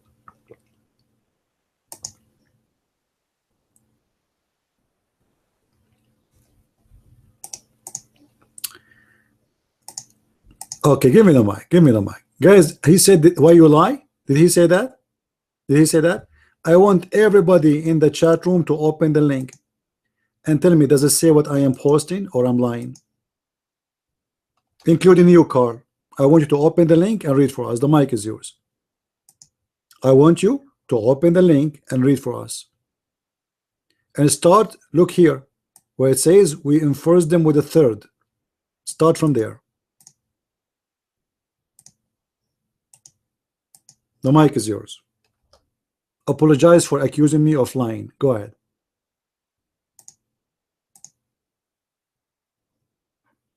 With regard to me accusing you of lying, I'm opening the link now. What? What is this link? Listen, I have hard time to hear you. I'm an old man, you know, I'm not in your in age. You know, I was 70 years ago. So I want you to speak louder. This is the link. Read it and apologize for lying to us. You said there's nothing there. It says Paul. Your mic. I didn't say that. I said you lied that the prophet was Paul. That's what I said. But I'm not gonna read now. From the beginning. Or where do you want me to read from? It says in the report. The problem, I don't hear him. I lied about what, guys? He said what? I lied about what? About Paul. Okay, it says there Paul. So you apologize for saying it doesn't say that.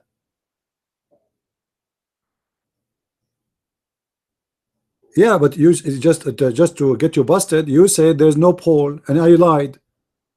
I am posting for you the link. How many times I have to post the link? Why you keep saying to me where's the link? Do you see the link now, or you don't see it? Carl, do you see the link or no?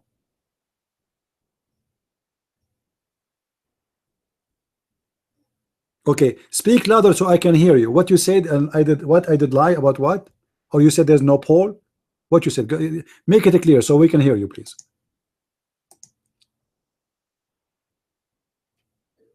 Okay, I said you lied that you said in Islam Paul is a prophet. Paul's not a prophet in Islam. That's what I said. Now reading. How he is a messenger of Allah, but he is not a prophet? How he is a messenger of Allah, but he is not a prophet? Your mic. In Islam, Paul is not a messenger and he's not a prophet. Let me finish, please. See, now if you make him angry, he speak louder, we can hear him. So why you don't read for us the link? Here we go. No, don't speak. I want you to read. After you read, give me your opinion. Open the page and start where it says, so we enforce them with the third, and from there start. The mic is yours, and then you can give me your opinion, no problem.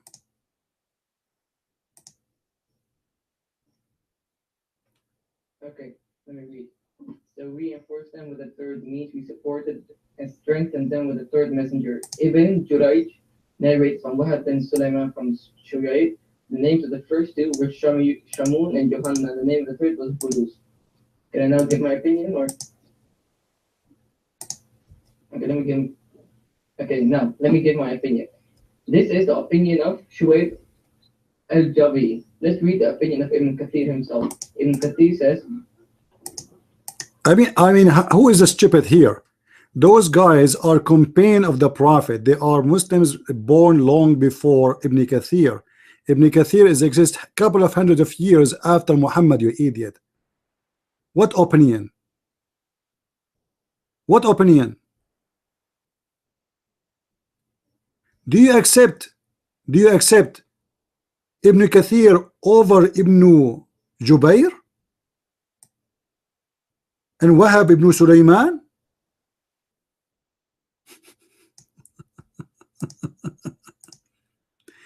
Now listen what Ibn Kathir he said in his opinion according to you. Your mic, let us hear.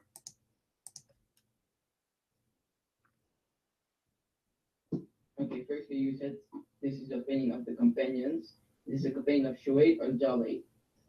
Okay, so Ibn Kathir's opinion is Allah sent him three messengers whose names were Sadiq, Sadduq, and Shalul.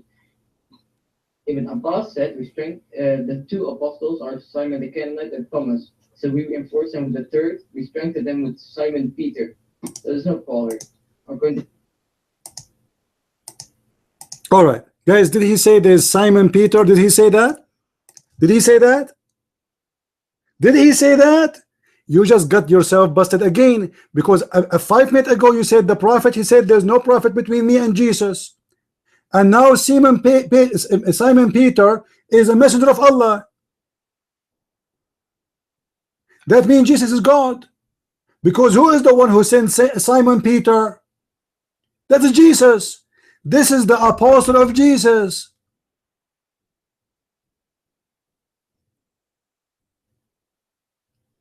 Poo-poo. If there is no prophet between Muhammad and Isa, how Simon Peter became a prophet of Allah?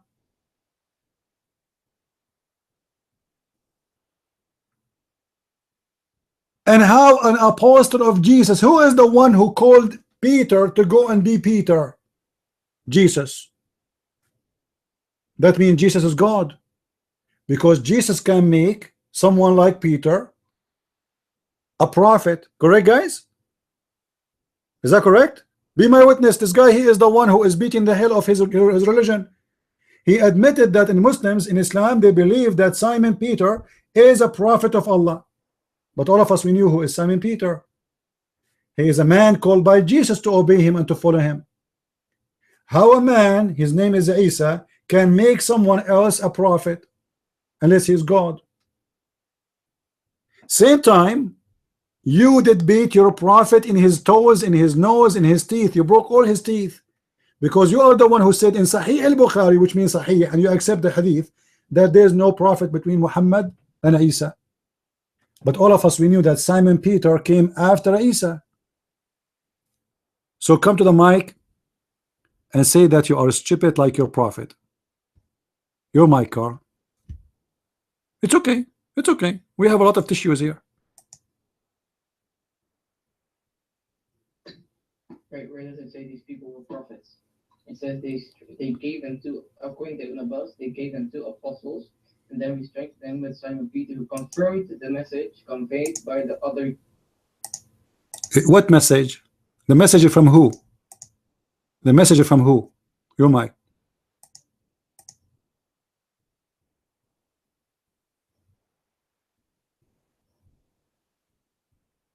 The message of Jesus. They were leaders after Jesus. They're not prophets. But the Quran says we send to them. The Quran says, guys, somebody pause for me, please. Again, chapter 36, verse number 14. إذ أرسلنا إليهم اثنين فكذبوهما. We sent to them two. Who is the one who sent them? Allah speaking. So those are the messenger of God. Supposed in this case, Allah. So they accuse him of lies. So we sent to them, we string them with a third, and they say to them, we are into you messengers. They are messengers of God. Is your prophet called Rasul? Yes, those are called Rasul too, but they are three. Your mic.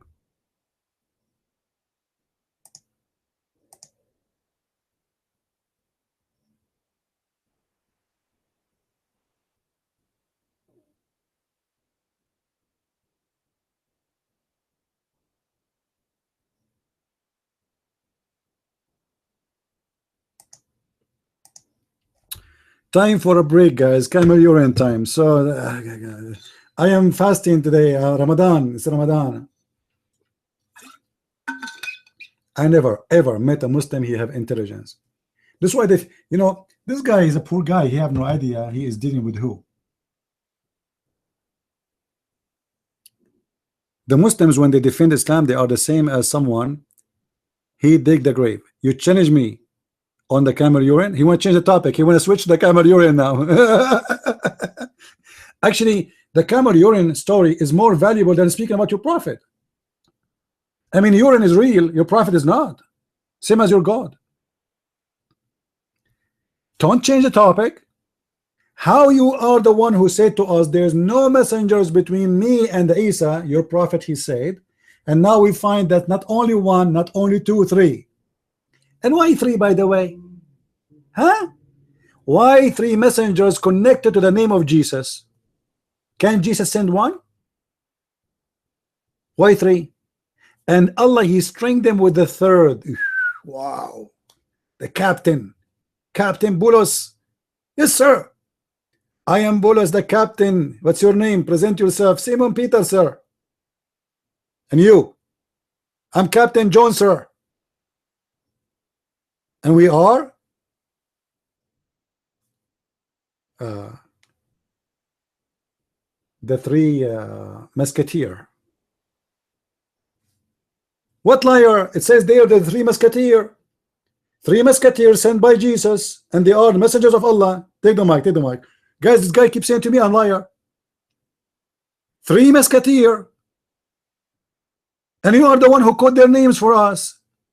You are the one who said one of them, his name is Simon Peter. How Simon Peter became one of those musketeer when Simon Peter is a messenger of Jesus? You're mine.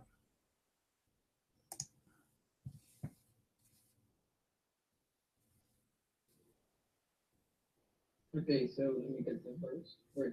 Quran 36:14. When we sent to them twain, and they denied them both, so we reinforced them with the third. Where did it say these people were prophets? We informed them with the third what? The third what? We sent them to. Who is the one who sent to them? Who is the one who sent those two first? First two. You're mine.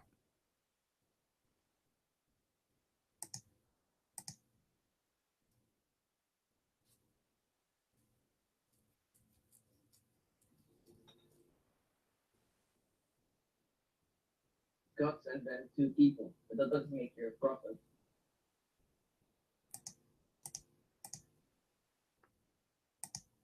So it made them what?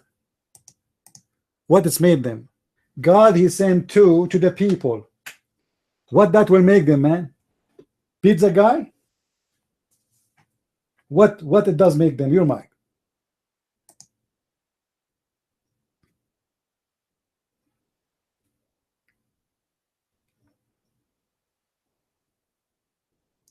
So that they were sent maybe to lead the people of Jesus further. They don't say they were a prophet. The prophet get messages from God. They didn't get messages from God. Okay, I want you to read for me from the same page you were reading for me from Ibn Kathir. Does it say they are messengers of God or no? Your mic?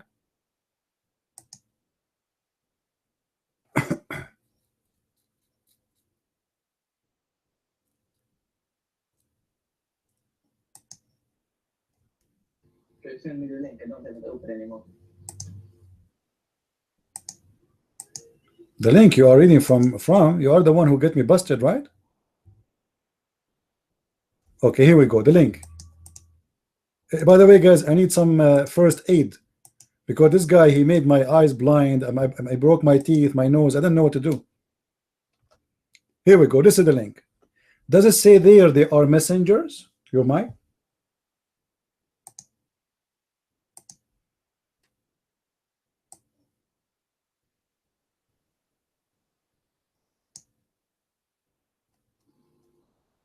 Open the link, wait.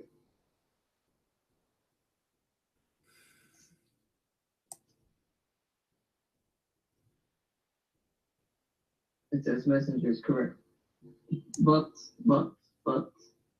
Ibn Abbas doesn't call them messengers, he calls them apostles, and so does Dylan. Thanks. How he called him apostle? The Quran called him messenger. How Ibn Abbas called him apostle according to you when the Quran called them messengers? Can you read for me the translation in English for the verse? Huh?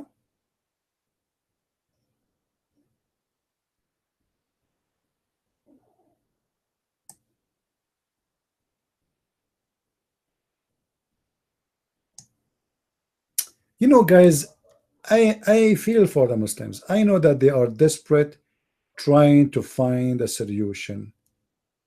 Let us read the story according to Ibn Kathir.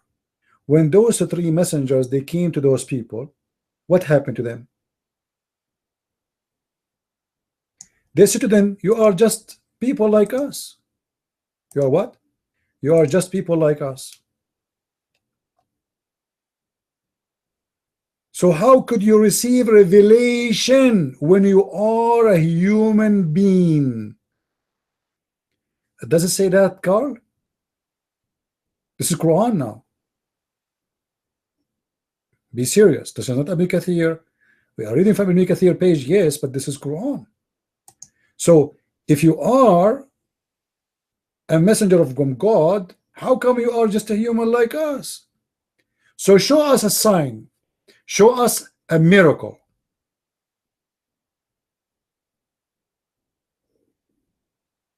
If you want us to believe in you, give us a clear authority.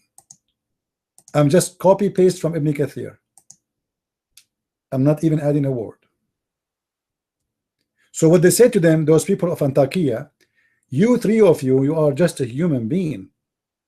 However, give us a clear authority.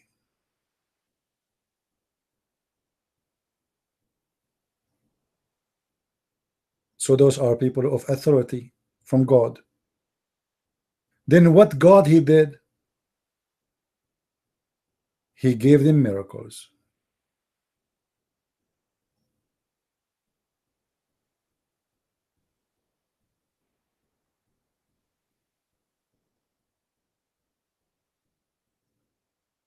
Let us see what Ibn Kathir he says about that too. They told them, if you don't give us a miracle, we will kill you. You three of you, if you don't give us a miracle, we will slaughter you. We will kill you. We will stone you. This is Quran. Huh? We will torture you.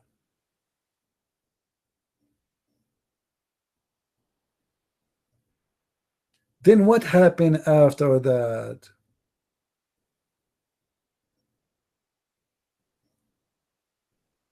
Did those three did miracles?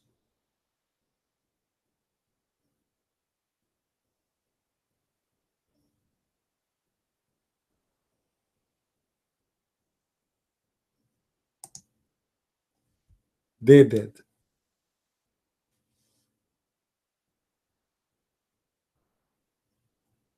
Hey, peace lover, why you don't put your hand up? Peace lover, why you are in the text like, you know, sitting there? Come on, come to take the mic. Don't you like to come to the mic? I will make you famous. Trust me.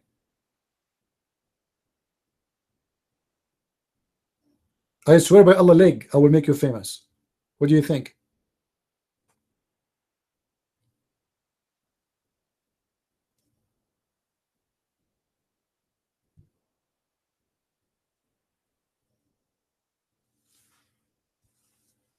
You know, it's very funny that a Muslim who came many hundreds of years after Muhammad, he want to explain the Quran to the Muslims, but he is a Muslim like them.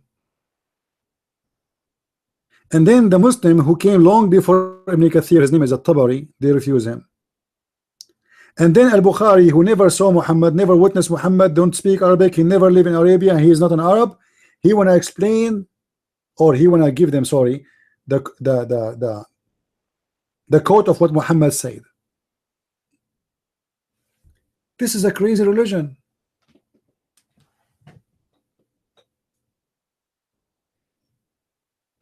Matthew never saw Muhammad, Luke never saw Muhammad.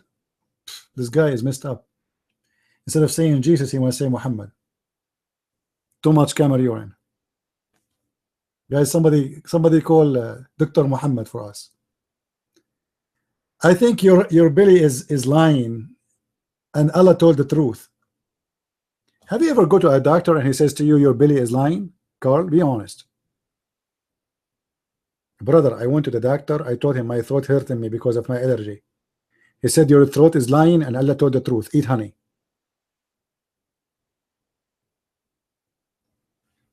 Like, by the way, guys, my throat a lot better. Do you know what happened? Do you know how I solved the problem? You notice I'm not as before. No, I'm not. No honey is hurting me actually. I stopped drinking tea. You see, before it was coffee. Now I noticed that I said to myself, what I'm drinking every day? Tea. And I noticed when I drink too much tea, it's getting more irritated. So I said to myself, I will stop drinking tea. And it's working perfectly fine. Thank you, Lord. Looked like the tea was irritating the throat too. And I bought this thing, what it's called, the one you put water in, and it because when I speak for 8 hours, 10 hours, it really hurt. This, you feel like it's dry.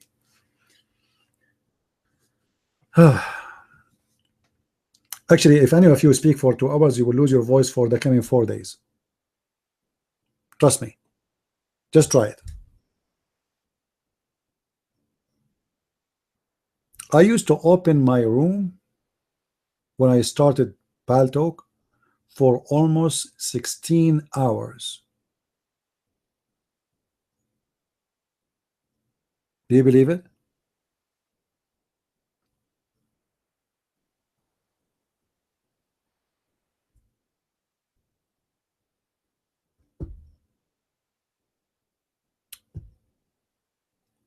Ani Abdul? For those who are in YouTube, please don't forget to subscribe to our channel in YouTube and share it with your friends. All right?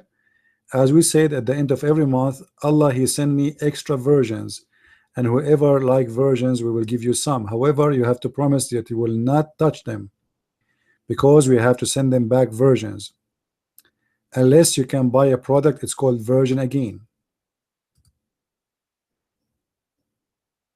Allah is the version vendor. In other way, to make it simple, He is a vagina vendor.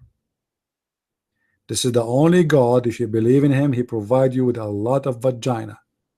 You go to heaven, you don't see anything green. You see only vagina. Vagina, vagina, vagina, vagina, vagina, vagina, vagina. You don't even see Allah. You see vagina, vagina, vagina, and legs. Legs and vagina, legs and vagina, legs and vagina. And each one of those women, their ass is 1 mile, which is really lovely.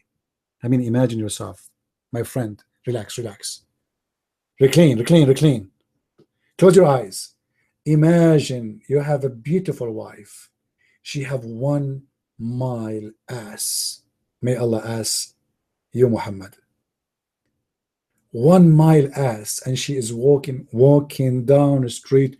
Boof, boof, boof, boof, coming toward you, and you are relaxing. And then she jump in your lap. And then you will hear the voice of Carl saying, honey, I hear something. Are you there? Oh, where are you? I cannot see you. Carl, where are you? Honey. What the heck? You are under his ass. The guy is so tiny and your ass is so big. What do you mean, where are you? You smashed the guy. The guy became hummus. I want to know how a Muslim can have a sexual relationship with an ass is 1 mile. If the ass is 1 mile, what about the vagina? Half mile? Man, it's bigger than the Lake of Tahoe in California. Half mile vagina? We can do fishing there. Honest to Allah, if the ass is 1 mile and the vagina is half mile, we can put a lot of water there, and we can grow fish. And we can go do fishing. Carl, are you sure? Muhammad never said that. Oh, who is the one who said that then, Carl? Who is the one who said that your penis will be endless? Your mic.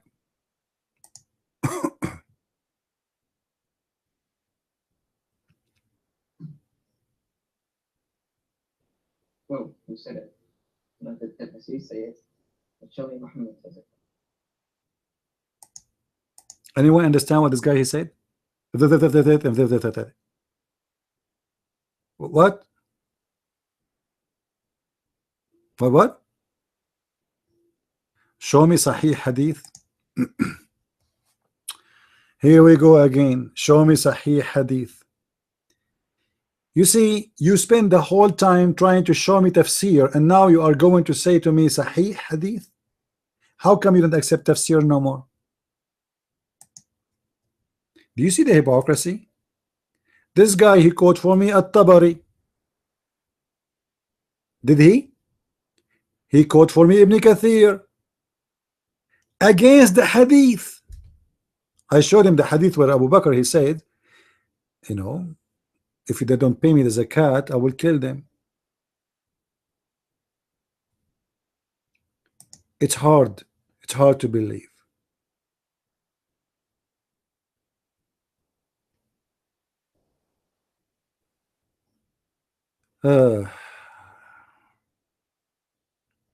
It doesn't matter what you show them. By the way, guys, long time ago, I asked a Muslim, what is the name of the wife of Adam?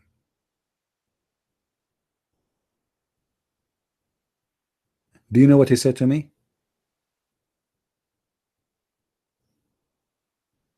Kardashian.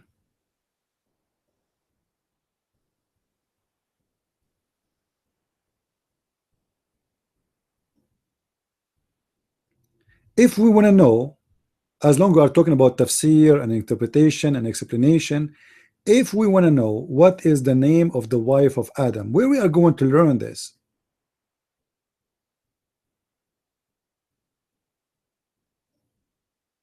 They will say to you, you have to go to the hadith. If we go to the hadith, they will say to you, you have to go to the interpretation to understand the hadith. If we go to the interpretation, they have to say to you, you have to go back to the hadith.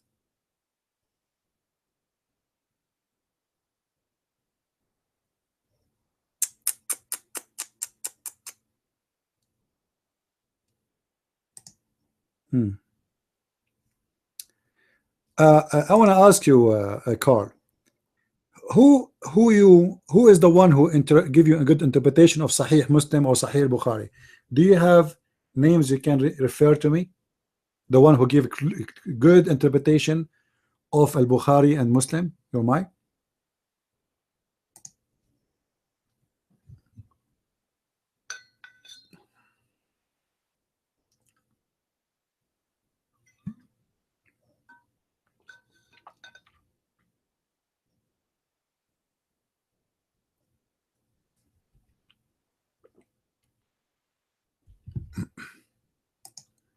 Look like Carl is searching Google. How are you, STR? I know nothing. Okay, put your hand up and show the people that I know nothing. That's good. I mean, isn't it going to be easy for you to destroy someone? He claimed to know something, but he know nothing. Put your hand up. Guys, do you think this guy, Mr. Star Wars, even his name is fiction name. You see, they follow a fiction god, fiction prophet, and his name is a Star War. Hold on. What if I show you from the Quran the Star War? Star War, are you there? If I show you from the Quran Star War, what you will do? Honest to Allah, right now, right here, I can show you that the idea of a Star War is coming from the Quran.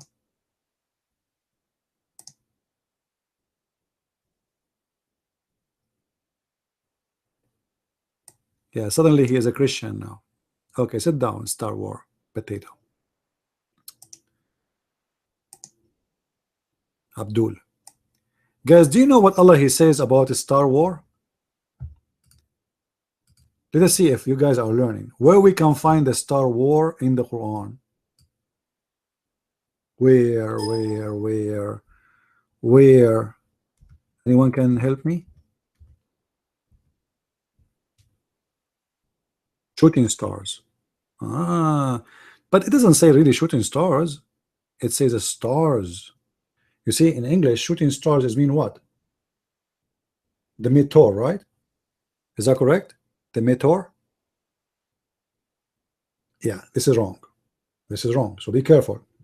In the Quran, it says in chapter 67, verse number 5, and we decorated the lowest heaven with lamps. So those are lamps, not meteor, not shooting stars. وَجَعَلْنَاهَا رُجُومًا لِلشَّيَاطِينَ, and we made it as missiles to shoot the shaitan.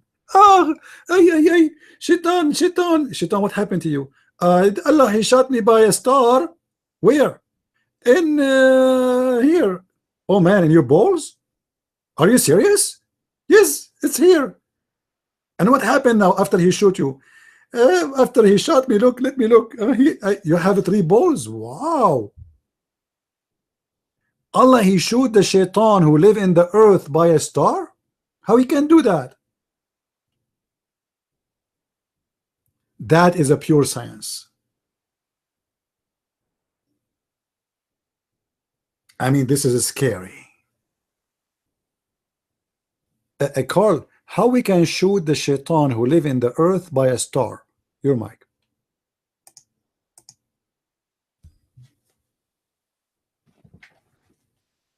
This is only for the shayateen that try to get into heaven, or try to listen into heaven, not the shayateen.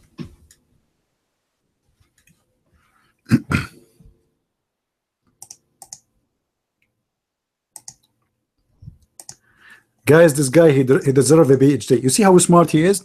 Those are shayateen who try to go to heaven.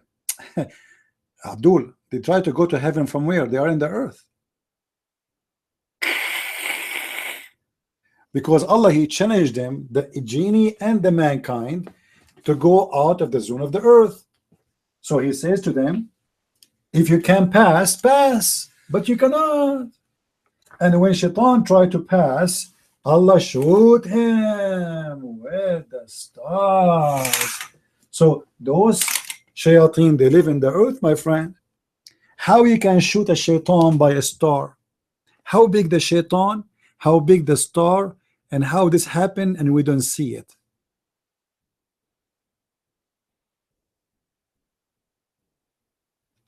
Anyone?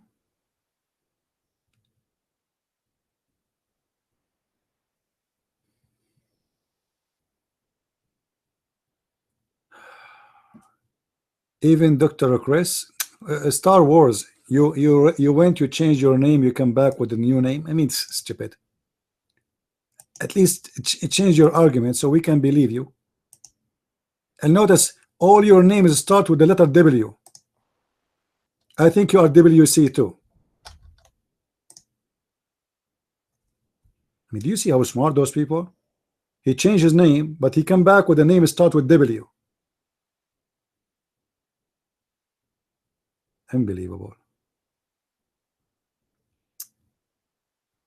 No, my friend, I am no great nothing. You know, the only great is our Lord. The only wonderful is our Lord. We are sinners and we need his forgiveness. Don't praise the man. I'm not Muhammad. I am no one.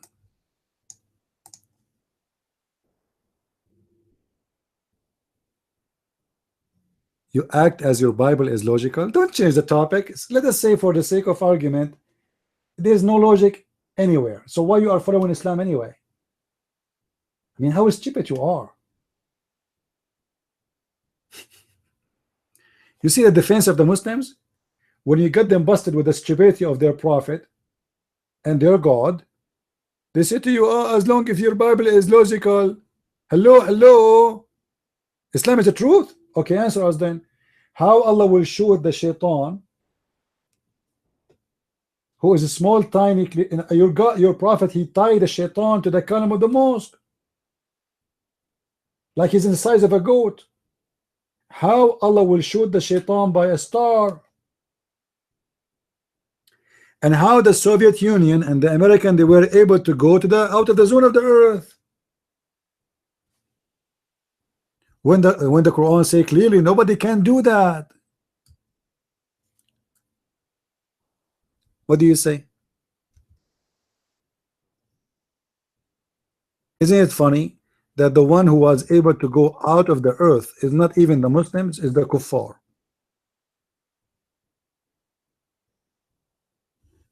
Very weird. In chapter 55, verse number 33, what the Quran says: "O people of the mankind and genie," Allah make an announcement. Allah talking. "O people of mankind and genies, you cannot leave out of the zone of the earth without my permission." Oh boy. Oh boy. And if they try, Allah will shoot them with a star. And then we find that the first one who went to the space, it was not only a kafir, it was a woman. Is that correct, guys? Was it a woman? Women, and she is from an atheist country. I believe she was a Christian, by the way, because as soon the Soviet Union collapsed, we noticed that there's no atheists there really. Right away, the whole country turned to be Christians. So how this happened? If we go to the interpretation, all of it says clearly that nobody can go to the sky unless with Allah permission, and he meant specifically the angels or the prophets, or in the judgment day when Allah he take the believers to heaven. That's it.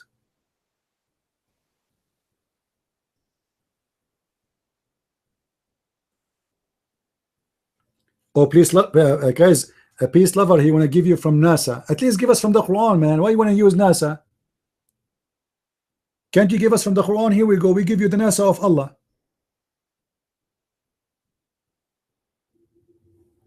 Which one you believe in, the NASA of Allah or the NASA of your God? Hypocrite. The NASA of Allah saying nobody can pass the zone of the earth and the heaven.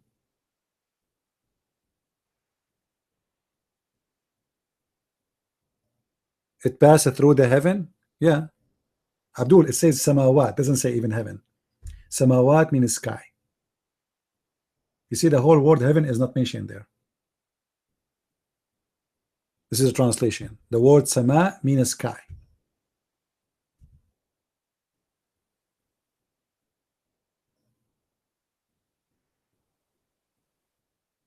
You know, peace, I want you to turn the kuffar in this room. We have like more than 100 something listening now. What about you come to the mic and you turn the kuffar into Islam by showing them how amazing the Quran is? Can you? I feel today like I want to convert to Islam. What do you say? We have 7 heavens. Show me any more going through the 7 heaven. What do you mean? Guys, anybody can give me Abdul have intelligent? The verse says it clearly. O people of genie and mankind, can you go through the zone of the earth? Sorry, the zone of the sky and the earth? If you can do it, let us see. You cannot without my permission. It's very clear. Chapter 55, verse number 33. It's a challenge actually from Allah for anyone to go out of the zone of the earth to the sky. Challenge.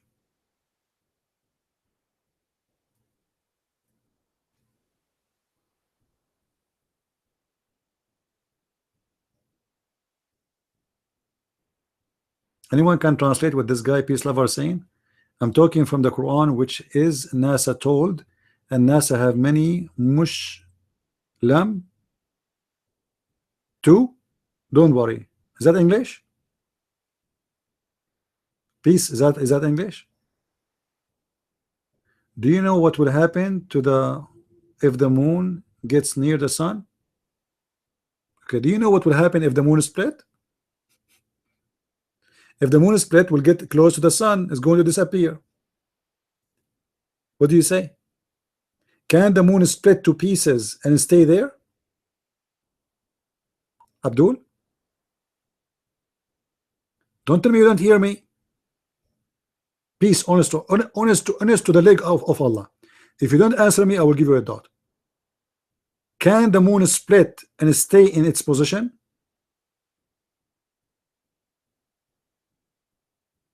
Answer me. Can the moon be split two pieces and stay in its position?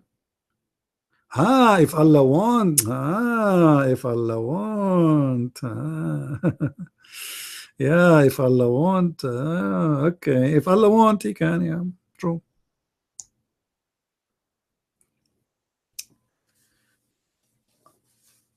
Carl, is it true that the genie, they try to spy at Allah? That's why they try to go to heaven? Is that true? Explain to people in the room here. Speak louder, please, so we can hear you. Guys, the genie, they try to go to Allah, heaven, so they can spy at Him. Like, you know, KGB, you know, Putin's, you know. Tell us more, you're mine.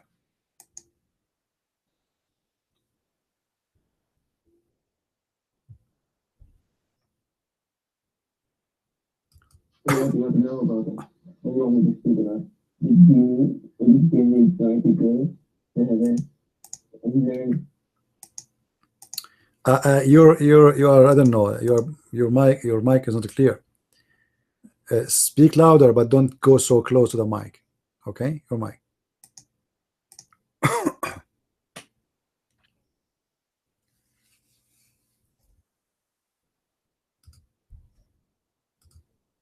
Okay, can you hear me better now? Yeah. In Bukhari, volume 4, book 54, number 432, it says that the angels descend and devils listen stealthily to such a matter in the heavens, and they come down to inspire the soothsayers with it.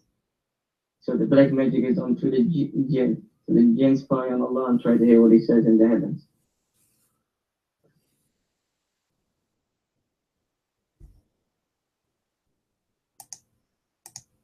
Okay, hold on. Because this guy, he said, so the genie, the shaitan, they will spy, so they learn black magic.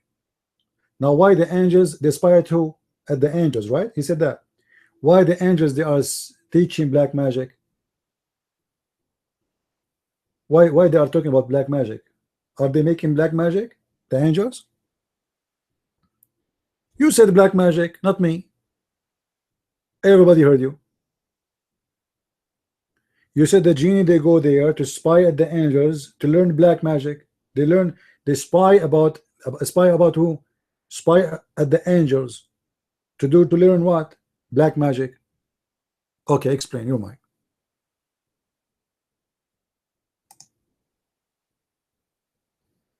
Okay, listen. Maybe I'm not that clear, so you misunderstood. I said that the angels, they descend, and they are talking about the matter that was decreed in the heaven. So the devils, they listen stealthily to the matter which was decreed in the heaven. And what the devils or the jinn, they learn from this or hear from this, they give this to the ones like the soothsayers who do black magic, so they will know the future. I didn't say the angels are talking about black magic.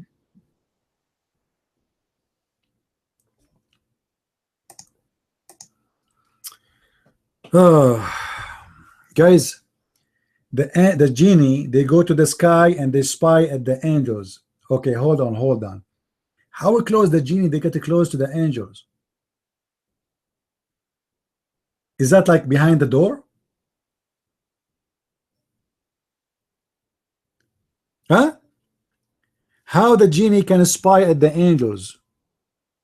The angels, they have a meeting and they have a conversation, and Mr. Genie is spying under the table. Explain to us how the spying happened. I cannot comprehend it. Your mic. Explain. Go ahead.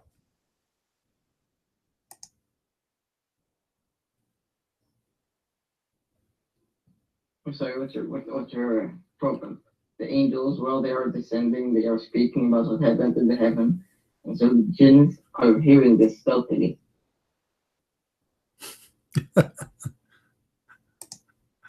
Oh, okay, guys, the angels, they are taking the train, and in their way they are talking about the heaven. What? Huh? And Shaitan, he spy at them. How he can spy at them? Where? He will spy at them where exactly? Can you tell us? Which location the genie he went to where the angels are talking? Where we can find the angels? You might.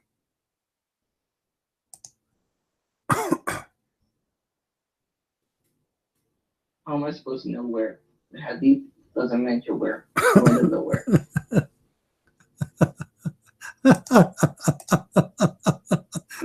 Allah knows best. Abdul, in order for the angels to be spied at, I need to go out of the earth. Is the angels are in the earth? The Quran saying that the angels, the genies, they try to go out of the zone of the earth. This is mean it's not really in the earth. The question, how the genie can fly to heaven? Do genies have wings? Are they like angels? They have wings? You might.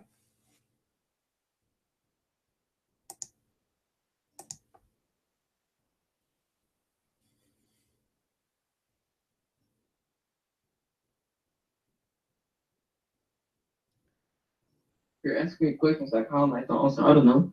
I don't know how the jinn are. You ask me questions but I don't know. How am I supposed to tell you? It's like me asking you a question about the Bible, which you don't know anything about. How are you to answer? I mean, how you know even that they are spying? How you know where Aisha she got this from? I mean, isn't it stupid? Are you saying there's a problem in the security of Allah? The genie, they are hijacking, they are hacking the security system of Allah, and they spy at him and they read the email. They listen to the phone conversation. Should we make a website that's called Genie Leak? www.genieleak.com. I mean, seriously, to believe in this cult, stupid religion, you have to be a stupid genie.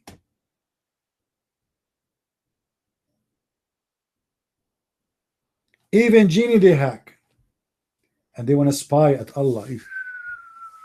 Man, things is getting complicated, brother. Anyway, guys, it's getting really enough for me today. I have some work to do. Did we have a good time, guys? Did we have a good time? And thank you, Carl, for trying your best to help Islam, but it's obviously it's not working. Now, people in YouTube, don't forget to subscribe, please. As we said, at the end of the month, we will give versions to everybody who is joining us here. And don't forget to contact me if you like to invite me to your church to teach about Islam. It doesn't matter how far your country is, I will be happy to go. All right, so invite me and I will be happy to come to your church. And what we do it for free. So just let me know if you have by the way, I'm invited to an occasion. It's going to have between 700 to 1,000 in the seminar. All right, between, so it might be 800, 900, it might be 1,000, we don't know yet, but no less than 700. So we are going to do a great job informing the Christians, and whoever actually want to learn. I mean, I'm open to teach everybody. I believe that every human being, he need to know the truth about this stupid cult. So feel free to contact me if you have any question. You will see the website showing in the top of the YouTube, as you see in the screen, and I will be happy to answer you back and prepare for something good. Or if you have a request about a topic we did not mention yet, by the way, if you go to that website, patreon.com/Christian Prince, you will find there's Facebook, there is